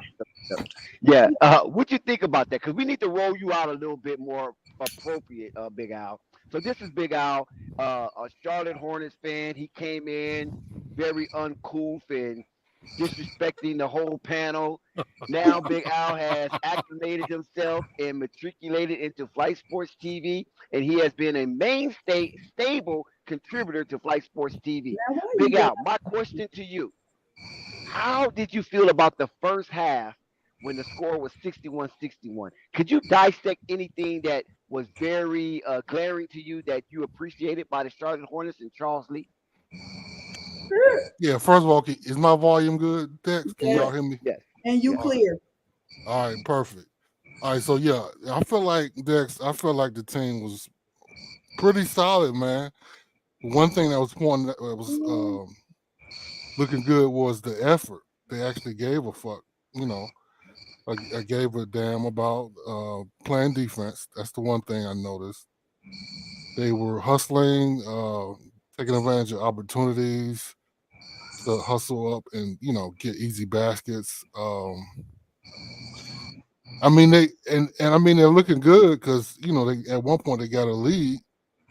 And, you know, if they would have really kept the mainstay players in, they could have really, you know, took it to the Knicks. So that's really what that really stuck out to me, Dex. I mean, I like what I saw in the Hornets. I'll be honest. Good. That's a good take and good observation. Now, before I let you just run rapid and reckless, Big Al, I have a second question. Number 6 overall pick, TJ Salon, Okay. TS Terror Squad. Give us what you feel about that performance. Yeah, okay. I got something for you and a lot of other folks that's been on the stream. Y'all hated on Tijon. Y'all said he was a bad pick. Now, if you remember, Dex, I did not totally squash the pick and say it was terrible because I felt like he had a great shot. I don't know if you remember that. You probably don't, of course. But I said he had a great shot. His rotation looks pretty solid. He's a hustler. Now, I was afraid that he would be like a Kai Jones a little bit because it seemed like he was too energetic and he was going too fast. But it seems like he's caught on with his pace already, and he's just 19. So, you know, he needs to be more aggressive on help defense, but that'll come with time. His shot, like I said, is pretty solid. He was busting him down. I know you saw that. Pause. He was busting him down. Pause again. But he was really doing his thing in the game, and he looks like he could be a what? You don't agree, Purple? No. I'm looking at okay. He had a running hook. That's that easy. He had what? Yeah, that was a throwback right there. He took that back to the Magic Johnson days. Right. He had 3 threes. I can't remember how many rebounds he had, but I mean he looks solid. That's all I can ask for a rookie right now. Because he don't have to really play like that. Huh? So what they tell you? He tied the game up so that meant something. Yeah, exactly. So if he excels, that's a feather in Jeff Peterson's hat for taking a chance, you know, on somebody he felt like had potential to me. So exactly, yeah. Good point. Shout out to the Triple Arrows. Shout out to Fresh Prince of Belize. Yes, Belize, if you had a chance, you should get up on the stream because we love to hear your perspective. So shout out to everybody in the chat. Please hit that like button to help the stream and the algorithms to trend to the top. And please hit the subscribe button if you have yet to subscribe to Flight Sports TV. You're missing out on a lot. And definitely hit the notification bell so you won't miss one iota of an exuberant experience. And we got a panel full. The symposium is going strong, and I love what I'm hearing up here. So, hey, guys, chime in. Crack at it. Yeah. So, Purple, you hated my take on Tijon. Please explain, pray tell why. What was that? Remember that. I got a question. You get done. Is this Murgard? No, that's Unstoppable. Where is Murgard? Call him Murgard. APB out for Murgard. Is this Murgard? No, it's not. Unstoppable. Okay, my fault, Purple. What you say? You got to take you gonna say on purpose? What? No, I thought you had to say something. I was gonna let you talk before I talk to Jackson. I forgot, bro. What's your name again? Al. I think you said your name, Al. Yeah, Big Al. Yeah, Big Al, man. Come on, you guys know each other. As many times y'all done went fisticuffs. You said what? Who? What's your name, man? What's your name? This talented Ted. Who? Oh, I mean, no, Say it again. this ain't talent, man. It's unstoppable. I meant to say toxic Tino, but I meant to say, man. Can we get some You kind of got a lot of sound noise in the control or background. somebody to mute that? Yeah, you got that's unstoppable. You got a lot of noise in the background. Hold on, Yeah. y'all a little bit too loud. But yeah, I'm gonna make it quick. I'm gonna mute. Are you still upset that that the Hornets didn't draft Montez Bucelis, or has TJ grown on you? who? You asking me? No, he asking me, I think. Both of y'all, because I know Dex was. I went in Dex first. Yeah, I I know like Dex was Marquise. I'll pissed give off the my most. take first, Dex, because I know you're gonna All take right, a minute. all right, go ahead. The take gonna take too long. So yeah, so for me, I feel like Tijon. I'll say this: I feel like he's growing on me, but I was sort of skeptical about Buzelis. I wasn't crazy about him because I knew if it was him or Tijon, they would have to play power forward. For me, I didn't know if Buzelis can be an official power forward like that.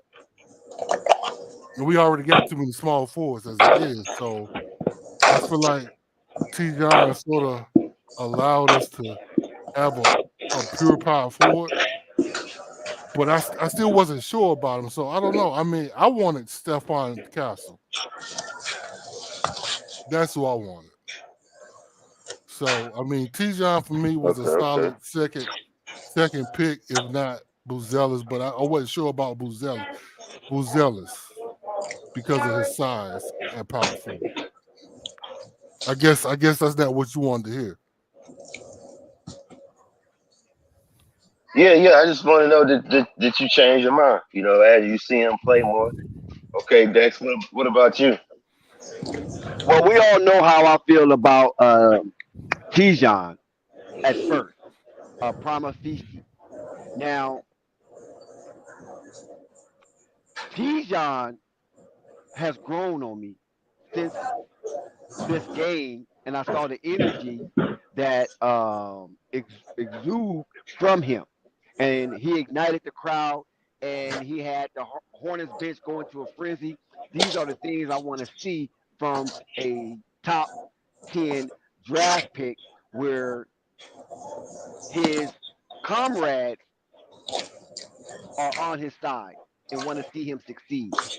But the forensic activity that he displays is kind of reckless and water boy ish, and where Matt Buzelis is more of a control player.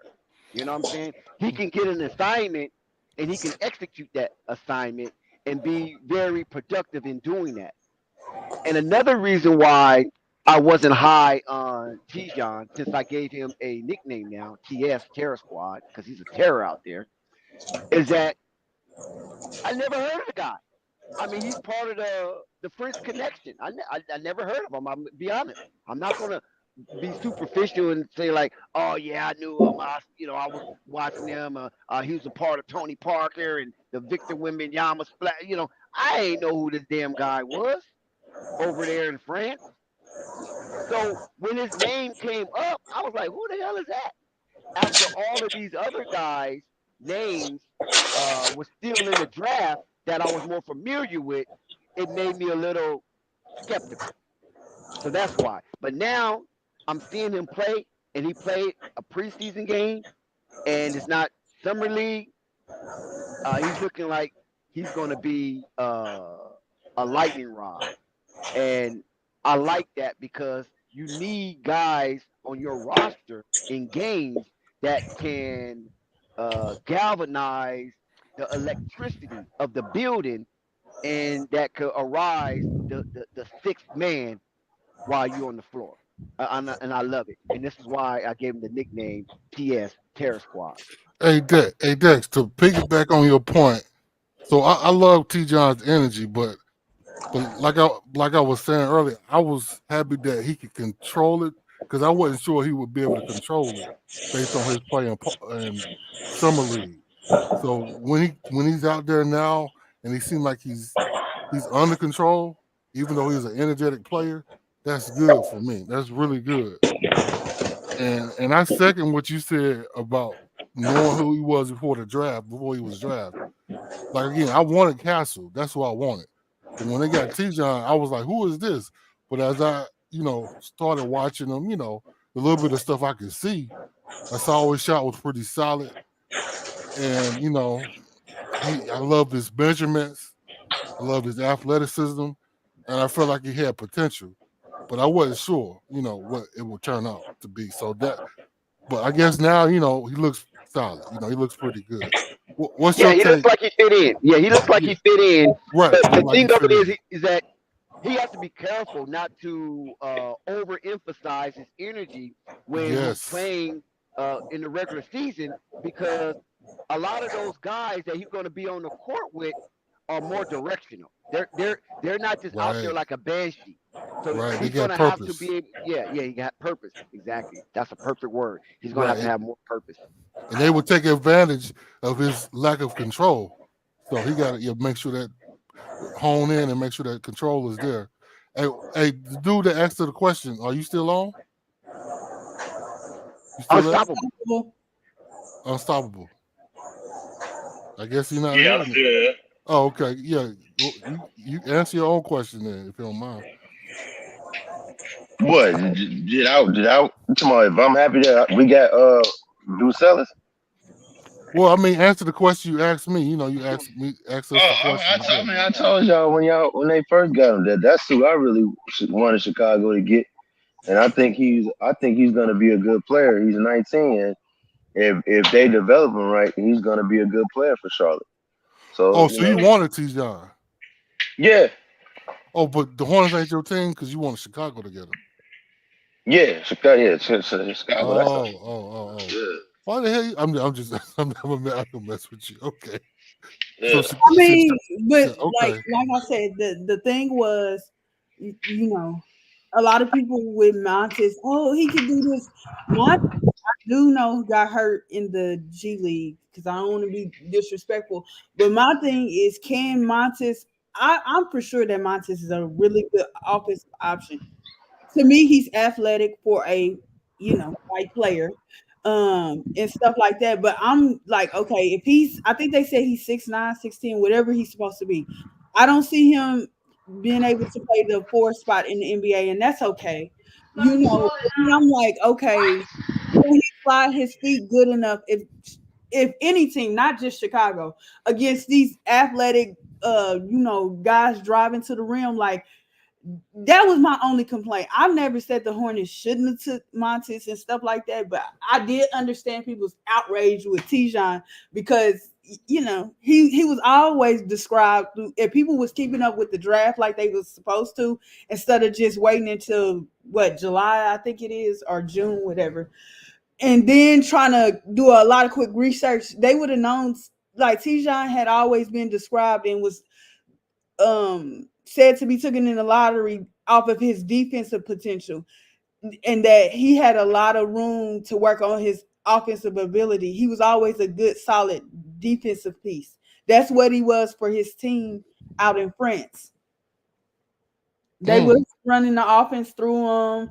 He wasn't a main staple of their offense or anything like that. So I'm like, well, Purple, honestly, that has to be some dry ass research, because we're not seeing anything defensive from Tijon Terror Squad. Everything seems to be opposite of what you said, that those projected him in his description of what he's going to be, because his offensive game is what has ignited spark, nothing defensively.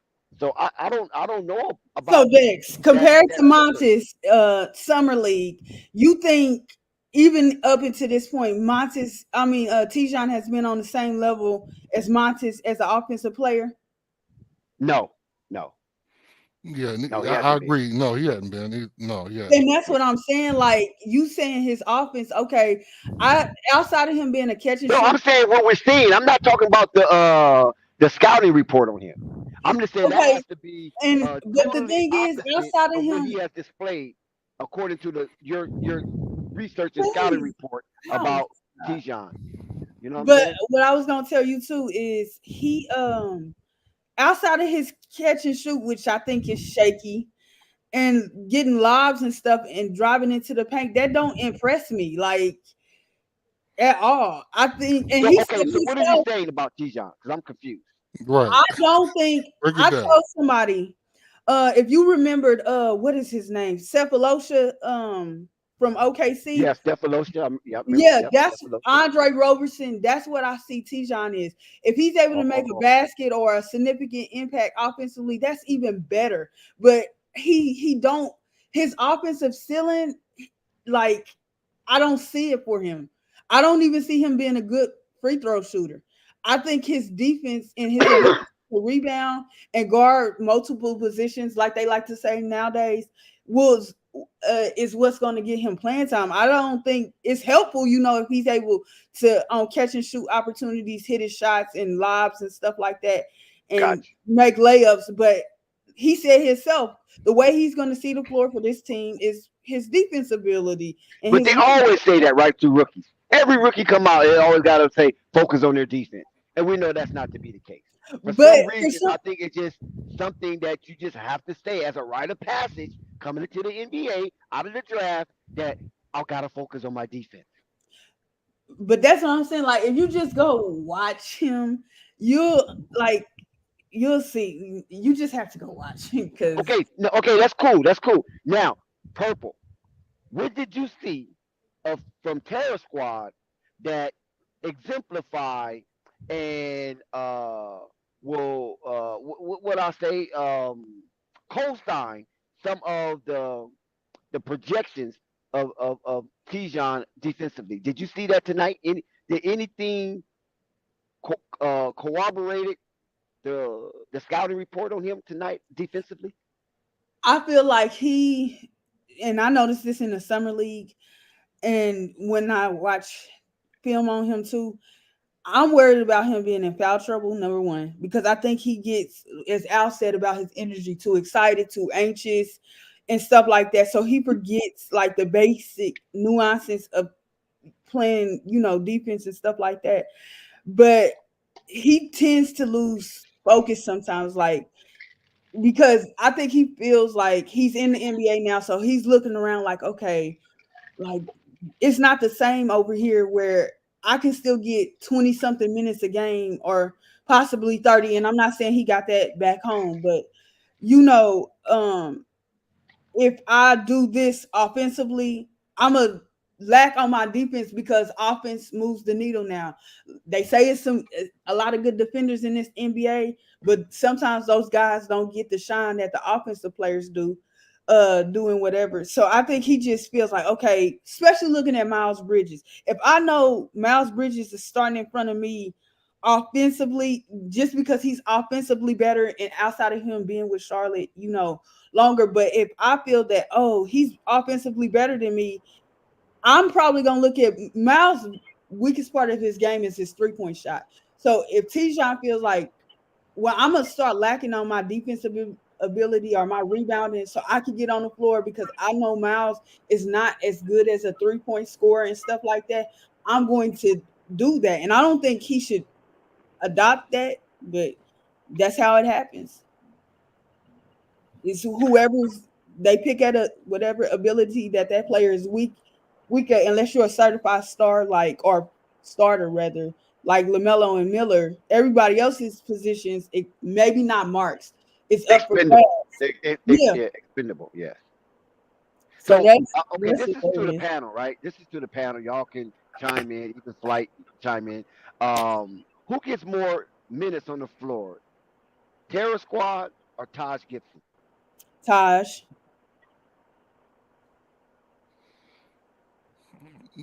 Anybody disagree Tijon. or agree? I disagree. Tijon should get more minutes than I Taj. disagree. I disagree because of the age Taj is now. Right. I do He's too, old. but y'all realize that Grant is in front of him. And Tijon, to me, when I look at Grant, is way more athletic. He, like I said, his footwork has to stay consistent too, and try not to foul. But they got him playing behind Grant as of right now. So Well, the thing is, Purple. And Miles. Tijon can matriculate into playing more than Tijon, but at some point he should be able to play more than Tijon.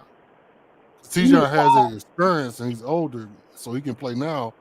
But at some point, You talking about Tijon Taj? needs to be. Yeah, Taj. Taj is older, and he should. And I agree with that. I didn't expect Taj Gibson to come to this team and be a part of the rotation. I think Grant is gonna play a lot of heavy minutes and whatever like that. But it shocked me when I seen the depth chart, and I'm like, damn, like Tijon gonna be on the summer. I mean, not the summer. The G League team, like I don't understand. Like I feel like it should have been open Grant, at least with Grant. And who's to say that they didn't make him and Grant go against each other and felt like, okay, Grant is a little bit better at this, and that, and Tijon needs to work on this. Like people keep saying he's 19. Yeah, I like Tijon though because the one thing about our team, about the Hornets, they seem to love small power forwards. I don't know, even back to LJ, they love small power forwards. The only big power forward we ever had was P.J. Brown years back. So I like the fact they got Tijon now because he has size. He can play power forward. He actually has enough size to be an official power forward. Right, so I agree with that. When he matriculates, it gets better. I think he should be in front of Grant if he can get to the point where he's has the IQ to play better than Grant, but he should back up Grant, I guess, right now. But you realize Grant is backing up Bridges, right? I know, but or if he gets to the point where he's matriculates faster, he can back up Nick Richards Yeah, I don't know how this gonna roll because Mark Williams is hurting, so when he comes back, he won't. But can TJ play the small? What's that? Can he play the small? Small what? The 3. No. Yeah, that's how I was like. I was about to say no off top. Don't do that. Don't do that. Look at all that rain. So, is somebody in the background? Fresh Prince Belize. He said he wanna. Yeah, I can't put him in from the device I'm working with. So if you there, Fresh Prince, Flight have to put you in. Oh, okay. And Flight is somewhere around. He's already gone already. By the time I got there, I missed him. We got a guy in here named the Milkman. Who the hell is this? That's Marcel Montgomery. I changed my government. Wow. That's actually my YouTube name. Yeah, I had to get my government off there. Well, what you found? Oh no. Oh boy, that's funny. They look trash. Well, stop, boy. It should not working. You said what? It's not working. You got it on Xbox, or you still you talking about send it to you on the PlayStation? On the PlayStation. Hold on, I'm about to switch over from the PC. Hold on. Yeah, but at least you need to come back. I'm trying to here now. Put him up in his young run. I see trying to play me with them Knicks, huh? I seen the Milkman. I see, dude. Yeah, I just think that Josh Green, because you didn't mention him, Big Eye. What you feel about his role with the Charlotte Hornets moving forward? Because tonight he had 5 points, but it seemed like he was missing most of the night. Well, I don't know. Okay, so you feel like he was missing. Well, I feel different because, what he did in Dallas looked good to me, right? Before he came to the Hornets, right? Last year. But now the stuff he did in the Olympics, though, dude was missing. I'm like, what in the world? What the Hornets getting? But coming back tonight, though, I mean, I don't know why you saying he missing, because he did, because let's keep in mind, we ain't asking him to be a superstar. We just want him to be a role player. He's a role. Brandon, Melo, Miles, Mark Williams, then him. Be in there with you now. Huh? What's that? No, I was talking to Flight. Right. So I feel like that should be the order of importance of play on the first the starting squad. So I'm not worried about Josh being no superstar if that's what you wanted, Dex. I feel like him doing what he did tonight, hitting open threes, surprising the defenders with drives to the lane is enough for me. I don't need him to do a whole lot. Yeah. Right. I mean, So yeah, you said, hold on 1 second, Purple. So you saying that Josh Green 21 minutes of work was sufficient for you tonight from what he displayed on that hardwood? I feel like he made his open threes. How many did he take? I Two. guess I didn't pay attention to his You only stats took like two. that. You only took two. But now, did he make both or he made just one? Just one. Okay, well, I mean, my thing is, Dex, I mean, for me, I don't know. I'm not asking for a lot from him. I remember, I think is what's the cat that follows the Hornets too? King Fuse. He was complaining once on one of his streams about Josh Green being talked about as being one of the offense initiators, and I can understand why he would be bothered by that. You know, that's what Charles Lee was saying. But to me, you know, I just need him to do his role. You know, and his role does not have to be initiating the offense. It just need to be making that open three, sometimes surprising the defense by driving to the lane, and that's it, my nigga. Don't do nothing extra. I don't need it. You good. thank Just do you, what Al. you can do. That's all I need. And that's the same thing for TJ because we got enough guys on this team that can score. We Well, just we ain't need to worried get. about T-John because he's a rookie. You know what I'm saying? He's working with Yeah, a yeah, yeah. blank That's slate, right. an We're empty trying to find his canvas. place. So yeah, exactly. So we, he gets a pass this season. Whatever he do, that's good. It's just it's complimentary towards the team. So we're not tripping off T-John like that. So go ahead, Purple. No, I was just gonna say, I mean, I do feel like at times when Josh Green was in Dallas until what's the rookie big that they took? His name I can see his face Lively. And then they traded for the other one. Oh my god. Their names are Daniel slipping. Gafford. Daniel Gafford. Yeah, Gafford, right? I do feel like at times, and maybe I needed to tune into Dallas games more, but from afar, I felt like at times they depended in some ways on Josh Green to be like that third guy, which even coming out of college, I seen Josh Green as being a good 3-and-D guy always, and I think that's always that's what he's going to continue to be, especially with the Hornets. So, as Al said, as long as he hit his shots, his 3-point shots, because you got to understand, if we don't want Miles to even take 5 threes a game, we between like let's say between Miller and Lamelo, they take 23s on average. I think they said most NBA teams take anywhere from 35 to 43s a game. You still need the other guys on the floor, whether starting or coming off the bench, to come in and do their part and hit their 3-point shots always. So when you were saying like, oh, Miles don't need to be taking 5 threes because that's not his strength, like I said, I agree with you. And I agree that he's not good, but they need him, especially within that starting lineup, to take those threes and hit those threes at a consistent rate. Same thing with Josh Green. And for Josh Green to be their point of attack defender, I think that's going to be his importance on this starting lineup and stuff like that, for him to take the best player on the floor. I expect to see that from him this season.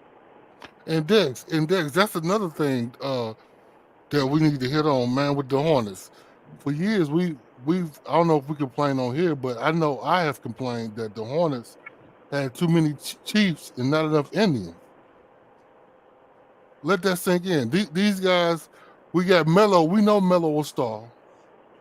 We should know that Brandon Miller the star.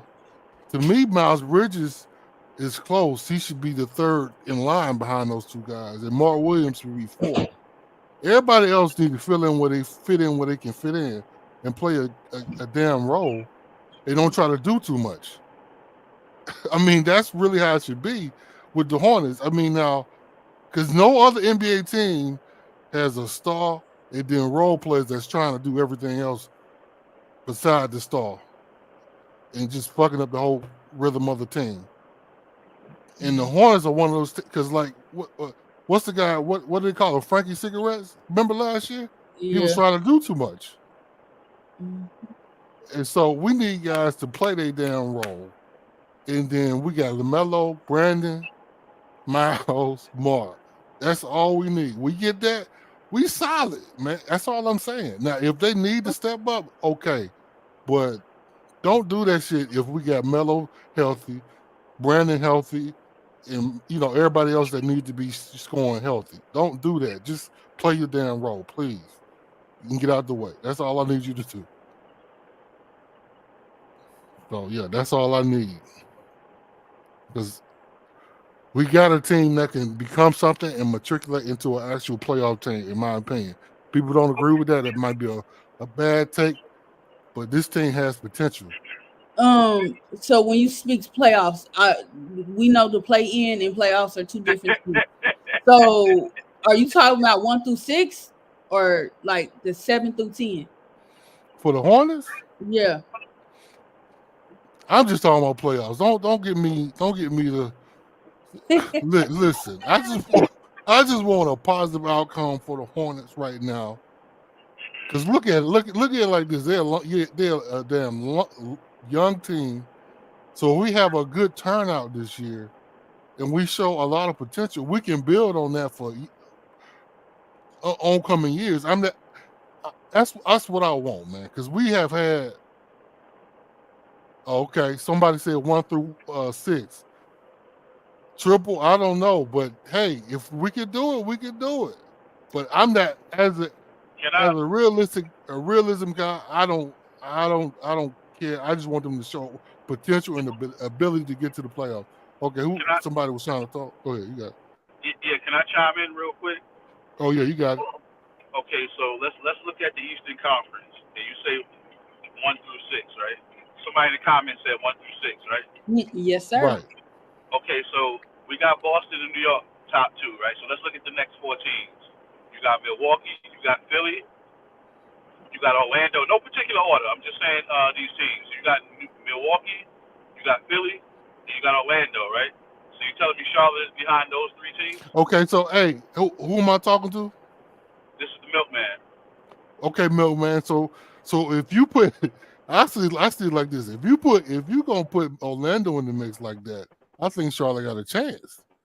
Ooh, Al, be careful what you wish for. All right, whatever, Purple. Don't tell me what to do. Listen, I feel like if the Hornets are in the mix with Orlando, they can compete with Orlando. That's all I'm saying. So do you think Orlando can keep that same energy that they had last year? Are you saying Orlando was doing really? Orlando what did they end last year? I forgot. See, remember when Mitchell came to the team, but Donovan Mitchell came to the Cavaliers, but the Cavaliers were making small strides in ascending to a certain point. Now, Donovan Mitchell did get them farther, and without him, they probably wouldn't have went as far.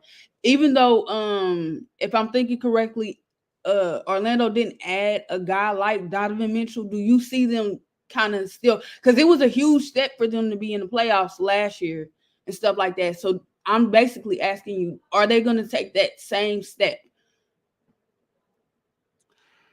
So okay, what's the guy what's Milkman? Are you still there?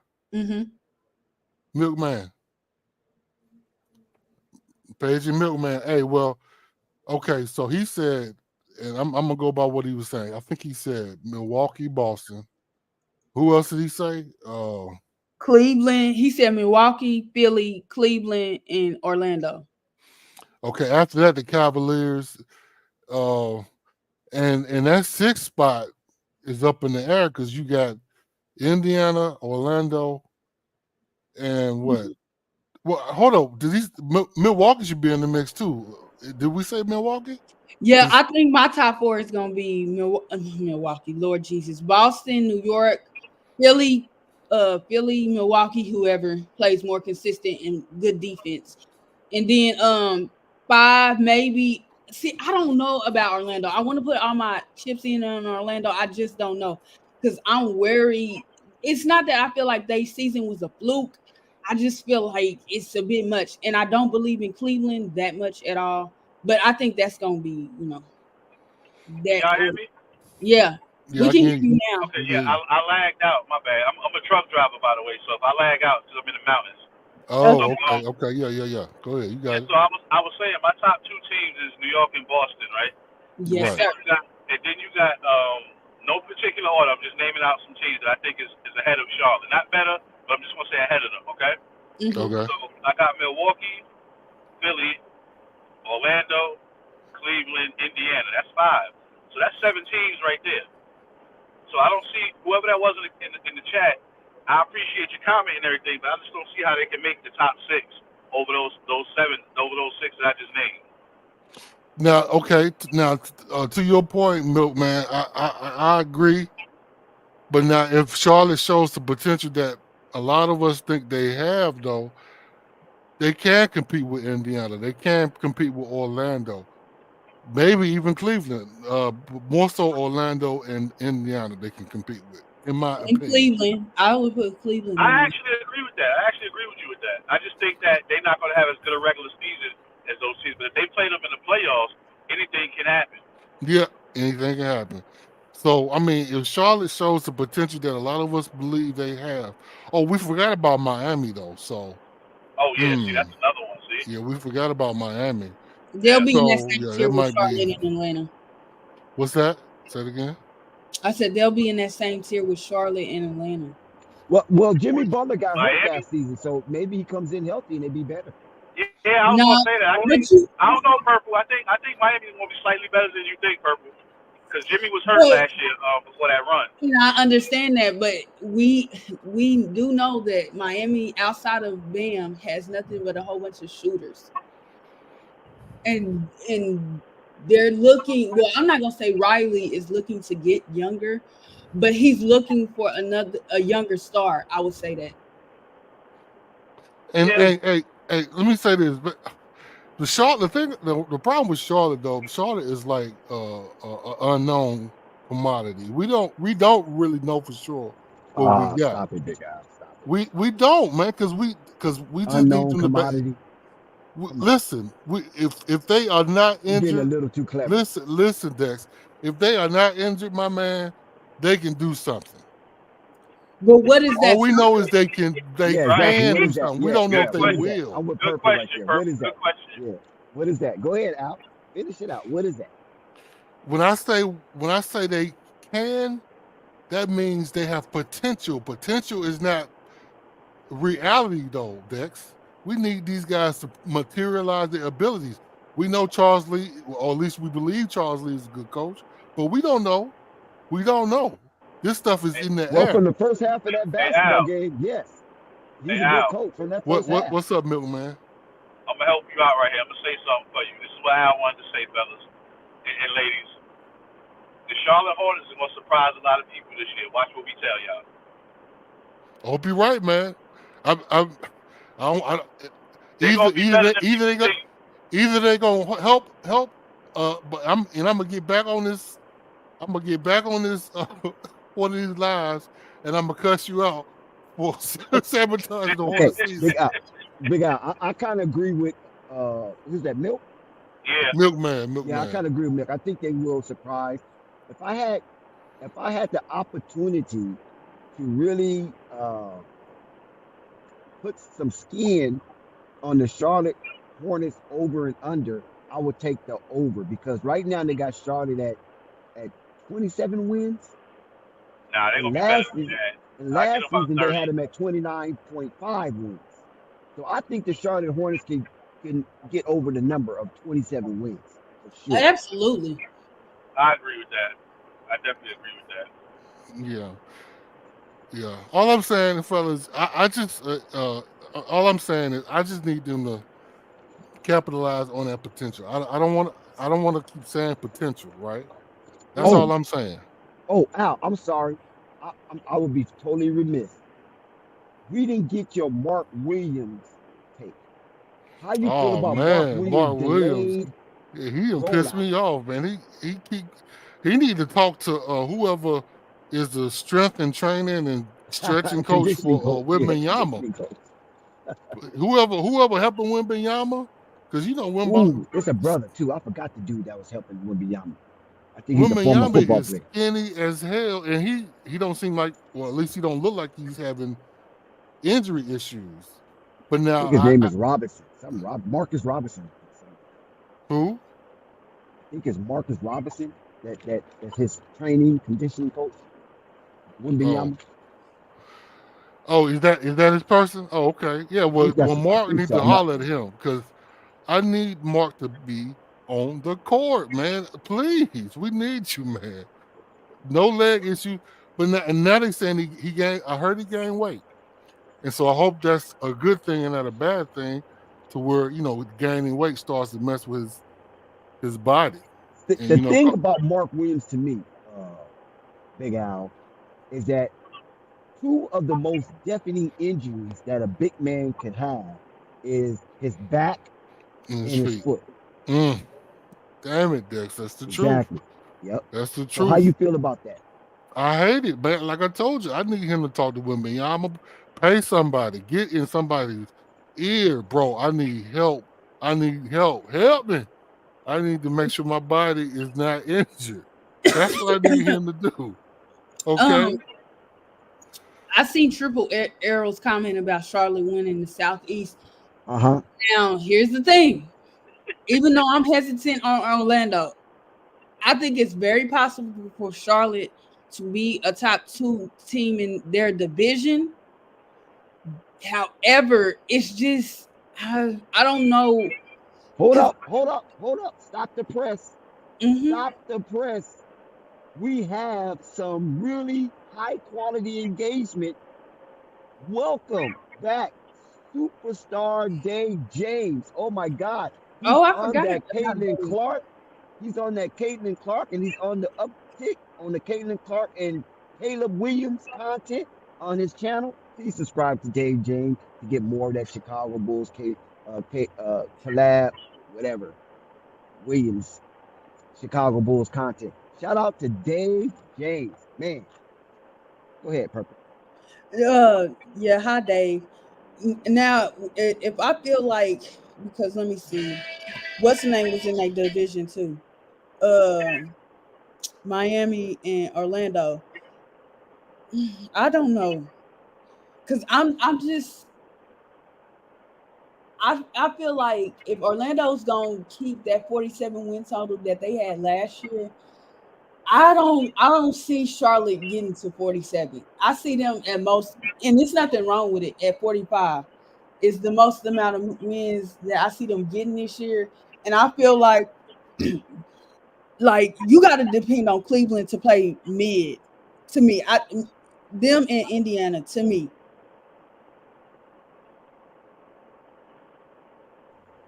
You said Indiana has to play mid and for Charlotte to survive? Yeah, because Indiana, Orlando, and we know Philly, because Embiid got hurt, all had 47 wins. And then Miami, I don't see Miami getting 46 wins. I don't think Chicago can get 39 wins this year. They'll probably be way under that. We'll see. And then Atlanta had 36. And I think they'll probably be at 36 again, or a little bit under 36. Nah, they're gonna be under that purple because they lost what's that dude that played with Trae Young in the backcourt? That Murray, Devontae Murray. Yeah, they lost Murray. Yeah, so they ain't gonna be that good this year. But you know why? And I kind of agree with that. But at the same time, I was hearing a lot of stuff that it was because the play styles was different. Like how Young would come out and assert, and set up the offense was vastly different from Murray. So I don't know. I don't care whether Atlanta's good or not because I think they are irrelevant. I think they're gonna be bad. But I agree with that. They are irrelevant and they are gonna be bad. But my thing is, so anytime you lose a 20-point scorer, that hurt. That's my thing. Milk and Purple Baby. Can we officially put the Atlanta Hawks in the sweepstakes for Cooper Flag? I don't think, like for the number 1 pick, you saying? Yeah, He said, yeah, for Cooper Flag, yeah, that's number 1 pick. No, hell no. Because They if won't the let Cooper NBA, Flag go to Atlanta like they did Luka, right? Like, oh hell no. and then you got to Go to look Atlanta? at Brooklyn, Washington. I don't think he's gonna go to Detroit, but I'm gonna just make Detroit fans feel better and mention Detroit. But I think the best landing spot for Cooper, just in general, especially for media attention, is Brooklyn. I was just about to say that. Is that right? Yes, sir. They want him in the Big Apple? Yeah, That'll you notice Brooklyn dumped their good players so they could take this year, right? Yeah. That's why because the Brooklyn Nets never make trades with the New York Knicks, never. So why would you do that this year? Exactly. That was weird, right? They did that to dump their They talent. gave him an all-star. Yeah. They gave New York an all-star. Right. For a bag of chips and a couple of picks. They traded him for Bojan Bogdanovic. Good like, point. seriously? That's a good point. You're right. Why would you trade Mikal Bridges for Bojan Bogdanovic? Like, come on, man. Triple Arrow said Cooper Flag's going to the Lakers. I don't know about that one. They got Bronny. The Lakers don't have their pick, sir. Yeah, right. The Lakers don't own their pick, number 1. Wait a minute, Purple. I've been sitting here for the last hour like, this girl knowledge is on point. Like, damn. Yeah, she's good. Like, she's good. I like Sometimes it. she I get like out that. there. I have to bring I Will like back that. in. But Hey, what don't I'm saying is she caught that itch. Like, no, they don't own their pick. Hey, Milk, man. Hey, Milk, man, don't give her too much credit because she a hater like a motherfucker, I tell you. Hater or just honest and realistic? Man, but I was going to say, the Lakers not going to be that bad when they get a high pick like that anyway. And even if they own their own pick, they're not going to be that bad. You know what I mean? So they're not going to get You the think number they're 1 going pick to anyway. take somebody to upstage LeBron James? You think wrong. Cooper Flag ain't gonna upstage no LeBron James. Stop that. That's true too. That's definitely true. Yeah. I mean, I didn't think he would, but I'm just saying the thought. You know how some people don't like LeBron and they'll hop on any. Yeah, but I mean, LeBron is global. He's iconic. He's a billionaire bouncing the basketball. He's global. No way. Not even close. I understand that, Dex, but you understand on the other side of that carpet that the hating is speaking louder than the support. Yeah, but that's delusional. You know what I'm saying? They're just being delusional and just making a lot of noise. But in reality, it's going to be hard to replace LeBron James. Other than that, LeBron. We know this. That's why.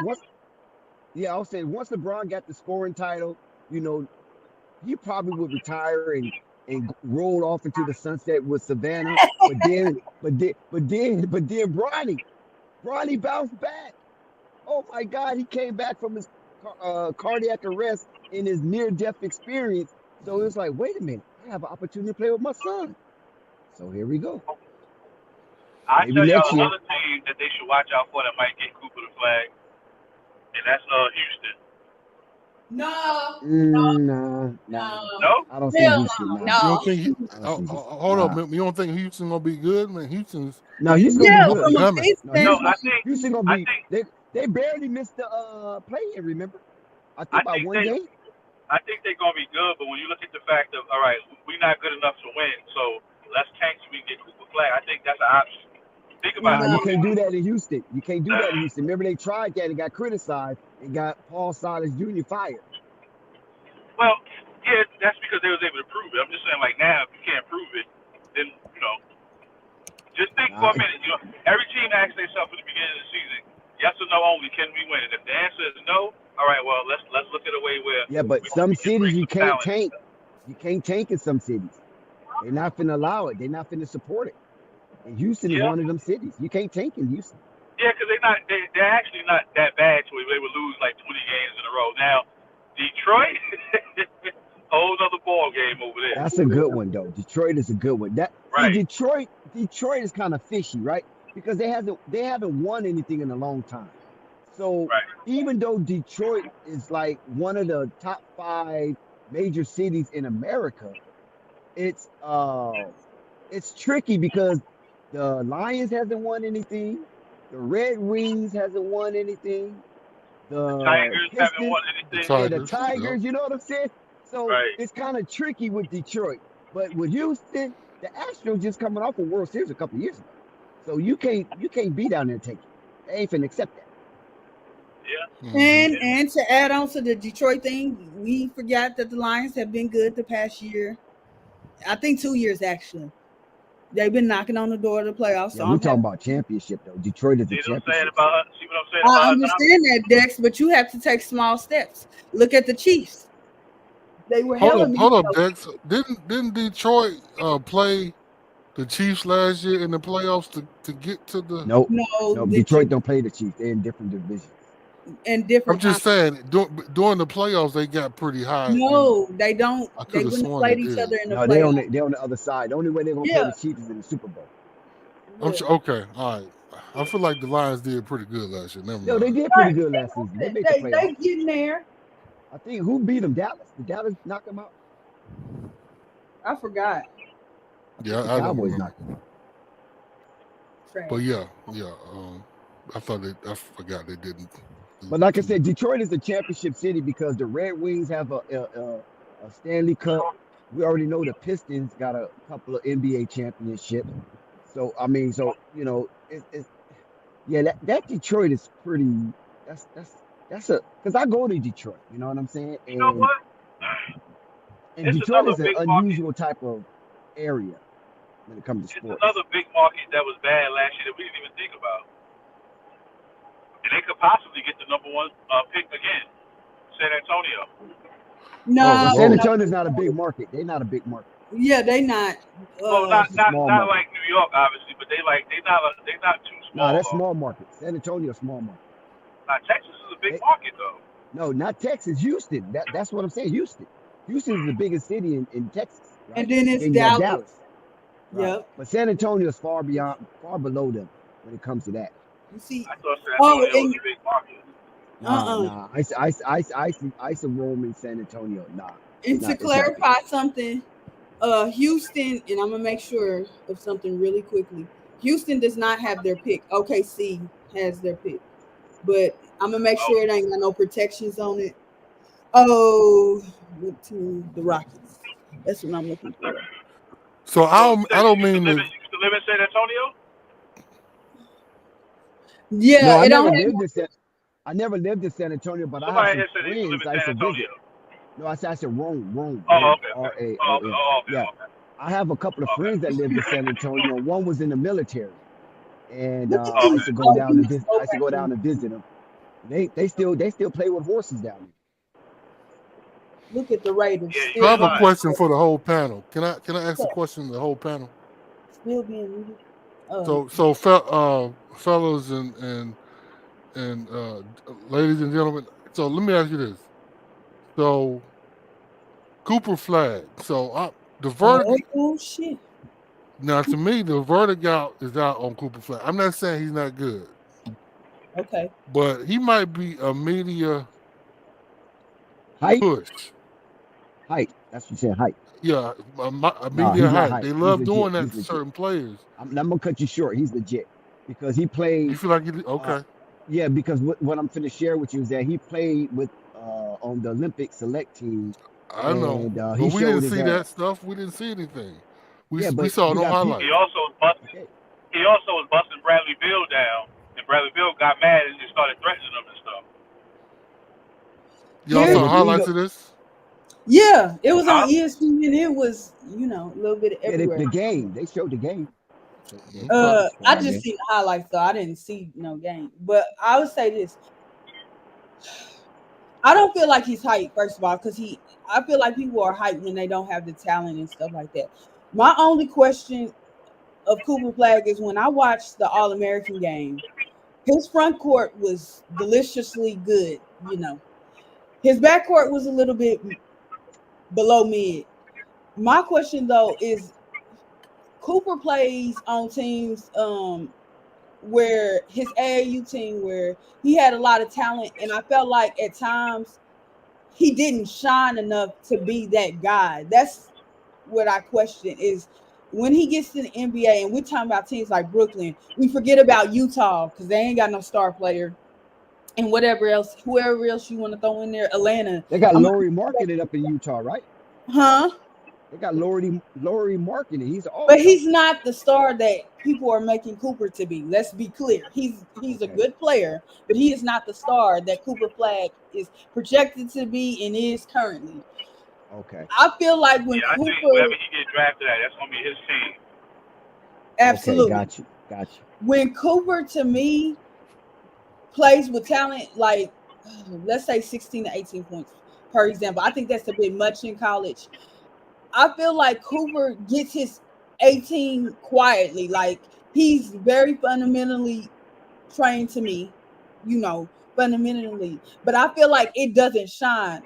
I'm not looking for him to be cocky. I just question, like, okay, when you get to the NBA and let's say you average 21 your first year, I have trouble believing that you could really lead a team. That's my only question. I know he has the talent, but I don't believe he can lead and be the guy for no matter who the team is. I don't think he can be that guy. That's Okay, the only so question. what position is he going to be great in then? Probably four.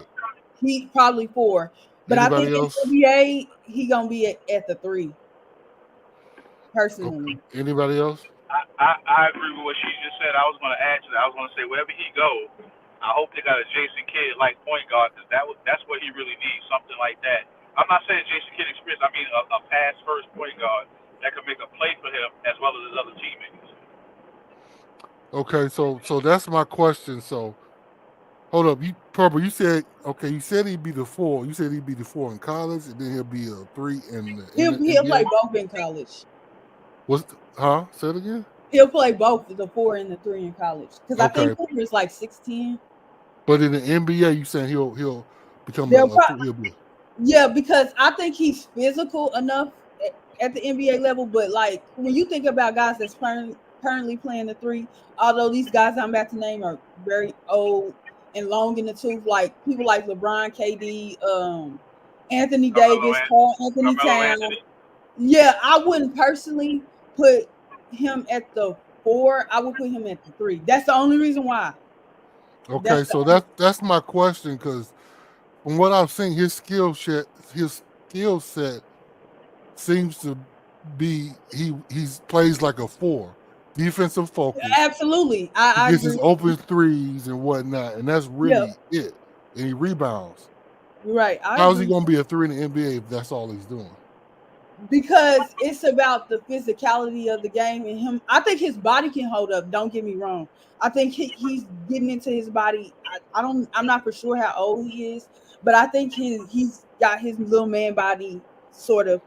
I think he's gonna have to play the 3 because I worry about. You got to understand, pro sports. These guys are stronger and faster. I don't think Cooper, when he gets to the NBA, and nobody is in their rookie year. It's very rare. Like we don't see too many people like Zion coming in, being able to be strong enough and moving guys that been here for 3 or 4 years out the way, or in guys even longer than that. So I just think until he gets his muscles, his muscles and stuff, he won't be able to do that. That don't mean the team won't try to put him at the 4. It just means that they won't, try that. So that's my thing. Okay, so I'm wondering if he's like a tweener, and tweeners a lot of times they have a hard time in the NBA because they have to. Because in the NBA you have to come with set of skills that can be materialized immediately, especially if you're supposed to be a star. Mm-hmm. They don't got time for you to figure out who you're gonna be if you a star in the top of the draft. Mm-hmm. And I think that's what. I'm just saying. I think I hadn't really paid a whole lot of attention to him, but from what I've seen, he seemed like the kind of cat that he needs time to really find his role in the NBA. Mm-hmm. But teams, these bad teams, don't got time for you to do that. They need you to come in ready and willing to play whatever position you're slated to be in, and not be, willy nilly. But we'll see. I don't know. Yeah. Everybody's saying he's legit. I'm the only guy that's questioning it, so I'm gonna take a step back. He official. All right, okay. Yeah, I just want him to shine a little bit more. Like I think you'll even see it at Duke. First of all, I'm saying whatever Cooper's points per game this year, he's gonna average that all year. He'll have some bad shooting nights, but his averages stay consistent. His percentages across the board will stay consistent. I just worry about him because I don't know how true it is and which GMs, and I guarantee you it's for bad teams. mind you, but it's some chatter coming out that they don't like what I just said about Cooper. They don't feel like Cooper can be that guy. They feel like he can be your second or third best player, but they don't feel like he can be your first best player, if that makes sense. Exactly. Who you saying said that? That's because that's what I They, think. they said they was anonymous. Who you said that again? They said some anonymous. Like I said, I'm guessing. Like when I heard it, it popped into my head like Atlanta and Washington, because I'm like, I mean, I did agree with them, especially what I seen in the All-American game. Like I was like, he shined in that All-American game, and I do agree the other team was obviously very overloaded because Dylan Harper played on that other side. Ace Bailey was on that other side. Trey Johnson was on that other side. They front court was a little bit cheats. Like I said, like Cooper had the better front court by far, but yeah, I kind of seen it in the All-American game. Like, yo, your team ain't really that good. Like, Cooper can't be doing that if his team ain't really that good. Like, just submitting to weaker or even stronger competition. Like, you still gotta go out there and do your thing. Yeah. Okay. All right. Well, I hold my peace, whatever. But I need to show. Yeah, I need to watch him. Go ahead. yeah. Whatever. He's good.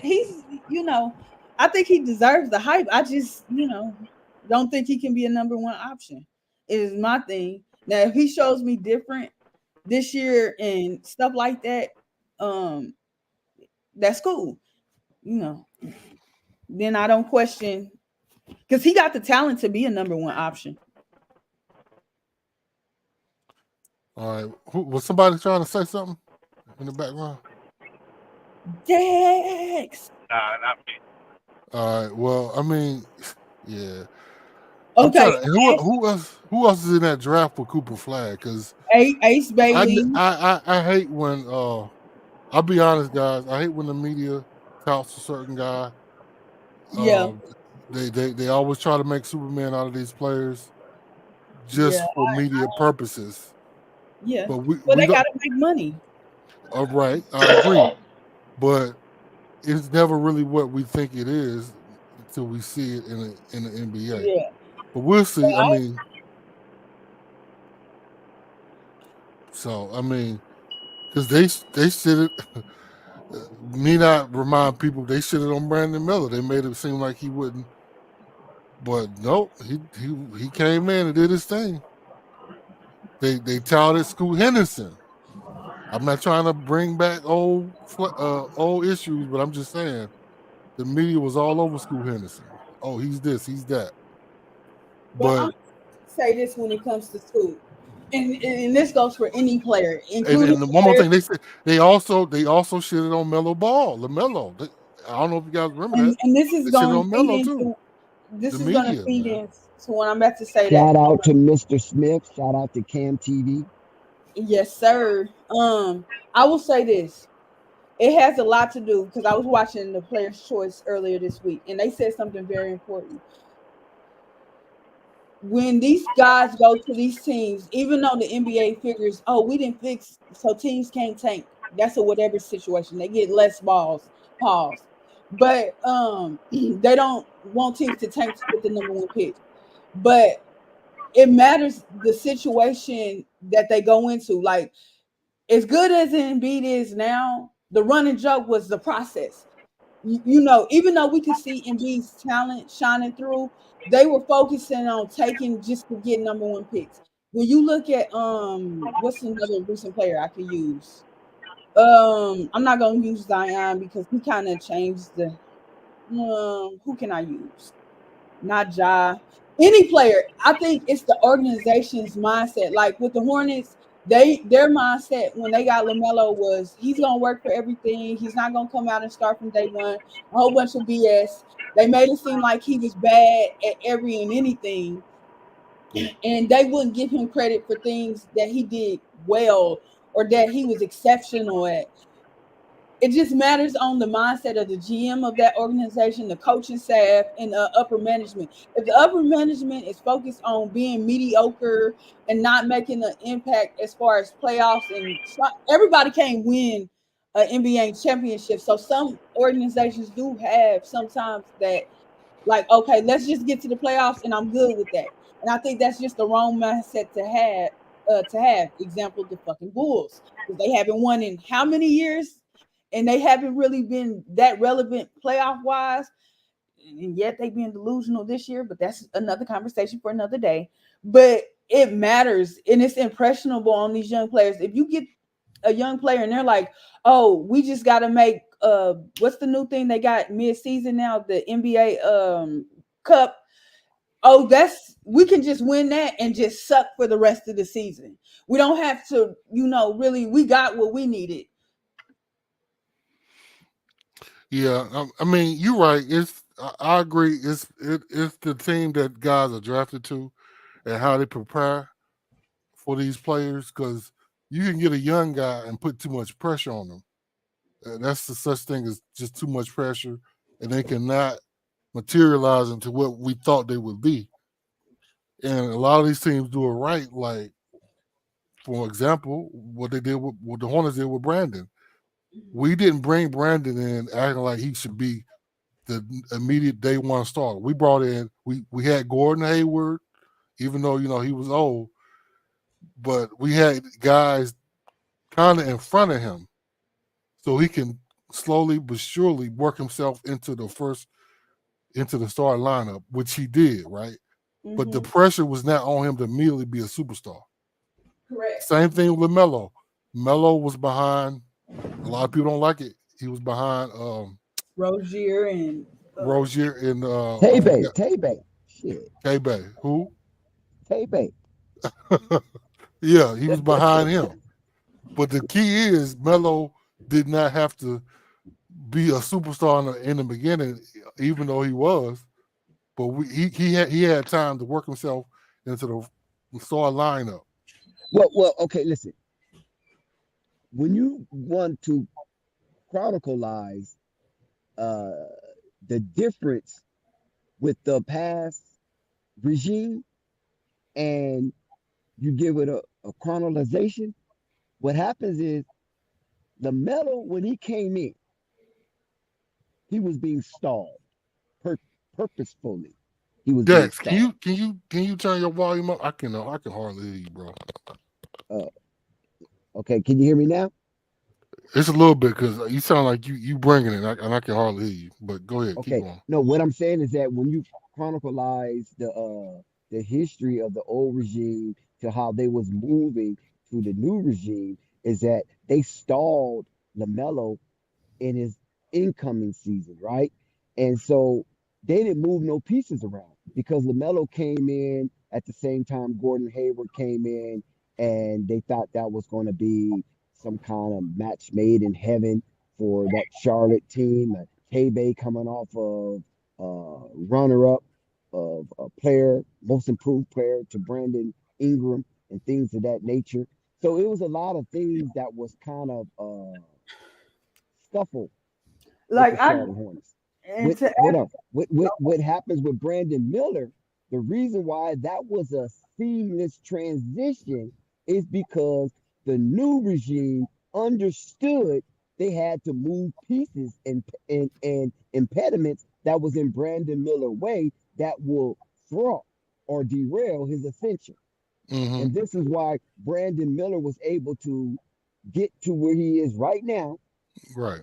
Because of the pieces that was moved that was in his way.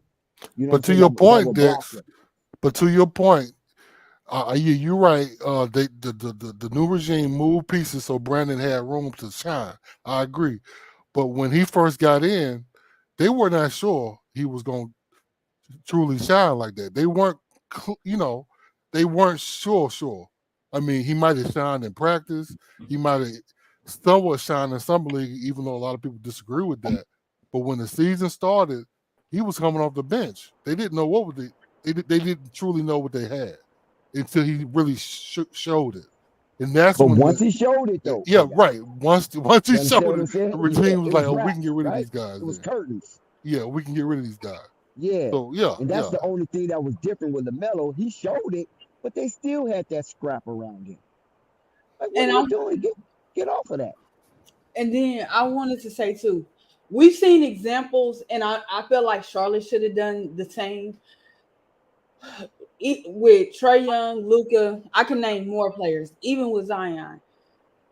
Sometimes when you know people can be that guy, and whatever, you move regardless of said players' accomplishments, unless they're on like a LeBron James level type of accomplishments, you move them out the way. So I understand, like with the Gordon Hayward and Brandon Miller thing, that he was an all-star and he was leading the Celtics, but it also matters the current predicament that your team is in and said player is in at that time. At that time, Gordon Hayward was very injury prone.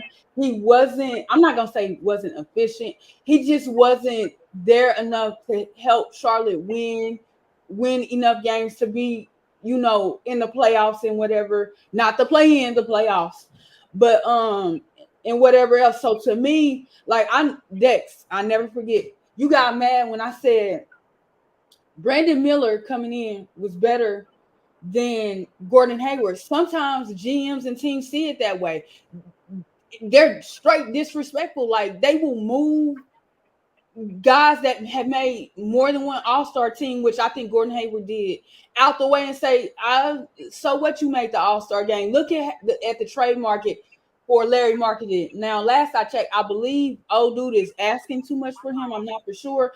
But Larry Marketed made an all-star game. What does that mean?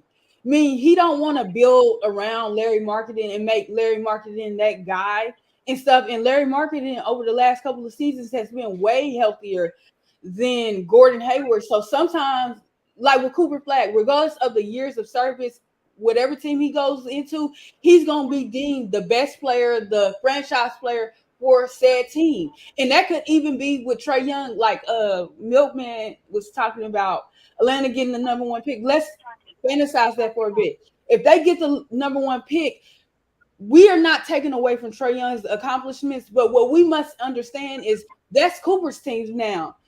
Trae Young's had his time. I think Trae Young been in the league, 7 years, 8 years now? Or he's going on his 8th year now. He's had his time to do what he's done. He's still accomplished. He's still, I think, a 4 or 5 time All-Star. I'm not for sure on that. I believe he's made an All-NBA team once or twice.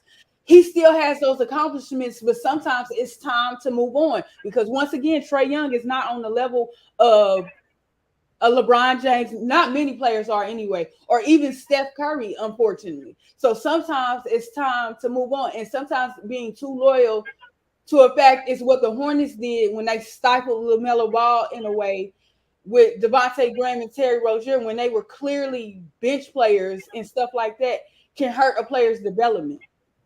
I agree, 100%. Yeah, and not only like with Devontae Graham, I think with that was sentimental, right? Because he come up through the ranks, he's a son of Charlotte, and by him being a smaller overachiever, he was a fan favorite. So I don't know if it was loyalty, but more of sentimental towards that organization because they drafted him and they came up through their farm system with the G League and up into the Charlotte Hornets organization, and then he became one of the young bright stars along with Brandon Ingram, being a part of that most improved campaign. So I got something to say about that, Dex. I mean, okay, so the DeAndre Graham, Devontae Graham, Devontae Graham and LaMelo argument. Oh, it's not really an argument at this point, but at the time, because I've been a fan since then, of course.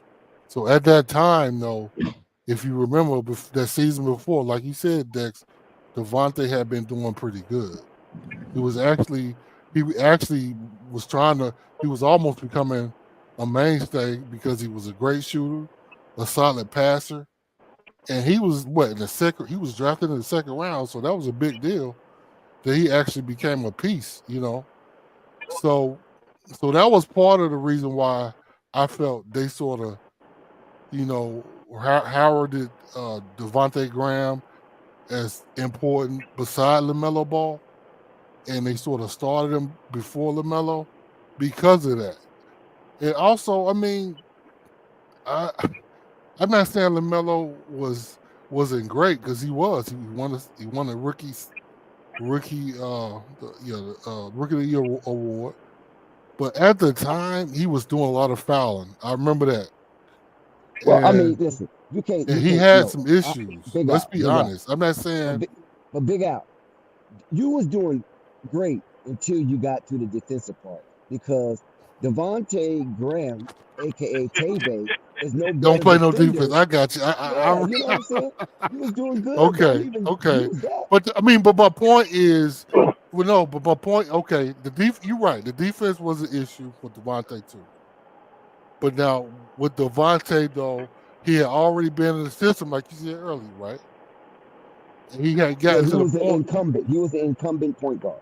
Yeah, he was an incumbent. He was coming up, and he was in a position where he can be a leader on, a pretty solid mainstay on a team. So, they weren't sure if LaMelo was what they wanted him to be. They weren't sure, just like Brandon. But listen, hold up now. Come on, you can't say they because Gordon Hayward let the cat out the bag during the 1 week. But that's just words, Dex. That's bullshit. You don't know till you see it. Yeah, I just think that Borrego was just more attached to Devontae Graham because it represents his development and what he can do to a player who was underrated, as they feel in Charlotte. Yeah, Devontae was underrated. Exactly. I'm glad you said that. Brought him up to prominence. So there was a sentimental value between staff and organization when it came to a son of North Carolina and Devontae Graham. But like you said earlier, once you see it, you make moves. You start moving mountains. And once they saw that with LaMelo, they didn't. Instead, they went in reverse. They started putting impediments and saying this and saying that and making the crowd or the fans see what they wasn't seeing. Like, we see this with this young man, but then the organization would double back in pressers and say, well, it's this, well, it's that. One time I remember LaMelo got a substantial amount of minutes, and Borrego came back on the presser and said, oh, I don't know, that got past me. That would never happen again. What do you mean? The guy got a triple-double. Tay-Bay have to get his minutes. And it wasn't because LaMelo was a superior athlete or basketball high processor. It was because Tay-Bay got hurt.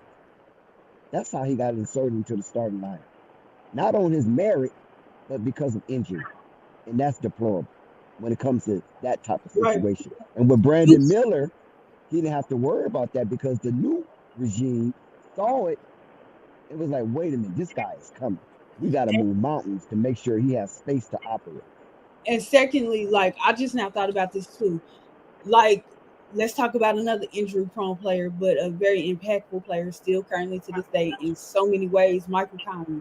When Michael Conley, whether he wanted to leave Memphis or whatever the situation was, Memphis got him on up out the way for Ja Morant. So sometimes, I understand what you're saying about Devontae Graham, but no, absolutely not. No. You got a tall, listen. faster. Purple, I'm not saying Devontae was a superstar. More athletic person. That's who you go with, right? Regardless if he got ball on the back of his jersey. If you got a player that's taller, faster, stronger, more athletic, high process, you got to go with that person, no matter what his name is. Yeah, okay, I agree. But yeah. I mean, I'm fighting a losing battle, so I agree. All right, you're right. Like Russell Westbrook, his contract, it's a pride thing, and a lot of them are embarrassed. But we seen that after Russell's injury, that in so many ways that he took a step back, but his pride got in the way of, I'm not coming off the bench. I'm not going to do this. Now, I can understand if the talent in LA specifically was lesser, Washington, he started, so I don't think it was an issue there. But it was like, come on, dude. Like, I'm pretty sure, like, Derrick Rose retired. I'm pretty sure Derrick Rose was like, I'm a former MVP winner. I was, leading the Chicago. I'm pretty sure it hurt his heart to be relegated to the bench, to relegated to not being a team built around him.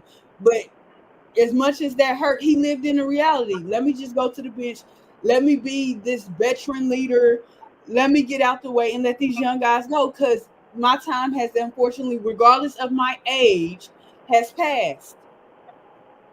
As well as injury. Yeah, true. I agree with that. I agree with that. It'd be pride for a lot of these players that they go to their agents and say, "Hey, Carmelo tell Anthony me." is another one that had pride. See, when you start seeing that in organizations, right? When the fans start seeing like something just doesn't fit well, you know what I'm saying? And the vibe is off. So what it was with the old regime with the Charlotte Hornets, what really start to show his or rear his ugly head was this is just profiteering. They're not caring about the talent. It's just about profiteering. And not only profiteering, there's a possibility it's some high crimes and malfeasance going on within this organization. Because let's be honest now, we love Michael Jordan as a player and what he have done for us watching him play. The exhilaration and the excitement and the hysteria, and showing you can be a winner and not losing in championships and, like an ultimate winner in basketball, right? But the other side of it, like you say, it was janky ownership. And when you have a player like Kemba Walker, who helped take you out of the red and get you into the black, right? Maybe on the surface, not too much into the black, but you're still operating as a profit. Then in 2020, you hit the jackpot.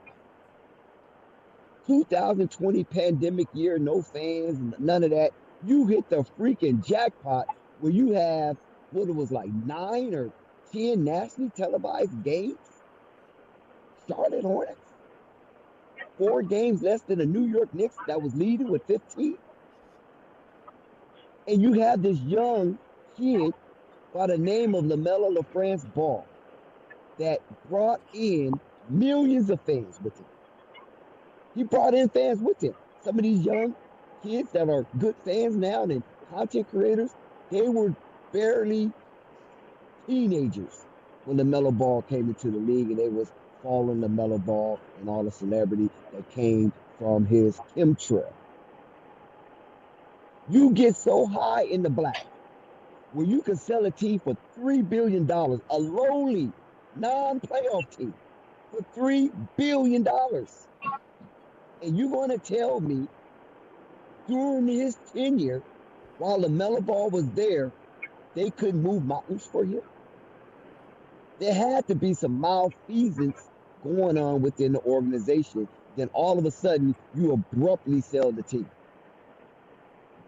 So if you sold the team for $3 billion in 2023, $3 billion, how much you think this team will be worth 5 to 6 years down the road? Business 101. Yeah. It's crazy how it's politics because it's a business first, but it's a lot of politicking and a lot of sour mouths because some of these players live in a delusional state.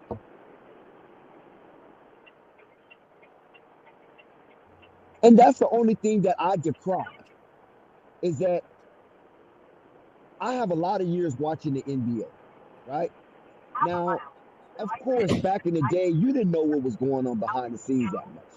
Maybe with a little bit of your favorite team because you got the local news, they might show a little this and show a little that. But they didn't get into the minutia of what's going on behind closed doors because the money wasn't there. Now this is a $1 billion industry growing into a $1 trillion industry. people are nitpicking. They're investigating. They're looking for this. They're looking for that because there's so much money going on. And if you're not trying to win, what are you doing? You just want to be a profiteer? That's not going to make it with these NBA fans or these sports fans that's paying $200 per ticket. And then if you want to bring a family, you're damn near spending $600-700 for an event. That's the only thing that I decry about the Charlotte Hornets and Michael Jordan when he was the only black owner of a major sports team, majority black owner of a major sports team. That is significant, that is historical, but at the same time, once you got in, you wasn't right. You wasn't right. And so it took 10 years for people to really start, asking questions. What's going on? Because it was hands off to Michael Jordan because, he was the only black and we don't want to crucify the man and now scare off the organization where they don't want to allow other black owners to come in. So we turn a blind eye to some of the things that was going on under his leadership. Then it got to the point where, hey man, this is wild. This organization got all packing fans in, selling out every night, and you bring us a subpar talent to watch. And even though they did get into a play-in, that wasn't enough. I think that was the death of Michael Jordan as an owner, getting Charlotte Hornets into a play-in situation, Lamelo Ball's first year. So now the fans and the sponsors see that this is a grand opportunity for expansion. And Michael didn't want to expand. He felt that he wasn't going to pay the money to get a winning team. And Charlotte needed a winning team because they haven't had anything winning probably since the Carolina Hurricanes, or whatever that hockey team is down there. Because we only had one. You had 1 or 2 good years for the Carolina Panthers, right? You had the Delone year, and then you had the Cam Newton, or Paul Delone, or whatever his first name is. You guys know who I'm talking about, the quarterback. You had that 1 year when they beat the Cowboys, and then you had the Cam Newton run. That was the only 2 good years down in Carolina outside of the National Hockey Team. So the fans wanted something more from Carolina. They wanted more than Duke. They wanted more than Wake Forest. They wanted more than North Carolina. You know what I'm saying? And here's an opportunity. You squandered with Kemba Walker. You squandered that one. Now here's another opportunity brewing with this young kid, sensational. He's globally rock star. And now you're trying to slow down that process? That was abhorrent. And it was downright disrespectful to those of us who enjoy competition and winning that got on board with the Charlotte Hornets just to see Mike and company slow down the process of winning and just existing.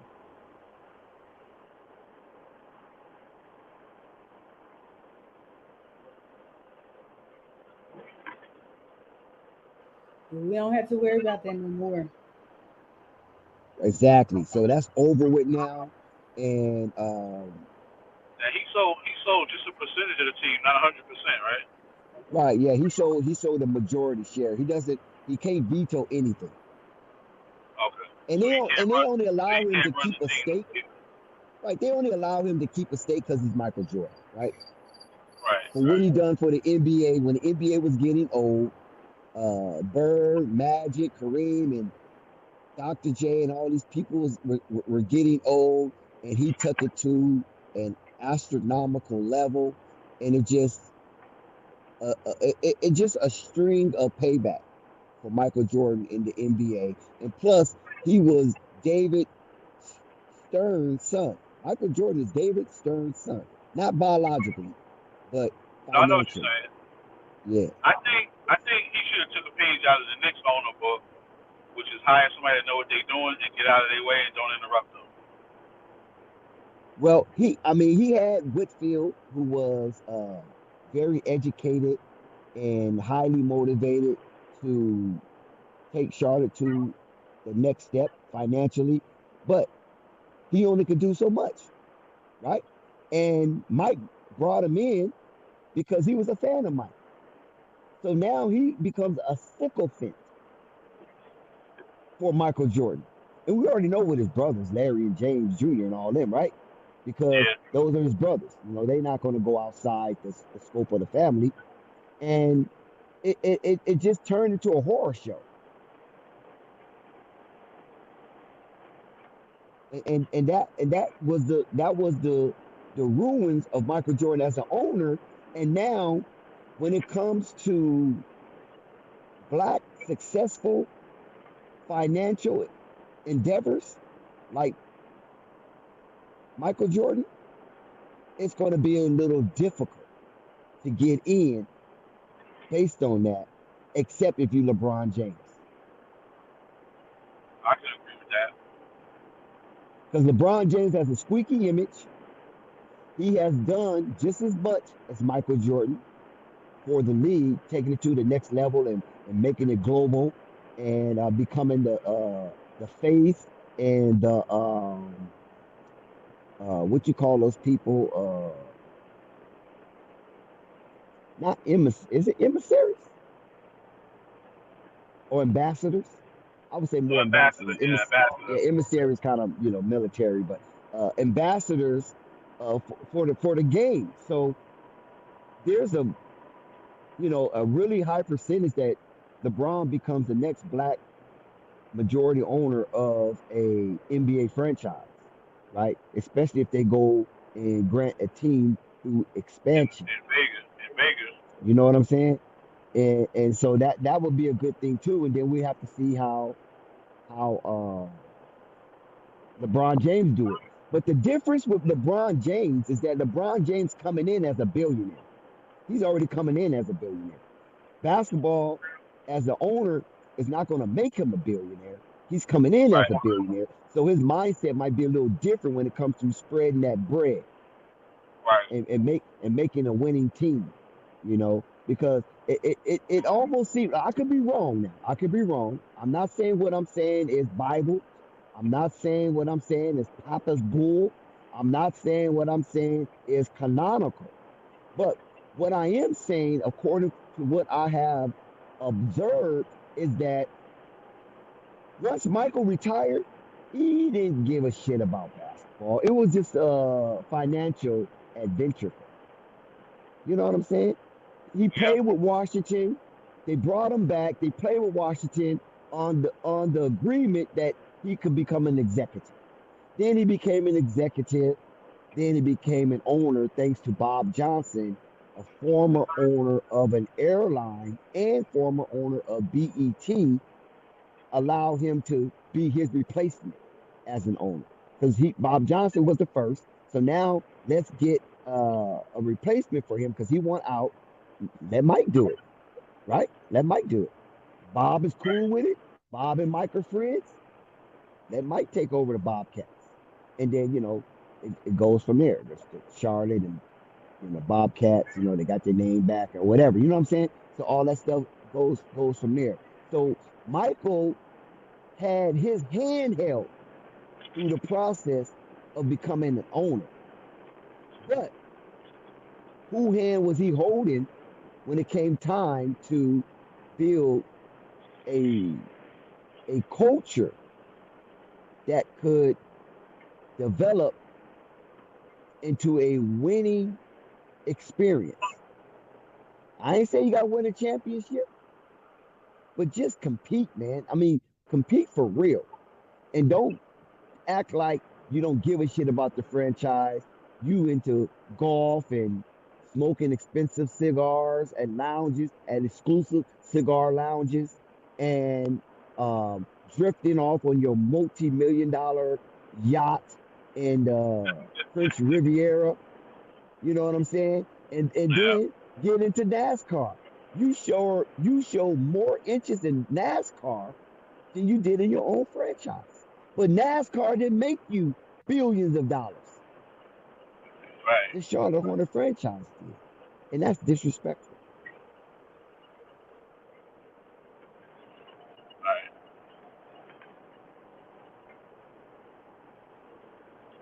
Purple, you ain't got nothing?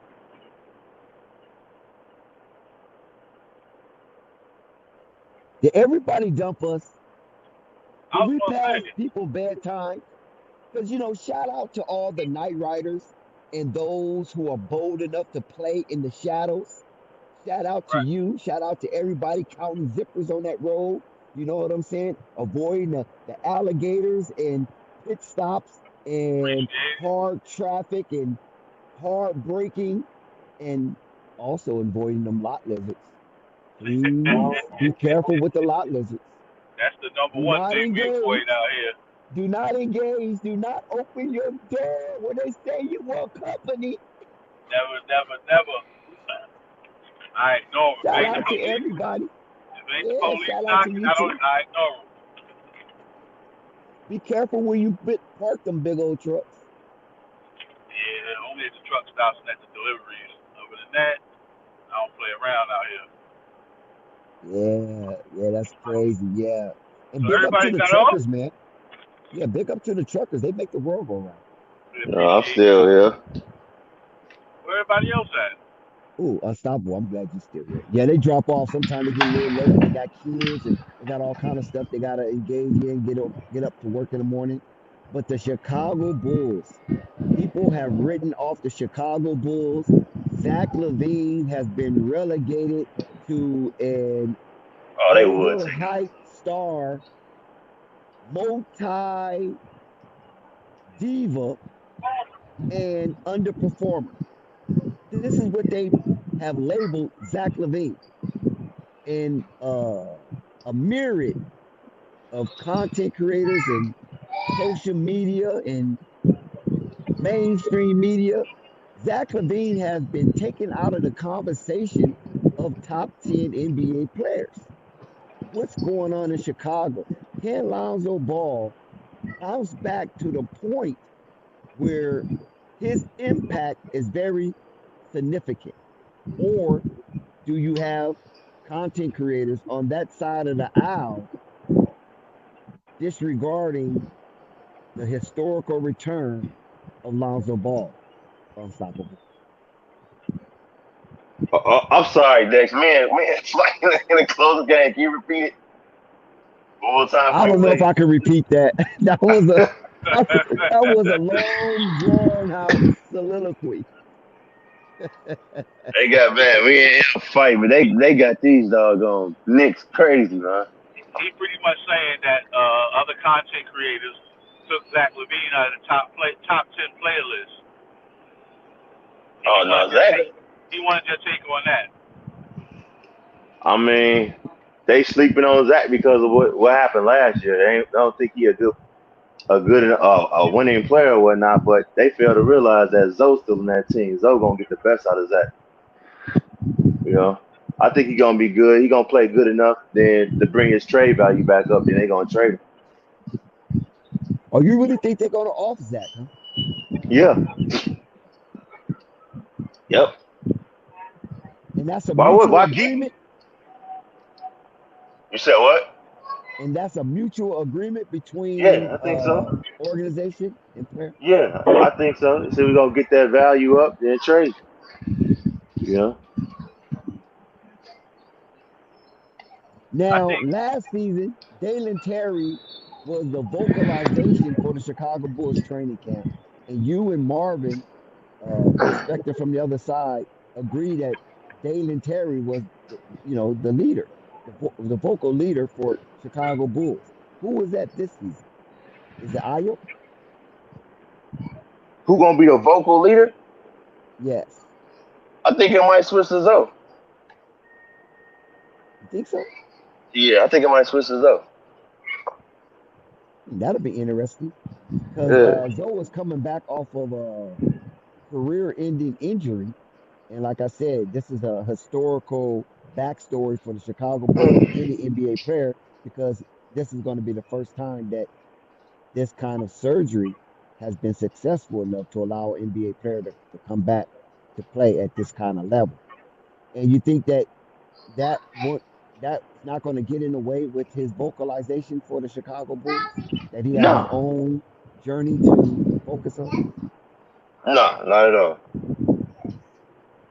Okay. No, I don't think so. Can you give us a prediction of the starting lineup? Go ahead. Josh Giddey, Kobe White, Montas Vazelis. Oh, he's going to start? No, Zach Levine. Montas Vazelis and Vooch. Only reason I say he's gonna start um is uh is because Pat hurt. I don't think he's gonna be available For started the start? started this year. But if he is available, then fuck Matthews will It'll go be off Pat the over bench. Matthews. Yeah. Yeah, I just have a sneaky feeling that the Bulls is going to be better than most people think. I think I I hope think the not. odd makers got it wrong on this one. I think the Bulls will pull over 27 wins. I think that number is very low. And I think the I hope Bulls can come out the season 3-0 to start the season. I So hope if they you want don't. to lay any I hope skin, they don't get more than 27 wins. yeah, if you can lay any skin on the Bulls, you better take them over for the season. You so you say you got to make in the playoffs or the play in? No, I didn't say anything about that. I'm just saying they're going to win more than 27 games. I hope not. Yeah, I hope they don't win more than 27 games. I need them to be as bad as they can be, so they can I was so gonna they can say get their pick back. we need about a good 20 wins the most. That's it. Now, if the Bulls get their pick back, who are they getting their pick back from? Because The last Spurs. season, oh, the Spurs, that's right, the Spurs. Uh, Now, the guy that they got from the Spurs, what's his name, Primo? you That was said who? DeMar DeRozan. Oh, that was part of DeMar DeRozan, right. But I'm saying that this new guy they got from the Spurs, he ended up being cut, right? Wait. The new guy they got from the Spurs. I don't remember nobody knew they got from the Spurs. No, he's part of, like you say, he's part of DeMar DeRozan draft, right? No. All they got was DeMar DeRozan. They didn't get a draft pick in with that. No. Not that I remember, no. So how they own the Bulls pick? Because the Bulls sent back a pick. Sent the first round pick. What? That's what I'm saying. That they own Yeah. the DeMar DeRozan trade. Yeah, they got DeMar and they sent back But protected, right? It was That's protected. what yeah, I it's said, top bro. 10 protected. That's what I said, bro. Oh, You're right. Milk, you're right. So yeah, I just think the Bulls going to be a surprising team, and they're going to be very entertaining. You know what I'm saying? And We then don't that backstory, want to surprise nobody. I know, I understand where you're coming from, and that backstory of Lonzo Ball is going to be pervasive all through the season because that's incredible. That and then his name is Ball on the back, so that's even double incredible. You got Lonzo Ball, right? He coming back. The Bulls have been uh, underwhelming in his absence, and he's coming back off of a career-ending injury that nobody else have came back from. How will that mesh with the young Bulls, the Josh Giddey story, the Matisse Buzelis as a homer? Actually, y'all got two homers on y'all team, right? Ayo You got Ayo. Yep. and Matt. I mean, Ayo Mhm. Dosunmu, I think he really from Chicago, though. Matthew Vasilis, he ain't from Oh, Chicago, but, well, you could be from the East Side. That name sound East Side. man, listen, Chicago is, you from Chicago when you from Chicago. You can't be saying Well, you that can't just you be the from South Side and you the West can't Side. What you about the can't East say Side of you from Chicago? Chicago, man. You in Naperville or some shit like that. No, man. No. Oh, that's what Man, you think can't he do is. that. He's from the outskirts. He's not He, from the East Side. I don't think so. To me, Chicagoans, man, if you say you from Chicago, you in Chicago. Where when you put What's on your Chicago license, Heights? What about no, when you Chicago put on Heights? your license, Chicago, that's Chicago. What So about what's That's Bowling Chicago Green? Chicago Heights? Heights. That's Bolingbrook. That's yeah, not Chicago? you know, Bolingbrook and Chicago. Romulus, right? We from Chicago. Romeoville. Right, when you put on your license Chicago, you from Chicago, but you know, it's whatever, you know. But So Romeoville ain't the same as Chicago? Is what you're saying? hell no, man. Hell no. What's Des the Plaines. difference? If you can't take your ass to 63rd O Block and all them shits, or go to downtown Chicago and all the areas, all that, Colfax, Blackstone, Cicero, you not from Chicago, man. You know. Wait, hold on. So what's the difference between Romeoville and Chicago? The difference between Romeoville and Chicago is Romeoville, Chicago is Chicago. Big What difference. about Hey, Aurora? you What They probably, about both you Aurora? probably, they both hood though. man, look, that's Romeoville, Illinois, and that's Chicago, Illinois, man. Listen, man, you can't be born over Okay, there and stage your life in Romeoville talking about you from Chicago. okay. That's not Chicago. Hold on, Unstoppable. Because you so geographical right now. You set tripping. What about I'm just where's the Cubs? Where the Cubs playing? What's the area? What's that area? shit. I can't think of the name right now. Yeah, I can't think of it either. So that's Chicago, right? Yeah. Okay then. So why not Aurora and Des Plaines? Man, look. When motherfuckers say you from Chicago, folks where I'm from thinking you saying like you really from Chicago. You feel Uh-huh. me? You know. What about Well, okay, Juliet? whatever. What about who? Juliet, Illinois. Oh yeah, I mean, nah, Juliet is far. That ain't Chicago. Nah, We that's don't not consider that Chicago. Juliet. Chicago. Yeah, that's west. That's way west. Juliet. Juliet and what's that other one that start with an M? Manuka? Something like that. Merrillville. No, not Maryville, but like Manuka. Maryville is in Indiana, right? Yeah, that's what I thought you was No, talking no, about. I'm Oh, talking Something. Manuka, about yeah. yeah, Manuka. Manuka. Yeah, there you go, Manuka. Manuka, Chicago. I mean Manuka, Hell Illinois. no. Yeah, Manuka is thugged out, man. Yep. Manuka and it's another one that's hood as hell, but it's like a country hood over there by the airport. I By know you're O'Hare? talking about Airport. Yeah, over there by that damn airport over there. Not O'Hara, but it's another airport. Not O'Hara.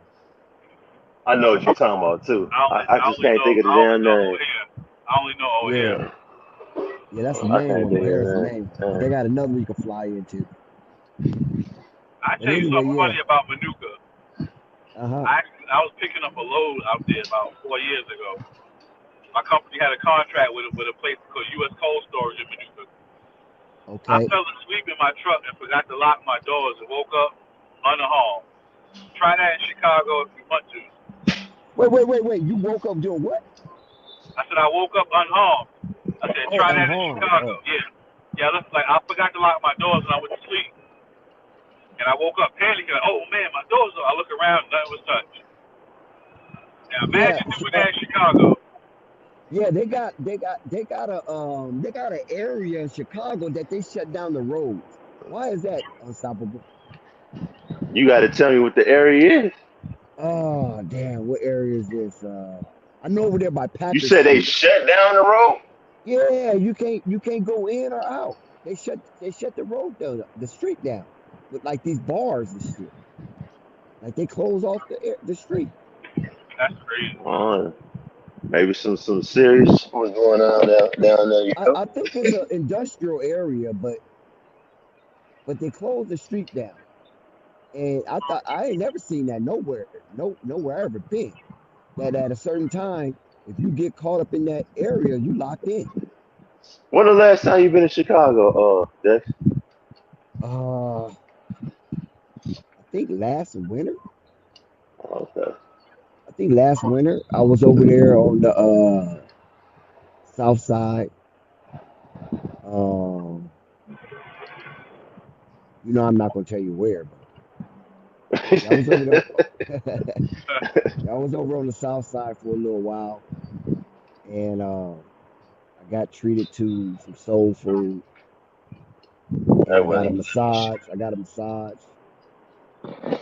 But Okay. yeah, I think it was last winter, if I'm not mistaken. about a year ago. I was supposed to hook up with coffee when I was out there, but I wasn't on my time. It wasn't my ship. And motherfuckers like, do that another time. But yeah, I think maybe coffee was in California at the time. I think maybe he's hanging out with Corey Holcomb. But I remember we were supposed to hook up, and it didn't What's up happen. with Coffee? I ain't heard from him in a minute. No, he was just in the chat earlier.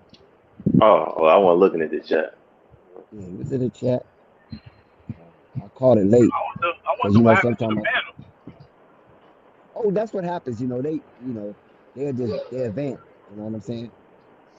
Oh, Sometimes say they'll y'all chime about to off get to off let you know. something. Yeah, we about ready to get off because I got to get up in the morning and go to work. You know, Oh, okay. so I know Flight and Unstoppable. They got something going on. No, we done. I was giving How often do you go live? Hit the notification bell. Did you subscribe to the channel? About to right now. Yeah, subscribe to the channel. Hit that like button, and then hit that notification bell over there, and then they will update you when we about to go live. And plus, we'll be a part of your Explorer page. Okay. Because yeah, we have other New Yorkers on here. But this sometimes we get deep with New Yorkers. Like Dave James just came through. He's from Queens as well. I think Talent Ted TV is from Queens. Rico is from the Bronx. Who else is from New York on here? Then we have some other guys on here that come through periodically. Marquez, but he done No, disappeared. he ain't from New York. He ain't not from New York. Oh, okay. Belize sometimes is from New York, right? Because Belize is from Belize and New York. So yeah, we have a few guys that once the season start from New York, and so you have some comrades up here. Okay. So just hit the like button, subscribe to the channel, and press that notification bell so you will How be do I alerted. get to it from here? How you get to it? Yeah. Flight Sports TV. Sports TV.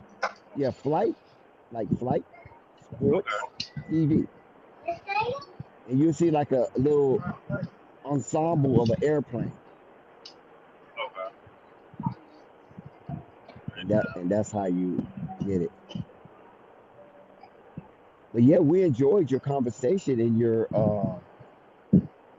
insight to New York Knicks and Charlotte Hornet basketball. Appreciate it.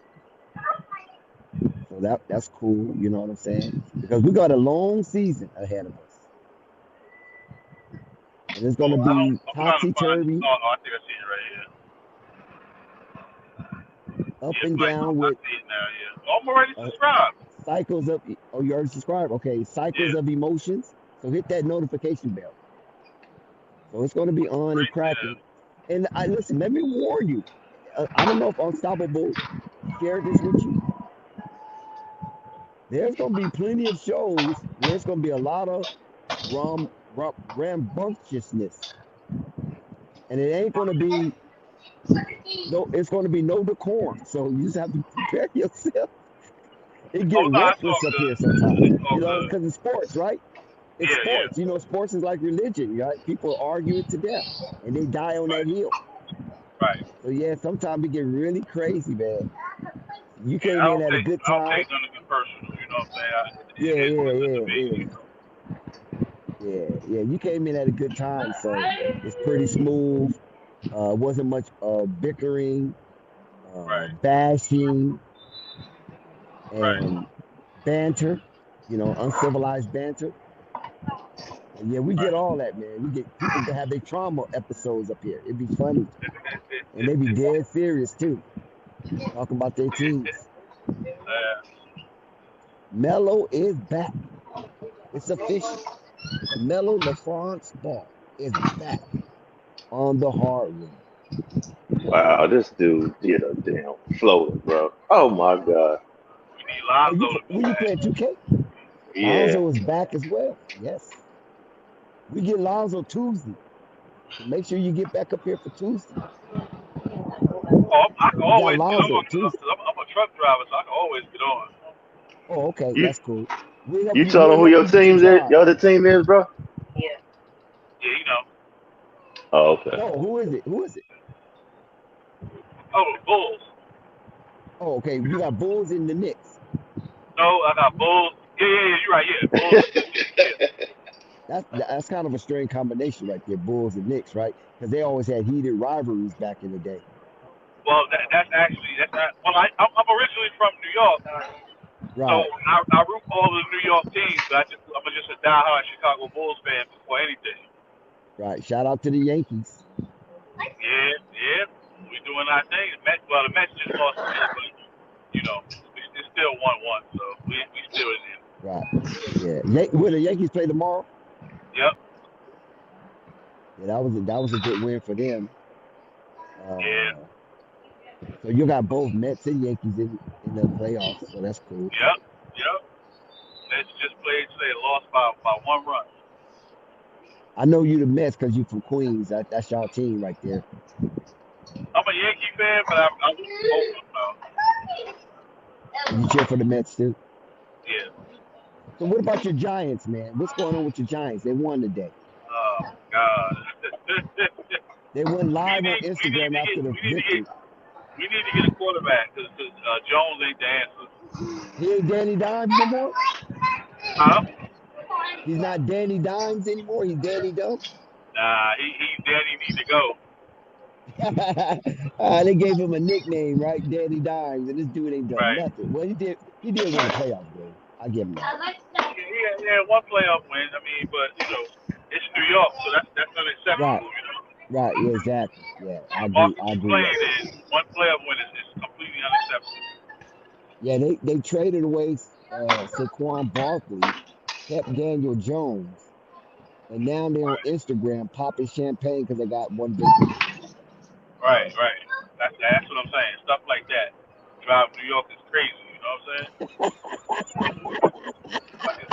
And now it's acceptable in Dallas because Dak Prescott he won one playoff game and acting like he was I the think he best won thing out. 3. I think Dak won 3, right? 3 playoff games or 2? Okay. Right. But never won the big game though. Yeah, never won a big game. Right, never won a big game. And that's So, completely acceptable in Dallas. In New York, unacceptable.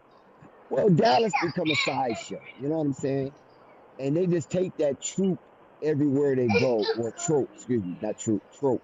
They take that trope on the road with them, and people just want to see Dallas get dunked. Remember that? Remember when you go to the carnival, you throw the ball at the and dunk the And they fall clown? in the water.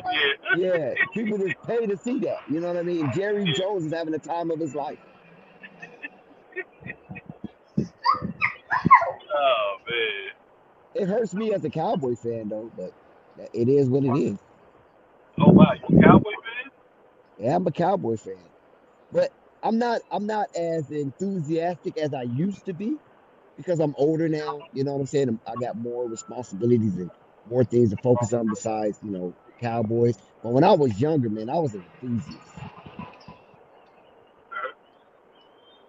But yeah, I kind of slacked off the Cowboys. I still watch them because that uniform is just so awesome to watch run up and down that tundra. But outside of that, I'm not really into them like I used to. I don't bet on them like I used to. I used to bet on them all the time. And of course, it sent me to the poorhouse and I had to file for bankruptcy a few times. But outside Right. of that, I still love them boys. Yeah. Same with me and my Giants. I love them to death, but completely disappointed. Yeah. I It's mean, called destroy and rebuild. That's what we need to do. Destroy and rebuild. yeah. Yeah, just Danny Dimes, he just didn't pan out. You know what I mean? I think he was just Right. in over his head. They fired a few coaches, few GMs, and it still seemed to be on the same track. Yep. A And train to nowhere. the coach needs to go too. Yeah. And explode the whole thing, right? Just blow it up. Yeah. I will just blow it up. So, Milk, I'm about ready to get off because I'm one of those.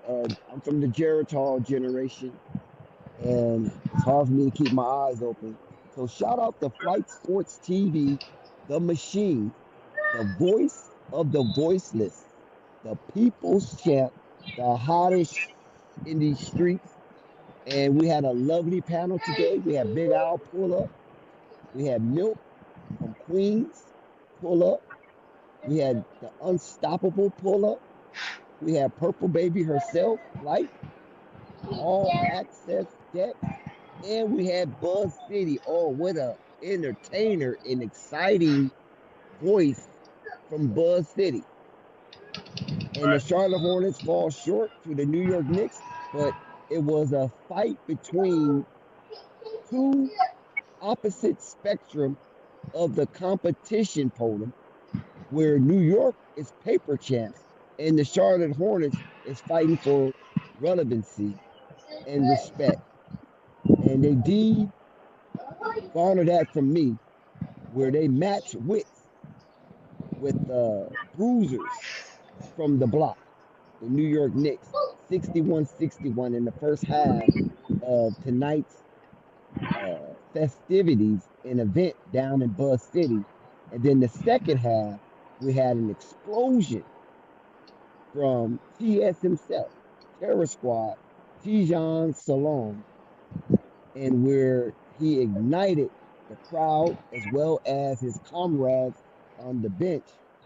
But the Charlotte Hornets, with all that spectacular fireworks, fall short to the new look New York Knicks that Tommy T and company is looking to have a successful endeavor as they run through the gauntlet of the Eastern Conference, attempting to usurp the Boston Celtics, who are the current reigning champs and have just sold up the most championships in NBA history at 18. Thank you for joining us. Uh, Flight, I think we can call it a night. And Unstoppable, salute to you. Salute to you, Milk, for hanging on All right, bro. to the very end. And Salute. may you be safe out there on that road, bro. Appreciate it. Salute to y'all too. All right, bro. You getting on? You staying up? Send the invite. All right. How the hell you?